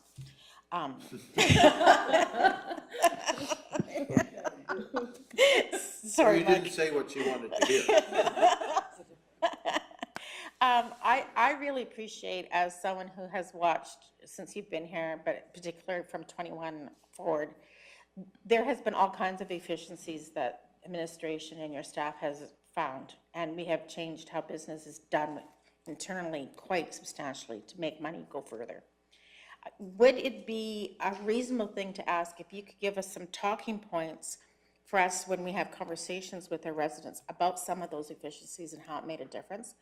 That is the number one thing that I'm getting back from the people who call me is, well, you just got to find ways to cut money. You got to be more efficient. I have to tell you, we've worked hard on that, but our residents do not know that, and there is no way could we have the service level you are still experiencing had we not done that, because of inflation and the loss of, and the downloading, and there's so many factors to our budget has made it very challenging, and I do think we need to educate people what it has taken for us to get this far. We haven't taken it lightly. We've worked hard, and I want to have some real constructive ways of communicating that. So if I could get your feedback on that suggestion, Mike. Through Mr. Chair, two things. First, thank you. I would be remiss though is that you use the comment since I've been here. There's been the majority or most of that work has been done by administration as a whole. That's not just me. That's a testament to our staff like Ms. Van Merbach, like our managers and supervisors who are out looking for those things as well. So that's, I think in many ways that's a cultural component of the administration at the county. That's not just me. But to the second point, I think there's a couple of things coming that might help fill that. So even on the council lounge table right now is a draft copy of a year in review document. That is probably part of the way, or a good part of the way, towards the talking points you're speaking of. So when we go in there and say what we found, what we're looking at, some of those will be in there, and that's a first draft. We know there's some areas in there that we have to beef up to in terms of the storytelling we do, because we can say, you know, when we look at that, like you're right, Councillor McGee, in terms of council's aware that we've implemented eScribe as a meeting software. The many hours of staff time that has saved, and maybe Carolyn's mental health as well, right? Is, you know, only we know that, right?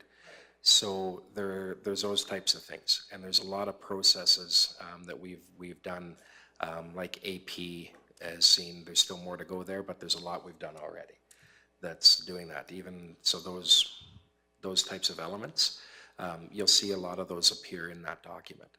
And this year, that document, it's the first year we've done that, so it's a bit later in the year. Our intent going forward is that we're looking at that as being released in conjunction with the audited financial statements, so you kind of have a whole year-end picture, right? This year, obviously, that's the first one we've done. We're still trying to figure out exactly what it looks like. But that might address a lot of that in terms of giving you talking points as to what we've done, what we've found, the ability to, you know, one of the big one, probably the biggest thing that we've done is not even necessarily us, but I think it's a result of work that council and admin have done. You know that the allowance for doubtful accounts that is in budget, the amount, like we've reduced that by almost $1 million over that time frame. And that's a result of the work that our corporate services and tax team has done. And they've done that work at the direction and with the support of council, right? So those are some of the examples that we're able to do. You know, the way that we've approached the corporate services has approached the investment strategies. We're, you know, even taking the increase in interest rates out of that, I would say there's significantly more investment return because we're managing those more aggressively now, right? Again, the work the team has done, you guys see that in the reports, but to tell that broader story, that's some of what the purpose of that document is.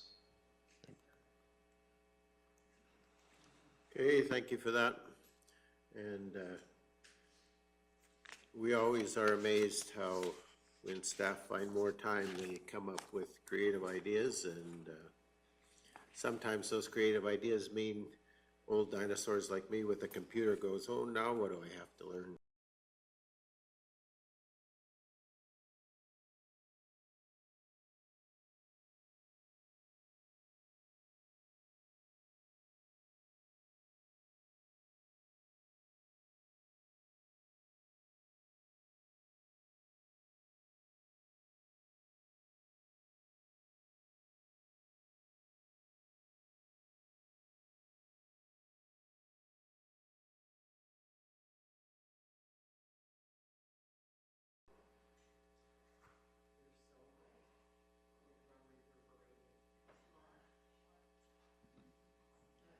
Okay. Are we prepared to try this again? A little bit behind. Now that we have our live stream, we are in a conversation around the 2025 budget guidelines, and we were just asking administration about some cheat sheet notes for us to talk about where the efficiencies have been gained. And we, I guess, need to finish our discussion. Any further discussion or comment related to the 25 budget guidelines, which are to align with council's strategic plan, sustain existing service levels, maintain competitive tax rates, review and recommend adjustments to service fees and rates as necessary, continue to implement and monitor a proactive infrastructure renewal strategy, and enhance the customer experience. Any further discussion, comments? Councillor Cunningham first, and then Councillor Forbes, I'll come to you. Just a comment, I just want to say thank you, Ms. Wimborne, for the section on the oil and gas tax holiday ending. I love that you put in there that it's anticipated, and that there's no plan to rely on that increased revenue for new initiatives. I have been surprised by the province a few times in this past year, so I appreciate the fact that we're not going to assume that fund, I mean, we're all hopeful, but I know we've been pretty open about the fact with Kneehill Housing, we were anticipating some provincial funding, which in the end did not come to fruition. So that was a lesson that I learned this year, more than one lesson. But yeah, so I appreciate that the fact that until we have that check in our hand, that we're not going to use that as part of our budget plans going forward. So thank you for that. Thank you for that comment. Councillor Phobes, you're. So we talk about the emerging trends, like in the customer environment, like is there anything that we should be responding to that we're not aware of right now currently? I don't know who's gonna answer that one either, but. Mr. Hogan. Thank you, Mr. Chair. I think it's just putting a focus on some of those, continuing that process. Council's done a lot of engagement over this last little bit. That's been an increase from the past. Continuing those initiatives, making it easier for individuals to do business with the county. Obviously, this is a 2025 budget, but an example that won't apply here, you approved a virtual city hall today, right? That's going to enable a different customer ability to do business with us, more convenient to them, right? As we go through some of our internal systems, looking at how we're aligned with that goal, right?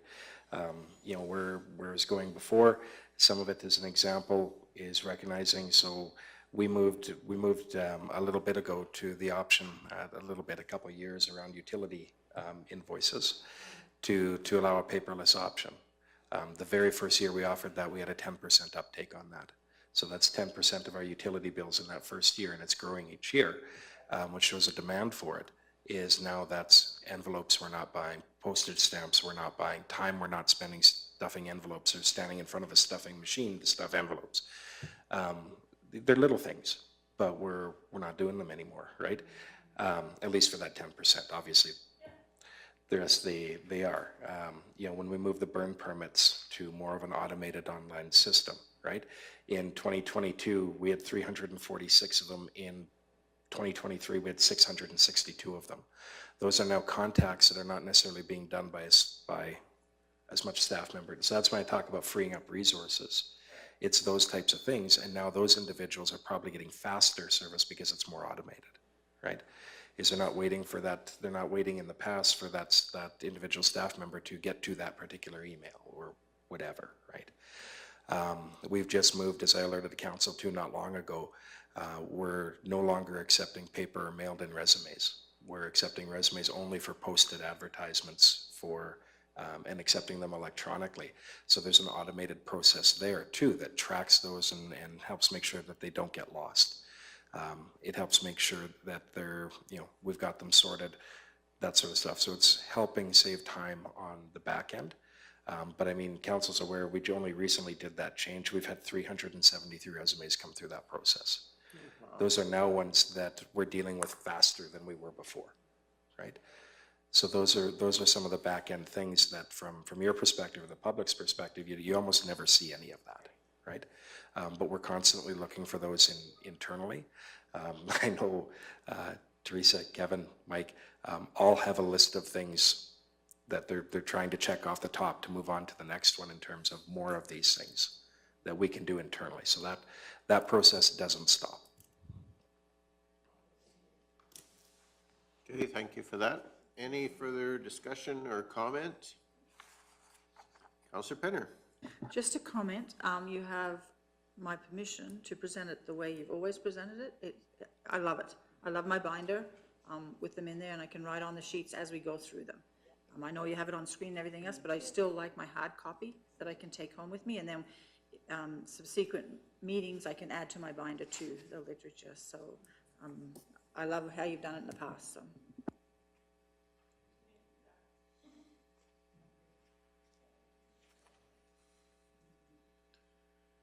Any other comment or questions? It's always the magic of the spreadsheet, right? If you do this, that happens, right? And I think we all appreciate I think the way we do it now is much more, I think it's much more involved, yes, but it's also way more informative for myself as a counselor, and I very much appreciate the kind of the time length that's involved in that process, because it allows to process and think through and consider options and those kind of things. So I'll echo what Councillor Penner is saying. For me, certainly I appreciate the process, and the presentation process is part of that as well. So thank you. Mr. Hogan. Through you, Mr. Chair, you mentioned the word timeline, and that's I think an important thing for council to know as well. This item's in front of you today because from an administrative perspective, you guys see your first draft of the budget and the setting the scene later on in the year. Ms. von Merbach has brought this to you today because our process is essentially starting. And so there's, to go back to your earlier question, Councillor Forbes, when we're putting that information together and that, we don't start doing that in September or October or 2 weeks before you guys get your binder. We're literally starting into that process now so that we can meet those timelines as they come. And I appreciate that because I think the general public doesn't understand that as well. So I do appreciate the information. Okay, any other comment or questions? If not, I would be looking for a council motion to put into place the budget principles for 2025. Councillor McGee. I'd like to move that the 2025 operating capital budgets, the 2026 to 2028 operating forecast, and the 2026 to 2030 capital forecast be prepared in accordance with the following principles: to align with Council's strategic plan, to sustain existing service levels, to maintain competitive tax rates, to review and recommend adjustments to service fees and rates as necessary, to continue to implement and monitor a proactive infrastructure renewal strategy, and to enhance the customer experience. Okay, thank you for that. We now have a motion to move forward. Any further discussion?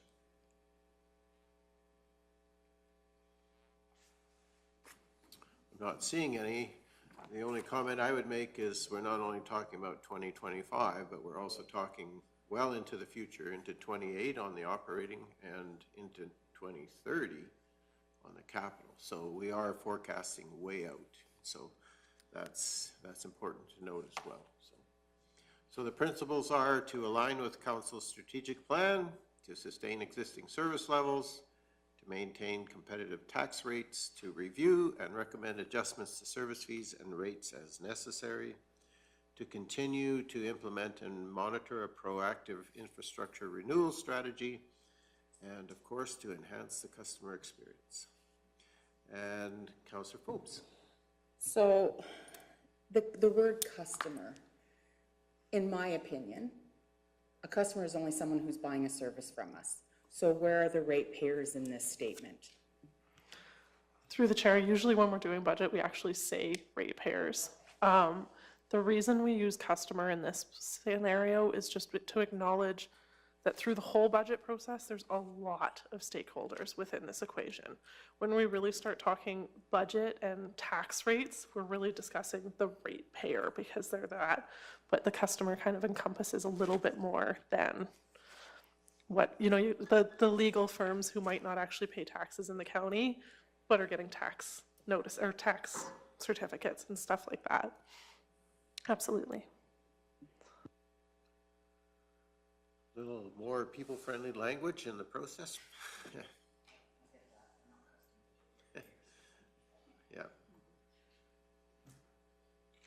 Okay, any further comment or discussion?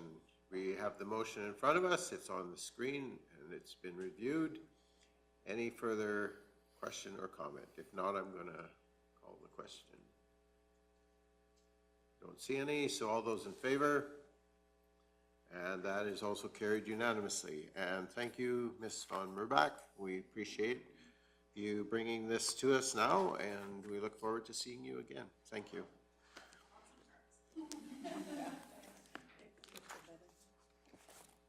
All right, the next item on our agenda is 7.1, which is Alberta Utilities Commission Rule 7, Consultation. And so, Mr. Hogan, I assume that you're going to lead into this discussion for us? Through Mr. Chair, that is correct. So as per the request for decision that's in front of you, as council is aware, the Alberta Utility Commission is in the process of consultations regarding AUC rule, feels weird to just refer to it as 007.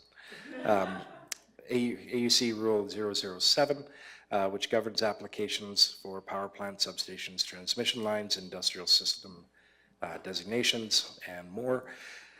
There's an opportunity for written participation in that process still. And this has come up as a result of a form letter campaign that has gone on. Council has received those items, those letters through council correspondence, or ones that you haven't yet, you will. We have included in the RFD a couple of letters that they're representative of all of the letters that we've received. So we've not included every single one, but the main one and one that was a slight variant are included there. And like I said, they're representative. There's a few requests being made of council in those letters, and we were asked by council to bring this forward for your review and discussion. So that is the intent of the item that's before you. And from there, we're looking to see what council's direction to us is regarding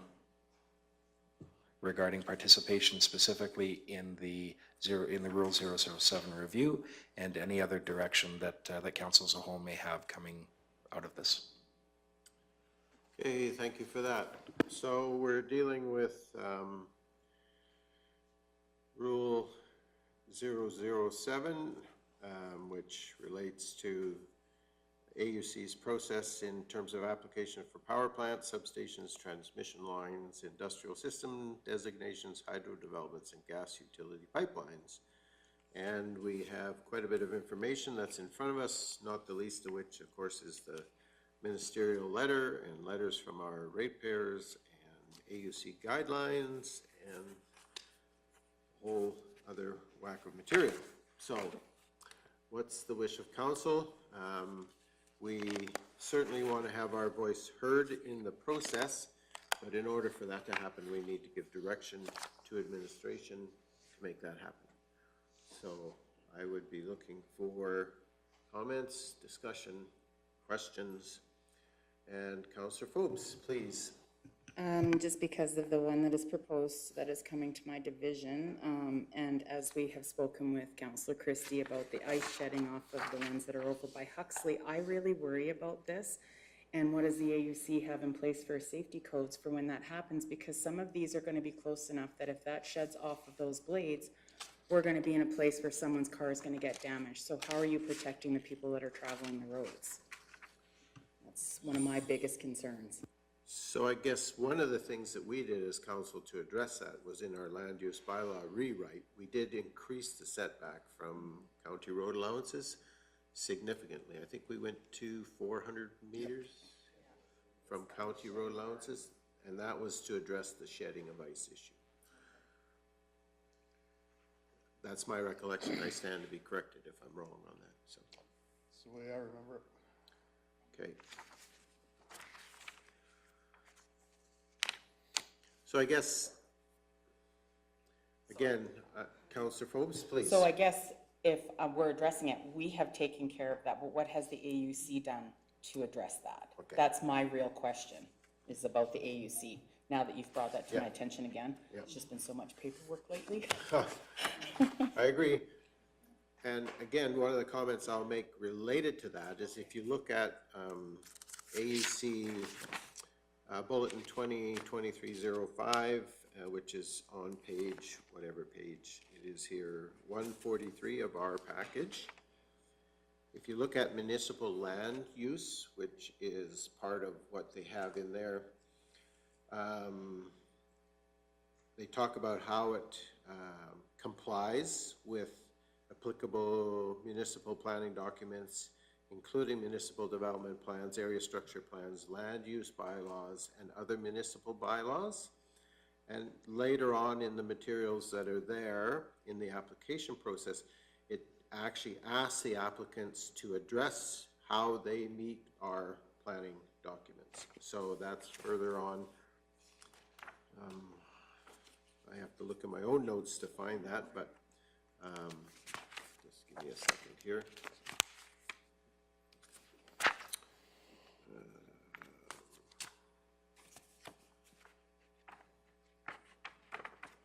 There's a lot of paper here, but there is a section in the application process that the applicant has to actually address how they are addressing our land use bylaws and municipal development plan, and how they either meet or do not meet the regulations within that. So that's, and I think from my point of view, one of the things that maybe we would want to reinforce is the emphasis on the applicant actually meeting or exceeding the guidelines that we have in place. That's one of the things I felt, and sorry, I just can't put my finger on it right now, but in this pile of paper here, I know I did read that. The easiest place to find was in the AUC directive itself that talks about the fact that they need to confirm whether it complies with applicable municipal planning documents. That was the easiest place, but I also know in the application process, that's in the bigger material that we have that came from AUC. What's it called? Rule 007,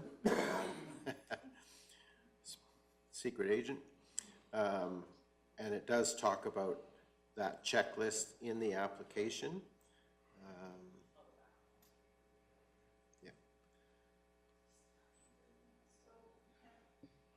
Reeve? Yes, Councillor McGee. I see what you're saying, that we have tried to address that, and I do see also the letters are suggesting that the 400 meters isn't enough, which is another conversation, but I want to bring emphasis back to what Councillor Phobes brought. I appreciate that we are asking for that, but I do really believe because they are to be the higher authority, from how I understand the structures, they need to have that. Why is that on our plate to be sure? I don't think municipalities should have the onus of being sure to keep all people safe from this. This should be a standard thing the AUC asks for. Okay, so the whole reason of this discussion is so that we can outline the concerns that we have that are in their own process. And that's what they're addressing, is their process. So if we're going to provide feedback to AUC, the question is, as a council, as a municipality, what are the things that are important to us that we want to see in their Rule 7? And then we would give direction to administration as far as a written submission to make sure that that's in place, or that our comments are in place regarding that. Mr. Hogan. Yeah, through Mr. Chair, and just part of the process around this. The question today that we're putting in front of you is if you want to take part in that consultation period, or in that consultation process, not period, sorry. The written process, you have until September 3rd to make a submission. And so what that means, or what we're asking you today, is if council decides that you want to take part in that written, or to make a written submission, we don't need to know what that written submission is today. All we need to know is basically that you want to take part in it. And if you give us that direction, then we'll have a process following up on that. So we'd come back to you to say, okay, now that we know we're taking part, leave here today, think about what the concerns are, because we're going to come back and ask you what they are so that we can put them in a written document. And then once we prep that written document, we'd bring that back to you as well to say, is this what you meant, right? And so there'd be a process attached to this. So really that first motion today is really just a yes/no question. If council says, no, we don't really have any concerns we want to submit, then the answer to that question is no, right? Given the discussion you've just had, I suspect the answer is yes. So that's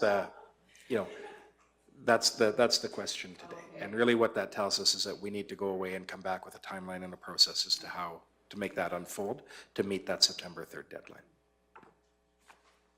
Councillor Cunningham, oh, sorry, Councillor McGee, follow up. Sorry, I'm just hijacking just as a thank you for Mr. Hogan reading that I was off track and I Yeah, thank misunderstood the RFD, so thank you so much for putting me back. Yeah, me too, so thanks. Yeah, appreciate that. Okay, thank you for that. Councillor Cunningham. Thanks for that clarification as well. That's what I was wondering, if we were gonna make a decision today, and then maybe perhaps it come back to a CAL meeting for a more wholesome discussion, but, I think what I'm hearing, and I think when the AUC came, well, virtually and did their presentation, there was quite a disconnect between what they were saying and what the province is saying.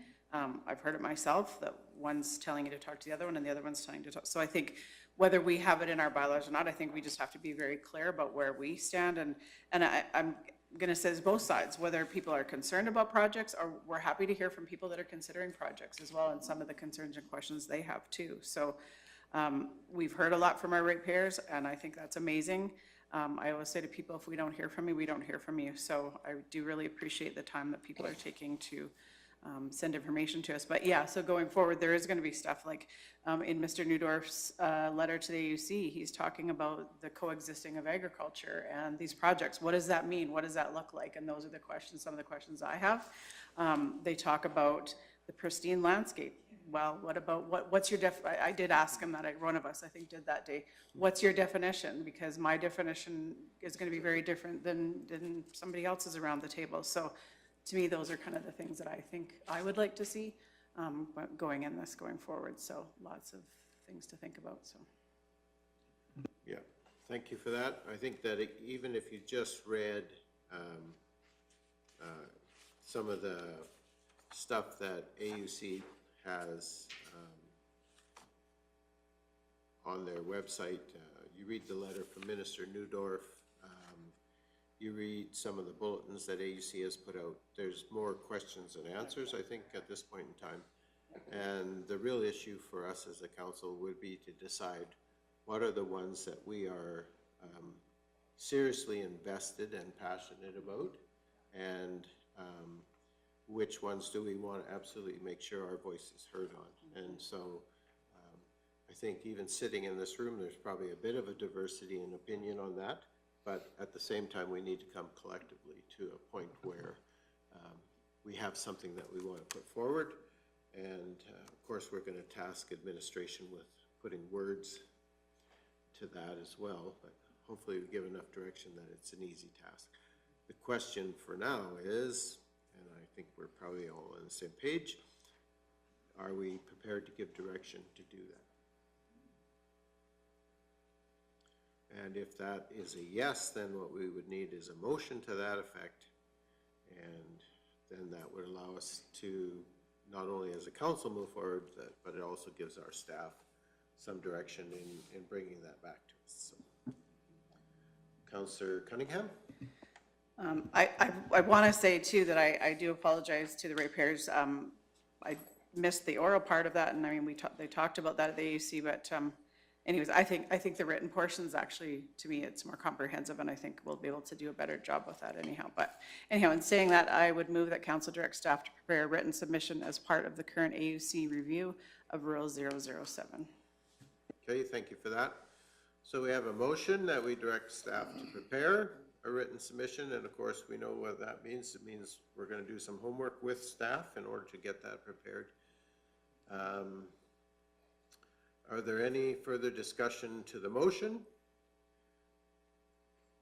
that's in front of us?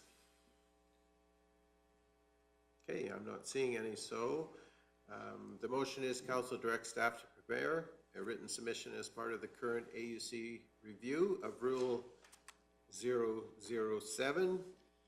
If there's no further discussion, I'm going to call the question. All those in, Councillor Cunningham. Sorry, I just caught you. So just under the wire. Just under the wire. So with that written submission, are we going to say to have a further discussion at a CAL meeting, or how is that going to look like? Because they don't really know what we're wanting, what we're asking of them right yet. Does that make sense? Okay, so Mr. Hogan, do you need further clarification, or are you pretty much aware of what we're asking? Through Mr. Chair, in this case, I don't feel that we do. We know that there's going to be a process where we have to come back and, I mean, we need to capture your thoughts in some way. Just given the summer schedule for the committee of the whole, it might be at a council meeting as well. Just as the schedules work out.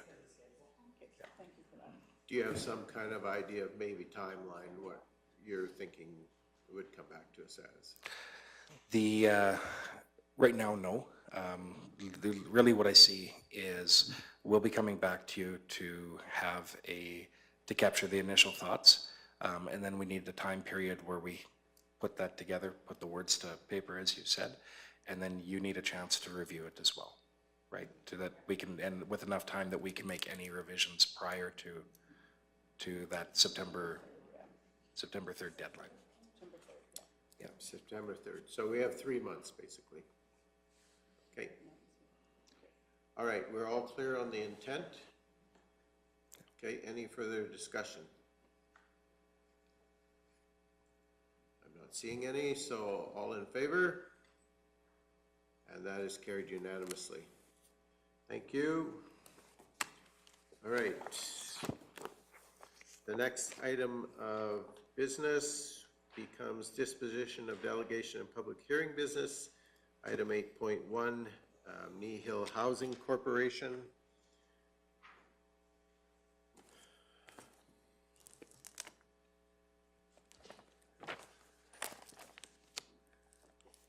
And I guess, Mr. Hogan, if you want to just do the introduction there.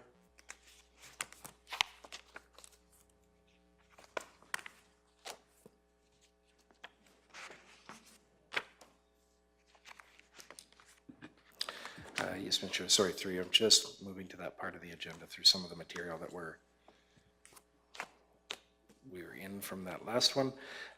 So Kneehill Housing Corporation, I don't know if there's much for me to add to this delegation or the other one. Both of them were just in front of you to provide information. So the recommendation is to accept for information. Okay. Councilor McGee? I'd just like to say once again, I really appreciated Kneehill Housing coming in and giving us such great information. It's good to have that review and actually enhancing my understanding of the whole project. That's great. Thanks. Thank you for that. Councilor Petter? I gotta change my look. Sorry. I can see the wheels turning. Yes. I guess it was just good to hear and put it out there that the board sets the rates, and we as council have to stand behind the board when they come back, just because there's a reason why they've set the rate, and I'm sure they're trying to keep it to a minimum. And so it was good to hear that the province has nothing to do with that. The board actually sets the rate, so. For the lodge. Yeah, for the lodge, yes. Well, and that's the important part for us, because that's where the requisition's gonna come to us from, is the lodge portion. The provincial housing and affordable housing part that is also administered really is outside of any of our purview anyway, right? And I guess my only comment would be, we have a couple representatives who sit on that board, and the only encouragement I would give is that as you're dealing with the process and you're thinking about things like reserves and maintenance and long-term financial viability of that organization, that you feel free to converse with council in terms of bouncing ideas off of us, perhaps taking some direction back to the housing board and expectation.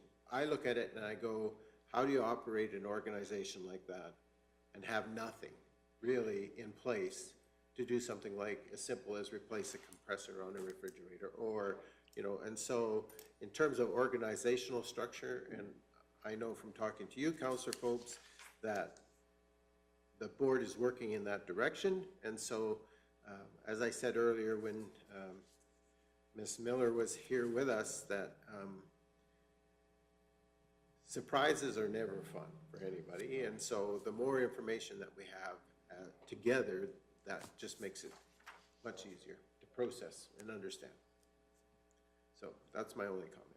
We're here to help. That's all I'm going to say. Any other comment or discussion related to the Kneehill Housing Corporation and the delegation? If not, I'll make the motion. Okay, Councillor Penner, thank you. That council receive for information the presentation provided by the Kneehill Housing Corporation. Okay, thank you for that. So we have a motion to receive for information the presentation provided by Kneehill Housing Corporation. Any further discussion? If not, all those in favor? And that is carried unanimously. Thank you. The next item on our agenda would be 8.2, the delegation from Accurate Assessment. And again, we have, I think we had a great visit with them today and good information. Any discussion or comment?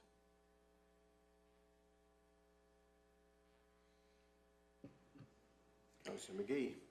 Philosophical comment. I think it's really important that we understand how assessment works so that we can better plan for sustainable future. I think understanding how assessment and tax rates are set really helps us know how we do have to have a diverse way of living here, and as much as we want to preserve the agricultural way of life, absolutely, it's not going to sustain us. And so how do we create that? This really emphasized that we really need to do some homework on making a plan for that.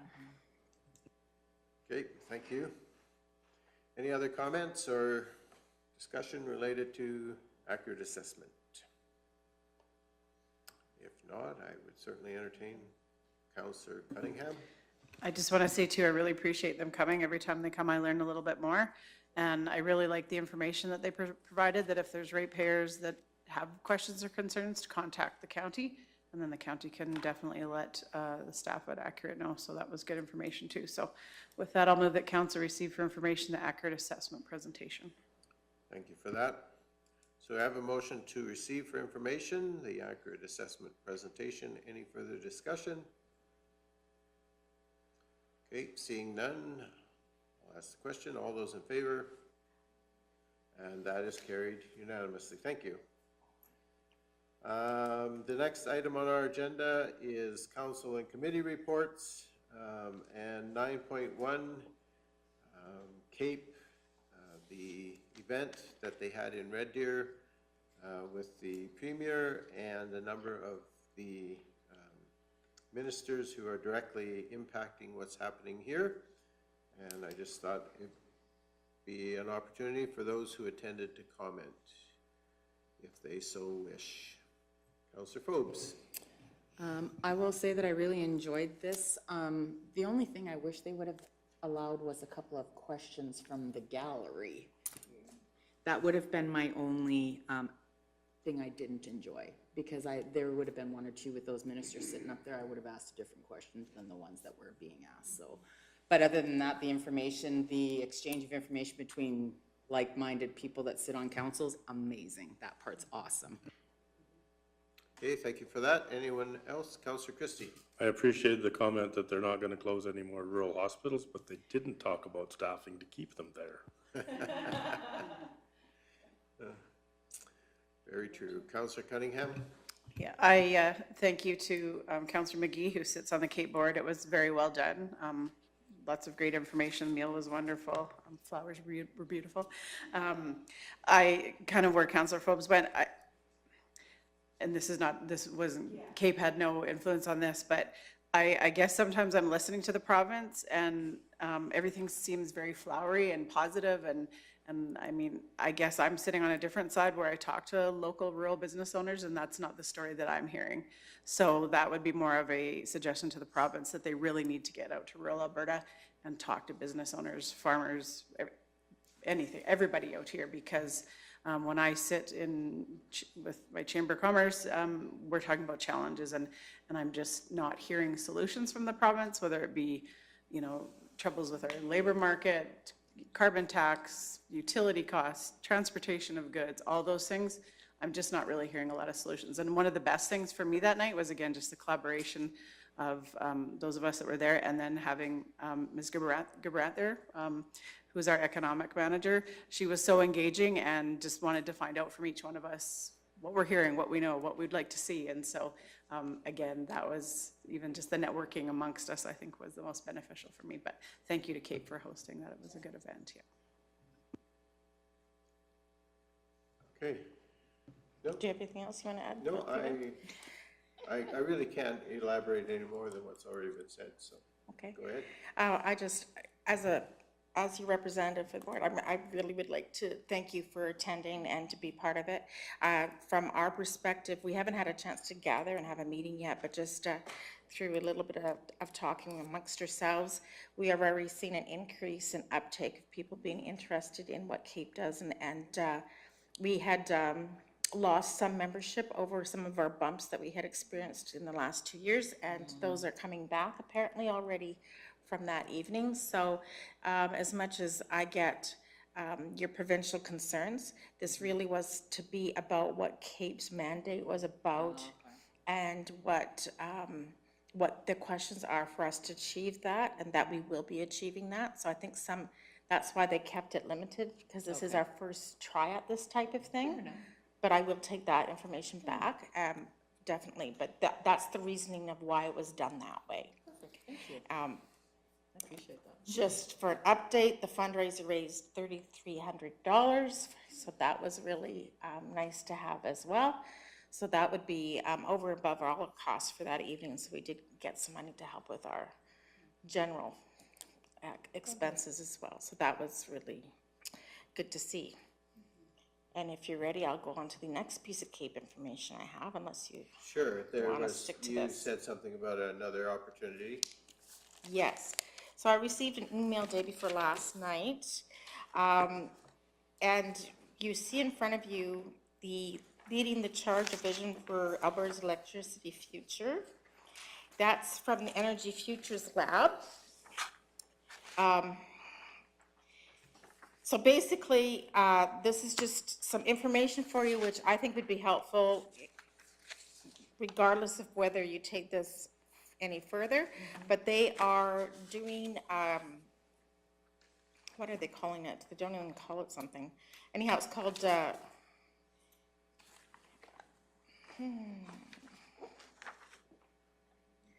come and share your perspective and opinion. So there's an opportunity to kind of have an open session to listen to some of this information and then to give feedback. There are 2 different dates that we could go online as a group or just individually to do that. One is we're already in council, which is Tuesday, today.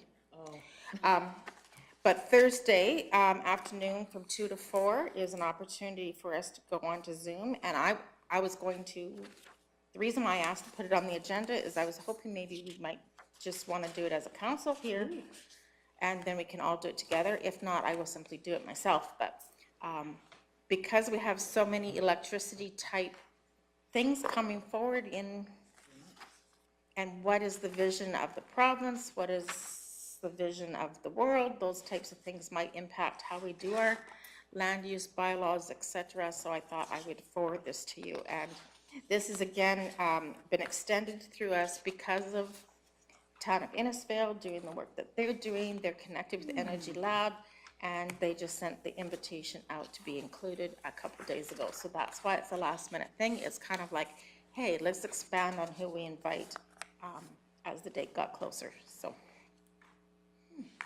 Okay, thank you for that.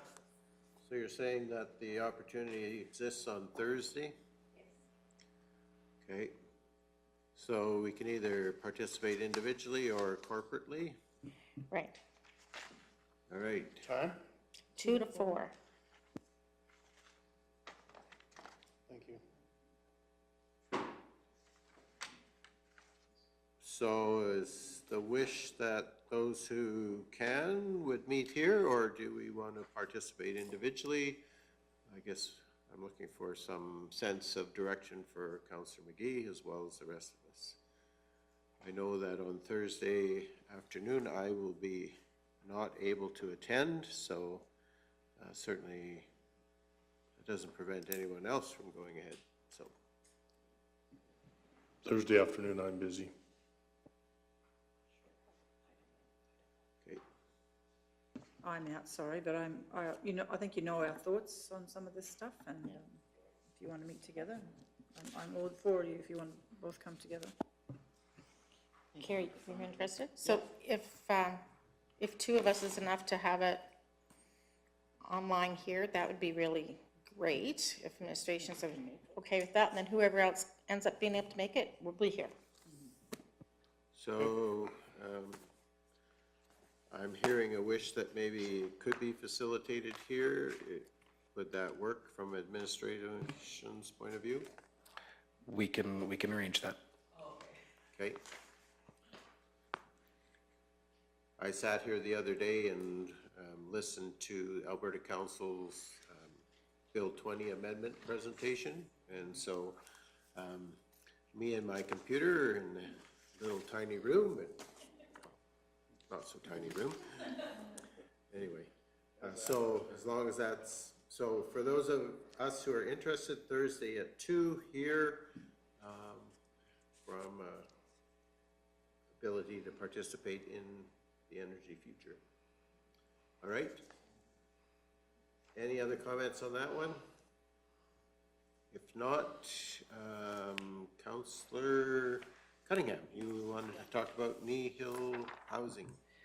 So if you can just put this on repeat from last meeting, but, so our 4th annual street hockey game was canceled last Saturday due to the weather, so it's actually going to be this Saturday. So same thing applies, from 11 a.m. to 2 p.m., Golden Hills Lodge at the parking lot. It's also cruise weekend, so it's going to be a great opportunity for the residents to have their hockey game and watch cars and maybe put their chairs out. And barbecue by donation, I'm assuming around noon. Everyone's welcome.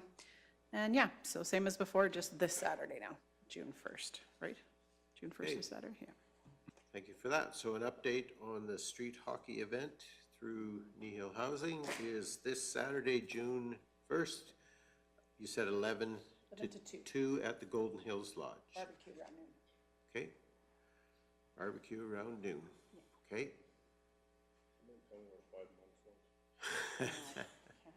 Can't help you with that. All right. Are there any other comments? Other than that, I would be looking for a motion to accept for information the council and committee reports as presented. Sorry, Councillor Phobes. So moved. Okay, thank you for that. So I have a motion to accept the council and committee reports as presented. All those in favor? And that's carried unanimously. Thank you. We're on to Mr. Zier's favorite item, council follow-up action list. He perked up. So the council follow-up action list is in your agenda packages. And are there any questions related to the items that are there? Since no one else is prepared, I have a question. When is Huxley watering or engagement session with the residents of Huxley? And can you give us an update? Excellent, thank you. Through the chair, yes, definitely. So we have looked at a couple dates, as Mr. McKiernan mentioned last meeting here. Actually, this is a question for council here. We have June 26th designated as that day. That's a Wednesday. It doesn't, In my book, Kneehill Housing does a policy update, and that's an all-day thing. okay. So right now, currently, it could change because of the fact that we've hired an HR company and they're redoing all of the policies. So that we would have to have that review. I'm just not sure if it's gonna be that exact date. Is my problem. Go ahead and have it. I just might not make it, but if I can, I will. That's planned for an evening, correct? Correct, yeah. We're looking at about 5 to 7 at night, so. And part of the reason that I am asking the question is you had proposed the possibility of 3 dates, and I have those all booked in my calendar right now, and I'd like to free at least 2 of those 3. Perfect. So So you're suggesting that it could possibly be the 26th, or what's? Well, like I say, I think the Huxley site is, the Huxley Community Center is open for all those dates. I apologize, I don't have the dates that John had mentioned other than that date. 13th, 17th, and 26th. Okay. And we'd be available for any of those, whatever council wishes. So through Mr. Chair, I believe Mr. Zare is saying that if you decide it's the 26th, it'll be the 26th. Yeah, for sure. I'm good with that. That gives you time to actually let the community know and be aware and get some posters and whatever into the community well in advance, plus notify the residents in whatever way, shape, or form that takes. Definitely. So through the chair, we're planning on putting this in the paper, on our website, on the mailbox board in Huxley, all those sort of avenues, and any other if you have an indication of where the community might seek for this information. So those Insert three. in their mailbox. I don't know. I think we just need to make sure as many of them as possible are there, and the sooner we can tell them it's happening, the more of them will schedule it on their agenda. Definitely. And the sooner the posters and whatever all else can go out there, the better off we're gonna be. So whether that's, actually the ball shed probably wouldn't be a bad place to put a poster right now. Yep. The ball diamonds are busy, Oh, yeah. and community hall, the curling rink, wherever, the more places we put it up, probably the more likely it's gonna be seen, so. So through the chair, can I ask, is that consensus of council there for 26, or would you like us to look in maybe even future dates past that, if to give enough time for communication?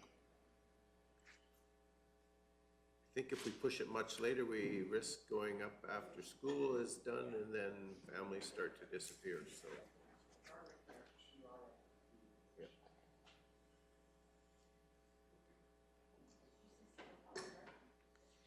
You said 5 o'clock start, right? 5 o'clock start, yes. Okay, I think I'm hearing sort of a consensus. Okay. Look at that, I have 2 days now. Thank you. Freed up. Thank you, council. You don't remember which other 2 days I gave? 13th and 17th. Oh, thanks very much, Jerry. Okay, are there any other questions on the council follow-up action list? Okay, not a question on the action list, sorry, should it be? This is just a question for you, Carolyn. We know when all our meetings are, and as they get closer to the day, you send us out the little thing and it goes straight to our calendars. Is there something that you can send out at the end of at the beginning of each year, and it sends to our calendars every date? Yeah. For the full year. For the full year. Pardon me? Yes. Or does that mess up something behind the scenes for you? It's just because I go in and do it all, and then when you send it, there's double entry or whatever. It's not a big deal, but I mean, it's just nice. Your calendar automatically is full of when your meetings are, you know? If that's, you know, it's a bit of a job, but I mean. Yeah. Right.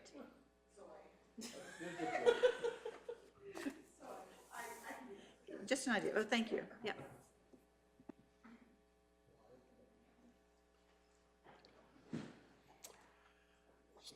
Okay, Deputy Reeve Woodstock. Well, we're off track here. Oh, Saturday is Sports Day in Linden. Have we got something lined up for a vehicle? And we do? Okay. Yes, we do. We do have a vehicle ready for you to take, and picking up candy on Thursday. So Okay, we'll thanks. be ready.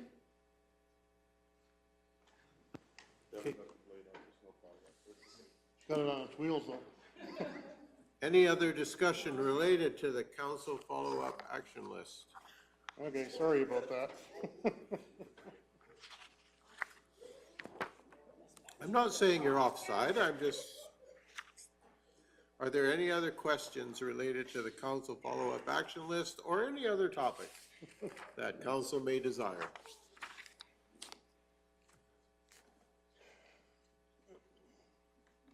Councillor Christie. I'll make the motion to accept the council, or the follow-up action list is presented.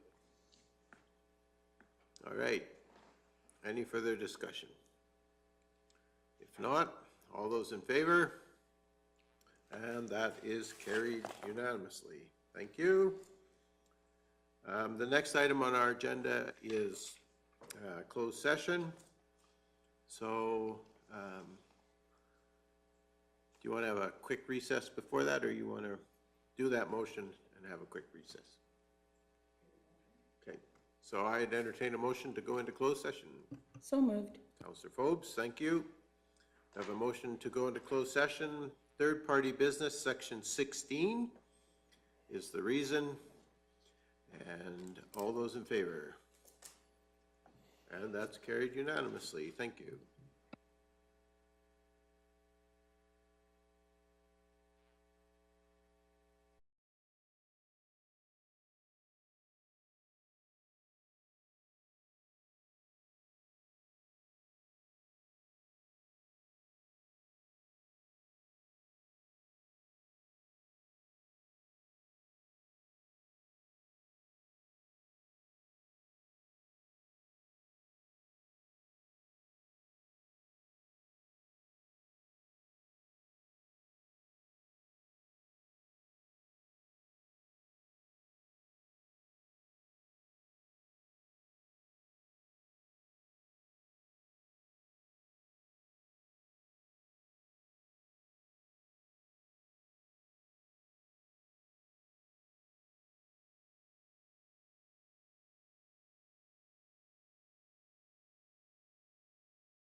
Okay, we had a motion to return to open session at 4:19.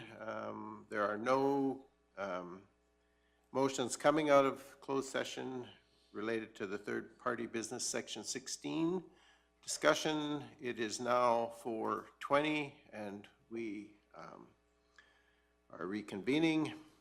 And the last item of business for the day is a motion to adjourn at 4:20. Thank you.